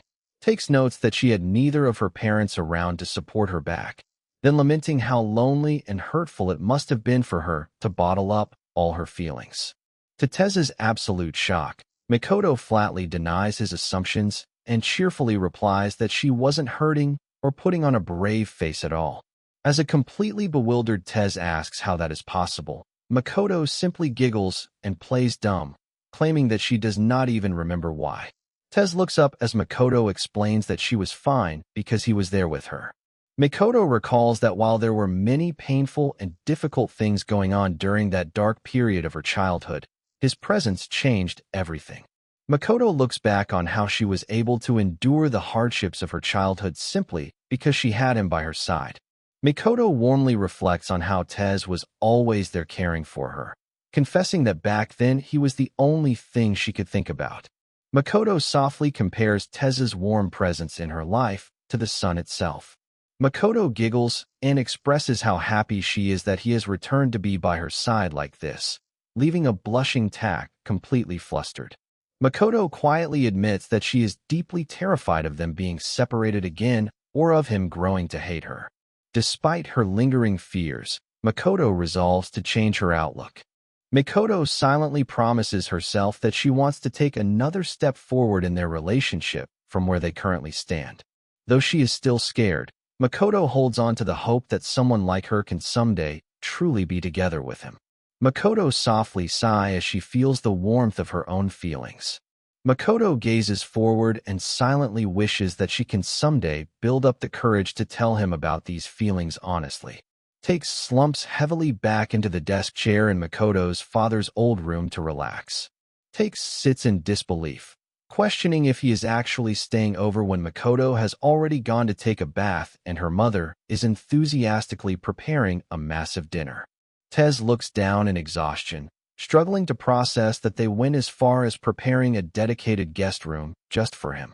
Tez looks back at the childhood photo on his phone, quietly reflecting on the image of Makoto's late father before setting his phone down. Tez suddenly clasps his hands together and jokingly begs Makoto's father to give him his daughter's hand before laughing sheepishly at his own dramatic behavior. Takes reflects on how surprisingly comfortable and relaxing the unfamiliar room is, finding himself slowly drifting off to sleep. Makoto returns from her bath to invite Takase to use it next, only to stop in surprise when she finds him fast asleep in the chair. Makoto gently pokes Tez's cheek as he sleeps, noting that he shows no signs of waking up at all. Makoto lets out a mischievous giggle and decides to take advantage of his deep sleep. Makoto lifts her shirt to expose her bra right in front of the sleeping Takase to tease him. Makoto finds herself getting a strange thrill from the risky game of chickening to make sure Takase is still deeply asleep. Makoto unclasps her bra under her shirt and slips it completely out of her sleeve. Makoto then slips her underwear off and triumphantly holds up her undergarments in both hands. Makoto teases the sleeping Takase by waving her underwear in front of him, playfully, calling them both perverts. Just as Makoto continues her teasing, Tachase's nose suddenly twitches, sending her into a quick panic. Makoto's heart pounds rapidly in fear of being caught, but she sighs in immense relief when she hears him resume snoring. After quietly scolding the sleeping Takase for scaring her, Makoto looks down and wonders what she should try next. Makoto turns bright red and freezes as she gazes directly at Teza's slightly parted lips. Makoto quietly creeps closer and leans her face in with her lips puckered to steal a kiss from him. Makoto suddenly opens her eyes and panics at how incredibly close her face has gotten to his. Makoto frantically stops herself and questions if it is truly right for her to have her very first kiss like this without mutual consent or an emotional connection. As Makoto reflects on how a kiss should be saved for a special moment, Teza's sleeping head suddenly slumps forward and lands directly on her chest. A completely shocked Makoto stumbles backward and crashes onto the floor, where she lies flat on her back, panting in sheer panic. Makoto lies on the floor blushing profusely as she quietly stares at the sleeping Takase. Looking up at him as he sleeps, a flustered Makoto playfully grumbles to herself that he must like her breasts far too much. Makoto giggles to herself, teasingly resolving that if he falls asleep next to her again, her last resort will be to playfully pounce on him and make it a done deal. Takase suddenly murmurs Makoto's name in his sleep and whispers that she is cute, catching her completely off guard and leaving her deeply flustered. Although Makoto shyly protests that she is not cute at all, she giggles happily and decides to let him off easy for the day before quietly leaving the room. Takes slowly wakes up from his deep slumber and stretches his arms, realizing that he had completely fallen asleep in the chair. Takes stretches and reflects on how incredibly satisfying and refreshing his sleep felt, though he remains completely unaware of what actually transpired. Takes eyes widen in absolute confusion as he spots Makoto's black bra left lying on the floor. While in another room, a panicked Makoto screams in realization of her massive blunder. Takes notices a mysterious red thread lying on the classroom floor and curiously begins to investigate it. The thread turns out to be caught on Ren's skirt, pulling it tightly and causing her to let out a startled shriek as Takis continues his investigation. Embarrassed by the sudden tension, Ren delivers a swift, powerful chop directly to Tez's head. Having agreed to the stayover earlier, Takis reflects on how he actually ended up staying the night at Makoto's house. Takis notes how Makoto and her mother left him with absolutely no room to refuse staying over, and he sweatily calls his own mother, who immediately gives him permission to stay. Although Takis was caught off guard by the sudden stayover, he thoroughly enjoys a delicious dinner before getting flustered by a sense of immorality while bathing in the warm water Makoto just used. Takes resolves to stop overthinking the situation since they are childhood friends, enthusiastically pumping his fist in his pajamas as he celebrates his first overnight stay. After his brief moment of excitement, Takes lies down on his futon, deciding that he needs to get some sleep. Makoto slowly steps closer to his futon while asking if his futon pillow and room temperature are all comfortable, leaving Takis to nervously stammer that everything is fine. Makoto sits directly on the floor beside his futons, smiling warmly as she murmurs her understanding. A long silent pause falls over the room as the two of them quietly stare at each other. Takes flusteredly declares that he is going to sleep and pulls the blanket over his face. But Makoto quietly remains seated right next to him and tells him not to mind her. Takes frantically pulls the blanket back down to protest that he minds her presence a lot, catching Makoto off guard. Makoto gently takes Takei's hand and offers to massage his pressure points to help him fall asleep, making Takei realize in a panic that she has no intention of leaving. As a flustered Takei wonders why she is doing this, he suddenly conjures up a wild mental image of them sleeping intimately in bed together.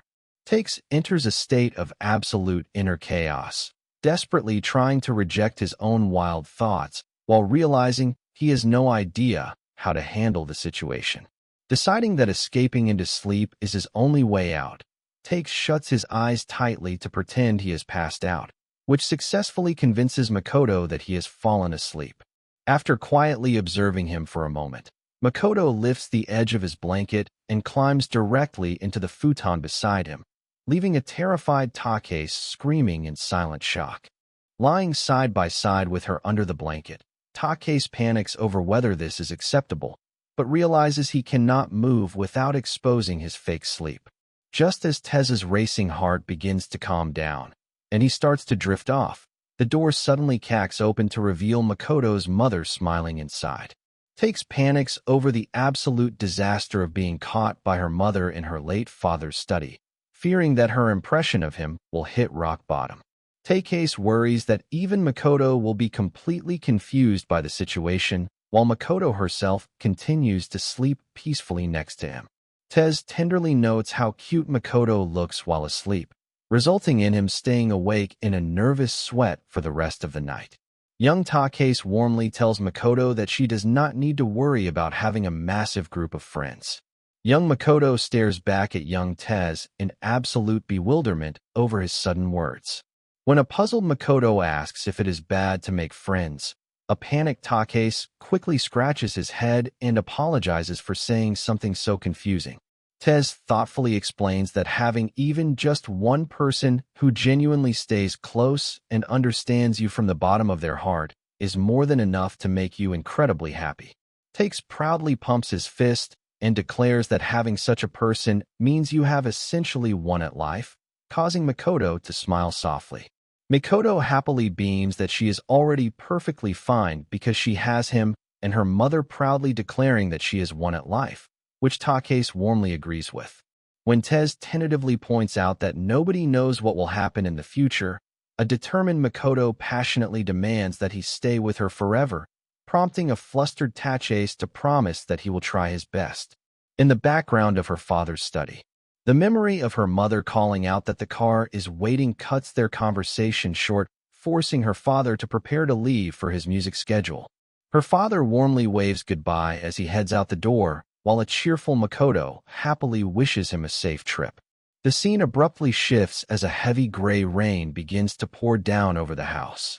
Young Makoto stands with vacant wide eyes as she overhears the surrounding adults whispering in pity about her father's sudden passing and how hard it must be for a child so young. Makoto reflects on how she didn't cry at the funeral because her father's death was so sudden that her young mind completely failed to process the tragedy. As the painful reality slowly begins to set in like a throbbing wound, a terrified Makoto desperately tries to suppress her rising emotions. Makoto begins to weep quietly in the heavy rain, but ultimately resolves to hide her grief, realizing that she needs to stay strong for her mother's sake. Understanding that her mother is hurting the most, Makoto resolves not to be a burden to her and continues holding back her tears. As daily life inevitably resumes, Makoto quietly steps into the silent kitchen to greet her mother, only to find the dining table completely empty. Makoto reads a brief note on the counter stating that her meals are in the fridge, reflecting on how her grieving mother has buried herself entirely in work ever since. Makoto puts on her school backpack and calls out that she is leaving, staring down the dark, silent hallway with weary, heavy eyes. When Makoto arrives at school, several concerned classmates and parents surround her to ask if she is all right after her father's funeral, to which she puts on a polite smile and replies that she is fine. As the adults continue to ask prying questions about her father's passing, Makoto maintains her fake smile while desperately pleading inside for them to stop asking. Determined to bury her overwhelming grief deep inside where nobody can touch it, Makoto forces a bright smile and reassures everyone that she is fine, desperately believing that she will be okay as long as she keeps smiling. Feeling uncomfortable with the prying questions inside, Makoto decides to step out of the classroom. She walks down the hallway and notices a boy standing alone near a group, looking deeply troubled and anxious. Although Makoto thinks the boy looks troubled, she hesitates to approach him, watching quietly as he turns and walks away. Makoto watches as the boy cautiously approaches the group of kids and nervously calls out to them to distract the boys from gossiping. Takes sweatily points off in a random direction and loudly asks, "What is over there?" The boys walk over to investigate while Tasis lets out a sigh of relief, leaving a watching Makoto to dryly reflect on how incredibly roundabout his distraction tactic was. The boys quickly realize there is nothing there and angrily scream insults at Tasis, who frantically bows and apologizes in tears. The boys dismissively walk away, leaving a tearful Tasis behind. Makoto stands in silent reflection as she watches the crying boy walk down the hallway while rubbing his eyes. The school bell rings to signal the end of the day, prompting the other kids to excitedly run outside to play. Makoto prepares to head home, quietly reflecting on how there is nobody waiting for her return in her empty house. As she walks past a classroom, she spots the same boy from earlier standing on a chair and diligently erasing the chalkboard. Recognizing him as the boy from the hallway, Makoto calls out to him, causing a startled Take's to let out a loud shriek. Takes nervously asks what she wants, while Makoto silently gazes back at him. Makoto questions why he is erasing a chalkboard he didn't even write on when nobody is watching to thank him, prompting Take's to quietly reply that he simply did it because someone had to. Makoto remarks that doing things secretly means nobody will ever understand him, which leaves Tez to look away in awkward silence. When Takes hesitantly stammers that Makoto herself just saw him do it, he is met with her complete silent stare. Takes suddenly shifts his focus and worries if she is doing okay, catching a startled Makoto completely off guard. Takes quietly admits that seeing her force a smile makes his chest feel tight for some unknown reason, showing that he saw right through her brave front. Takes tells Makoto that her comment about nobody understanding him made him realize she must be feeling that exact same loneliness herself. Flustered by his own words, Takes frantically apologizes and starts to run away, only for Makoto to stop him in his tracks by asking if he is walking home alone. Makoto happily suggests that they walk home together since they are already there, and a blushing Tez shyly agrees. As they walk, Makoto introduces herself, prompting Taches to his name, which she enthusiastically compliments as cool. The memory blends into the present as Makoto reflects on how Tez has always been by her side ever since that day. Makoto silently tells her late father that she has found the one truly irreplaceable person in her life. Makoto looks tenderly at Tez, silently declaring her love for him and reflecting on how he makes her shine. Makoto smiles beautifully, realizing that being with him allows her to become her brightest and most dazzling self. The warm memory begins to fade, leaving a dark silhouette of Tace standing alone in the distance. Tace whispers a final goodbye to Makoto as his figure recedes into the darkness. Makoto gasps in sudden pale shock at his parting words. Makoto desperately reaches out and begs him to wait as his silhouette continues to walk away from her. Makoto frantically screams for Tace to wait and stay with her. Makoto cries out in panic, demanding to know why he is leaving her before her eyes suddenly snap open. She is tormented by a nightmare of her father, mother, and Takase, leaving her together, sobbing hysterically as she wonders if she is a bad girl who made everyone hate her. Tears stream down her face as she screams that she will apologize for whatever she did wrong, begging them not to abandon her. Makoto completely breaks down, weeping loudly as she buries her face in her hands. As she starts to wake up to the sound of her name being called, she sees Tez looking down at her with a deeply worried expression, asking if she is okay since she is crying in her sleep. A startled Makoto opens her eyes and rubs them in confusion, quietly asking Tez if he is really there. Takase looks at her gently and reassures her that he has been right beside her the entire time. As Makoto starts to tear up again, she buries her face against Tez's chest and weeps quietly, explaining that having him right there with her is truly all she needs. Makoto smiles gently through her tears, reflecting that having his presence alone is enough to make her incredibly happy. Makoto warmly reminds him that her mother is there to support them, as well as they both glance over at the framed photograph of her family sitting on the desk. Back at the Hakabune residence, Mitaka sits relaxed on the couch, happily reading a manga volume. After happily finishing her book, Mitaka gets up to grab the next volume from the shelf, only to stop in surprise when she notices that Volume 5 is missing. Realizing that her brother was the last one reading Volume 5, an irritated Mitaka grumbles about him not being home when she needs him before she suddenly spots something else on the shelf. Mitaka pulls an old photo album from the shelf, and her eyes widen in absolute surprise as she flips it open. Mitaka finds an old photograph of their mother, Meiko, looking incredibly pretty in a school uniform. Rentaro happily joins Mitaka on the couch to look through the album, warmly reflecting on the old memories and explaining that some of the photos were taken by their mother's family. After a brief quiet pause, Rentaro blushes and happily gushes about how pretty his wife was, prompting an unamused Mitaka to tell him to stop the lovey-dovey talk. Mitaka suspiciously observes that their mother hasn't aged a single bit since her school days, jokingly questioning if she is some kind of monster, while a sweat-dropped Rentaro simply expresses his gratitude as her husband. Maka bluntly points out that Renu himself looks completely worn out in comparison, which Rentaro sweatily laughs and admits is true. Mitaka comments that their mother is genuinely beautiful, even by today's standards, which a proud Rentaro enthusiastically agrees with. Mitaka confidently pumps her fists and asks her father if she doesn't have the edge when it comes to pure cuteness.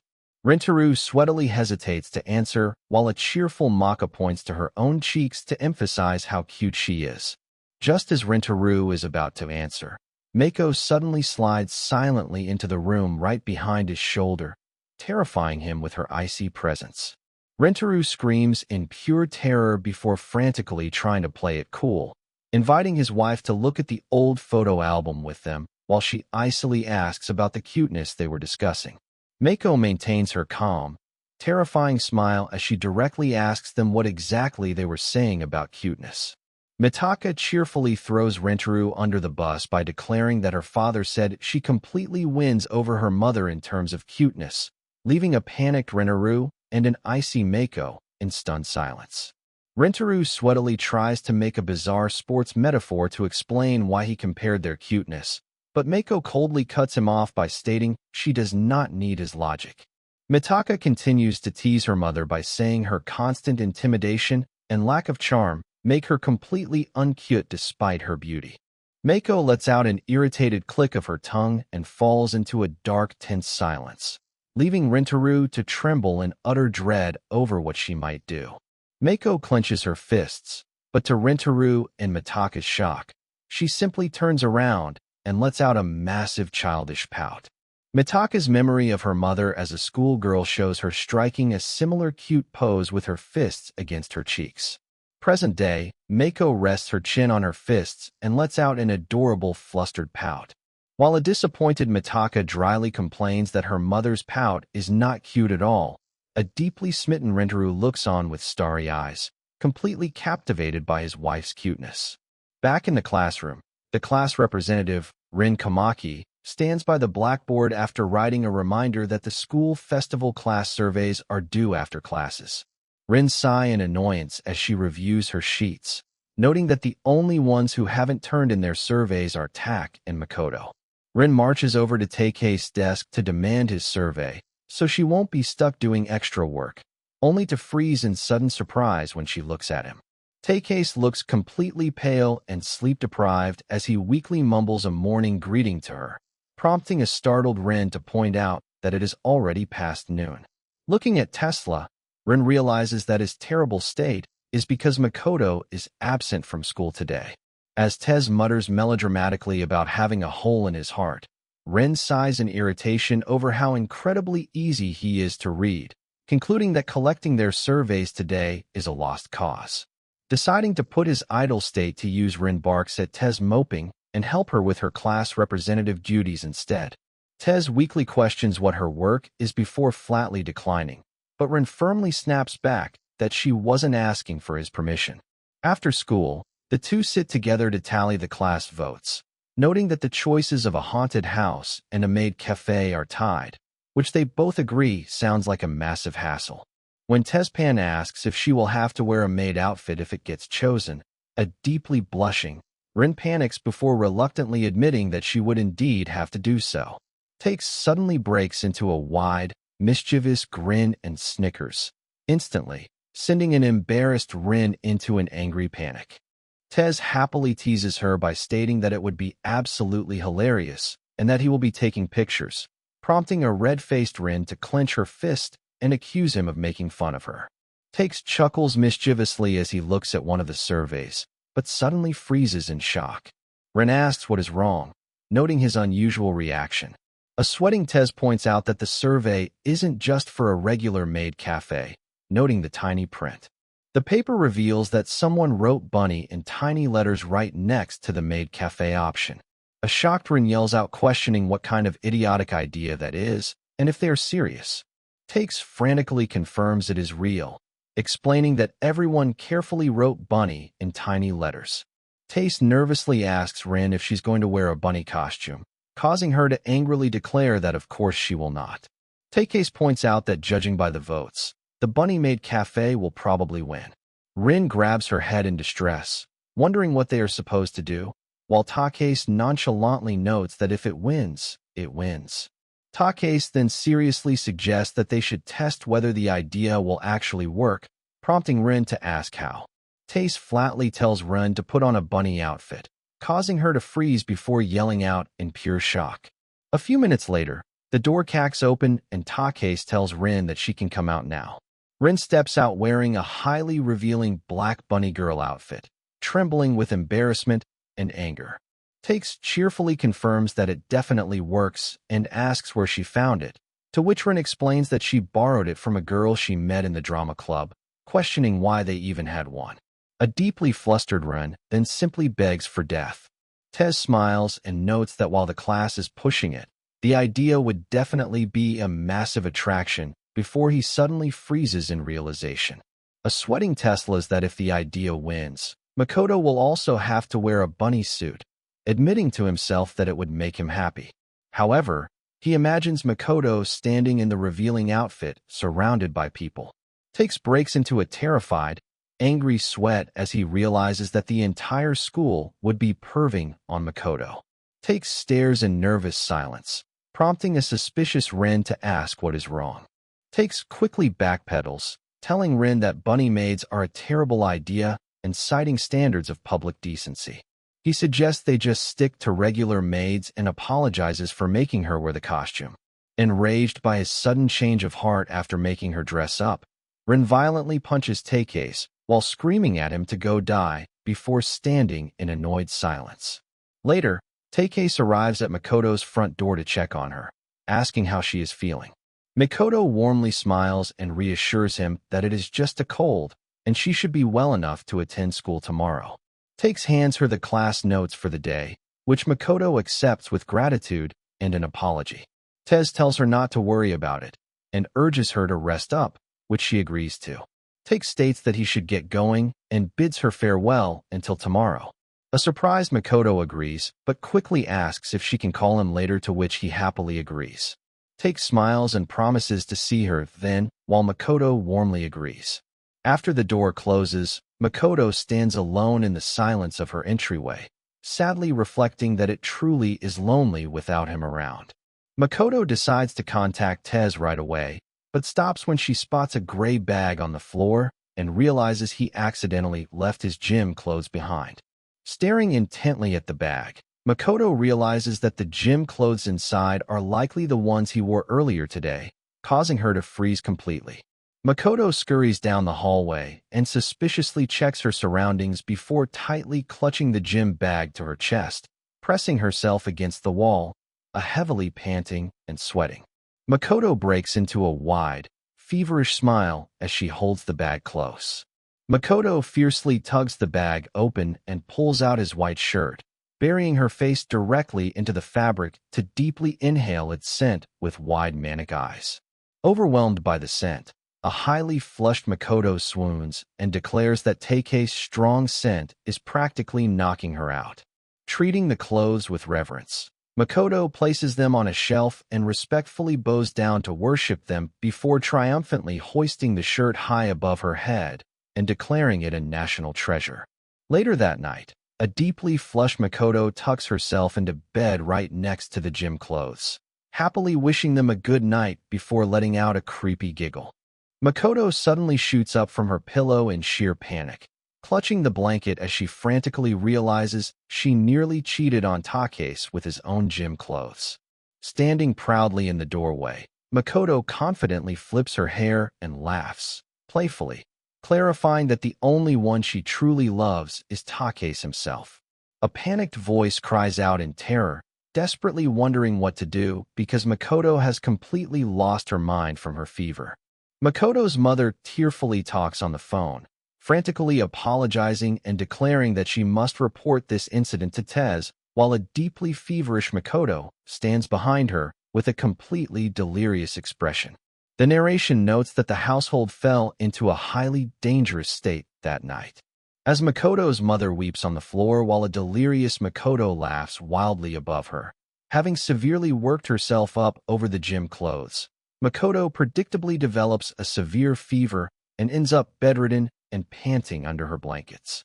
Makoto tightly clutches Take's white shirt to her chest and tearfully complains that her mother is trying to confiscate it, prompting her mother to scold her for moving around while she is still recovering.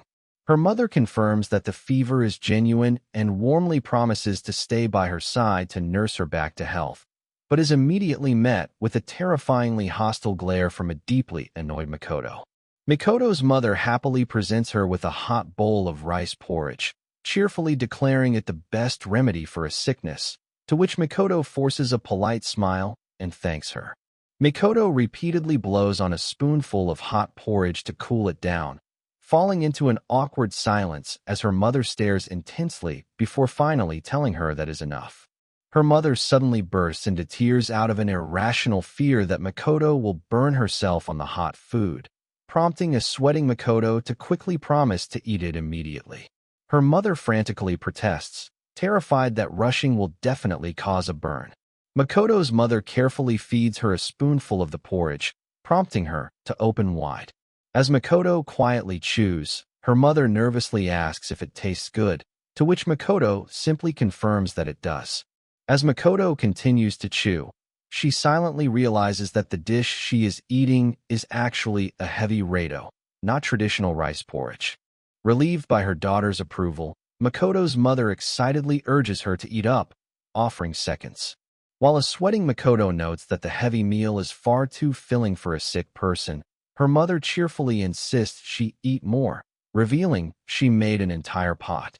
3 hours later, Makoto smiles awkwardly as she realizes her mother has stayed by her bedside the entire time. She sweats nervously, wondering if her mother truly meant she was going to watch over her for the entire night.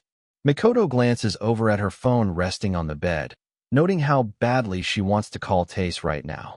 Deciding to casually shoo her mother away, Makoto gently reminds her that she has work tomorrow and suggests she should get some sleep soon. Her mother happily waves off the concern, declaring with absolute certainty that Makoto is far more important to her than work could ever be, leaving Makoto completely speechless.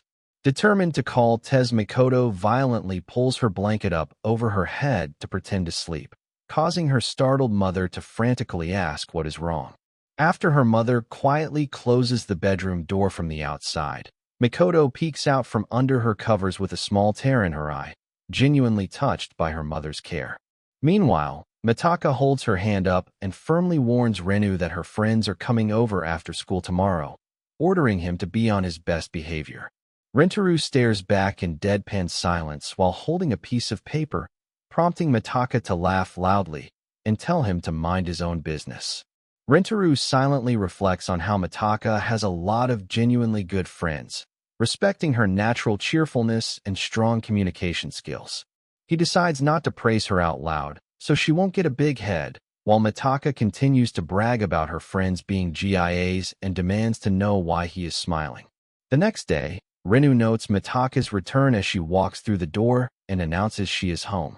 Renu watches as Mitaka invites her two friends inside.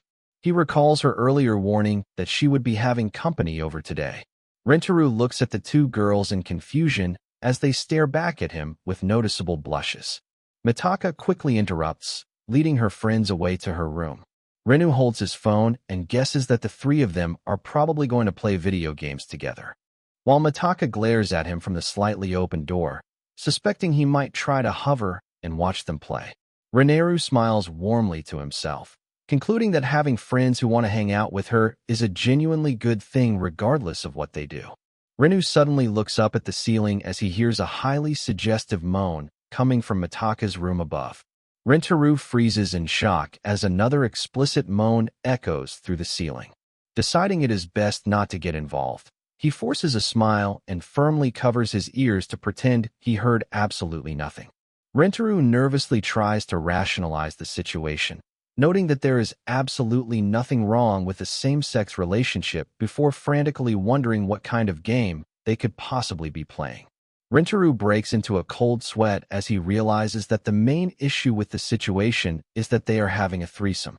Renu stands frozen in shock as he hears one of the girls ask if it feels good, followed by a passionate moan and another voice begging Mitaka to hurry up and do her next. Rentaro stares in absolute disbelief, internally screaming as he realizes that Mitaka is the one taking charge of the situation. Rentaro imagines Mitaka acting like a total degenerate behind closed doors, completely shocked that despite her innocent and carefree daily demeanor, she is actually a massive pervert. Unable to handle the overwhelming situation, Rentaro firmly decides to stop listening and shoves his earphones into his ears. Later, Mitaka happily waves goodbye to her two friends at the front door. As they head home, Mitaka calls out to let Rentaro know her friends have left, to which he awkwardly replies before she gets his attention again. Mitaka stares directly at Rentaro with wide, terrifying eyes and bluntly asks if he was eavesdropping on them. Mitaka suddenly bursts into bright laughter, teasingly asking if he thought they were doing something dirty, leaving a panicked Rentaro stammering for an excuse. Mitaka cheerfully gives a thumbs up and clarifies that she was just giving them a massage, explaining that her massages are famous for being highly effective and that the two girls are in the same club as her. Rentaro lets out a massive sigh of relief as he realizes the truth, though he quickly denies it when Mitaka teasingly accuses him of thinking about something dirty. As Mitaka turns around with a proud smile, Rintaro suddenly notices a riding crop hanging off her waist. Mitaka enthusiastically presents the horse-riding whip, but falls into an awkward silence and demands he say something when Rintaro blankly asks what she even uses it for. Back in the school hallway, Takes warmly asks Makoto if she is feeling better. Makoto apologizes for worrying him and Takase expresses his relief before someone angrily yells that they are a week behind schedule. An unknown girl scolds the pair for their pure negligence, though she quickly brushes it off with a smile and casually states that things will work out somehow. Takase notices the class representative, Rin, trembling silently and asks if something is wrong. Rin nervously denies it, but the new girl playfully teases her for getting quiet, prompting Rin to angrily threaten to sew her mouth shut. The new girl cheekily points out that silencing her would only slow down their work, suggesting Rin introduce her to the others to speed things up. When Rin angrily refuses, the girl decides to introduce herself directly. Flashing a cheerful smile and a peace sign, she introduces herself as Eyes Tao, the head of the school festival committee. Tao clarifies that her name is Taoko, not Macho. Takase realizes who she is, noting that she is the completely uncontrollable head of the school festival committee who constantly violates school rules, making her the absolute worst match for the highly disciplined class representative. Rin angrily scolds Tao for her terrible everyday behavior and for delaying their class festival exhibit, complaining that she always has to clean up her messes. Tao casually brushes the scolding off, teasingly calling Rin too stiff. Taoko suddenly reaches out and squeezes Rin's, but cheekily remarking that but is quite soft despite her incredibly stiff attitude.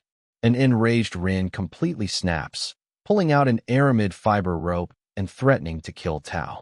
A panicked Takase desperately holds Rin back from behind while frantically questioning where she even got the weapon. Makoto calmly steps in and gently asks Rin to calm down, which surprisingly works immediately. Takase happily praises Rin for keeping a level head while Tao watches in amusement, noting how amazing it is that Rin actually listens to Makoto.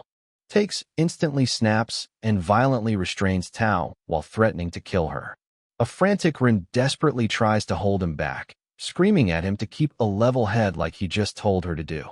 A new girl arrives and asks for Makoto, prompting Rin to groan about another annoying person showing up.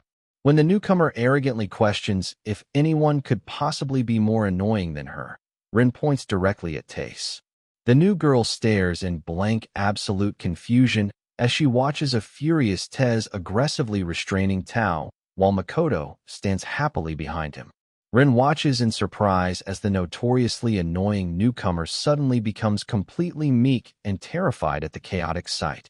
Taoko weakly begs Tez and promises to stop doing bad things, while the terrified newcomer stammers Taoko's name, leaving Tez completely confused by the interaction. Takes drops TCO, who immediately scrambles to her feet and sprints away down the hallway in a blind panic. Takes turns to the new girl, Ayama, and asks if she did something to make TCO run away. Ayama awkwardly admits that Tao is her ex-girlfriend, leaving Tez completely stunned. Realizing she can use this dynamic to her advantage, Rin breaks into a sinister smirk and immediately orders Ayama to sit in on the next school festival, meeting completely ignoring Ayama's frantic protests. Takes sigh and remarks to Makoto that their school truly has all kinds of chaotic people. But Makoto simply responds with a blank polite smile and begins inching away. As Tachis tries to discuss the strange encounter, Makoto continues to smile blankly while quietly shuffling away. Tez quickly realizes that this polite silent retreat is her exact reaction whenever she desperately wants to avoid getting involved in drama.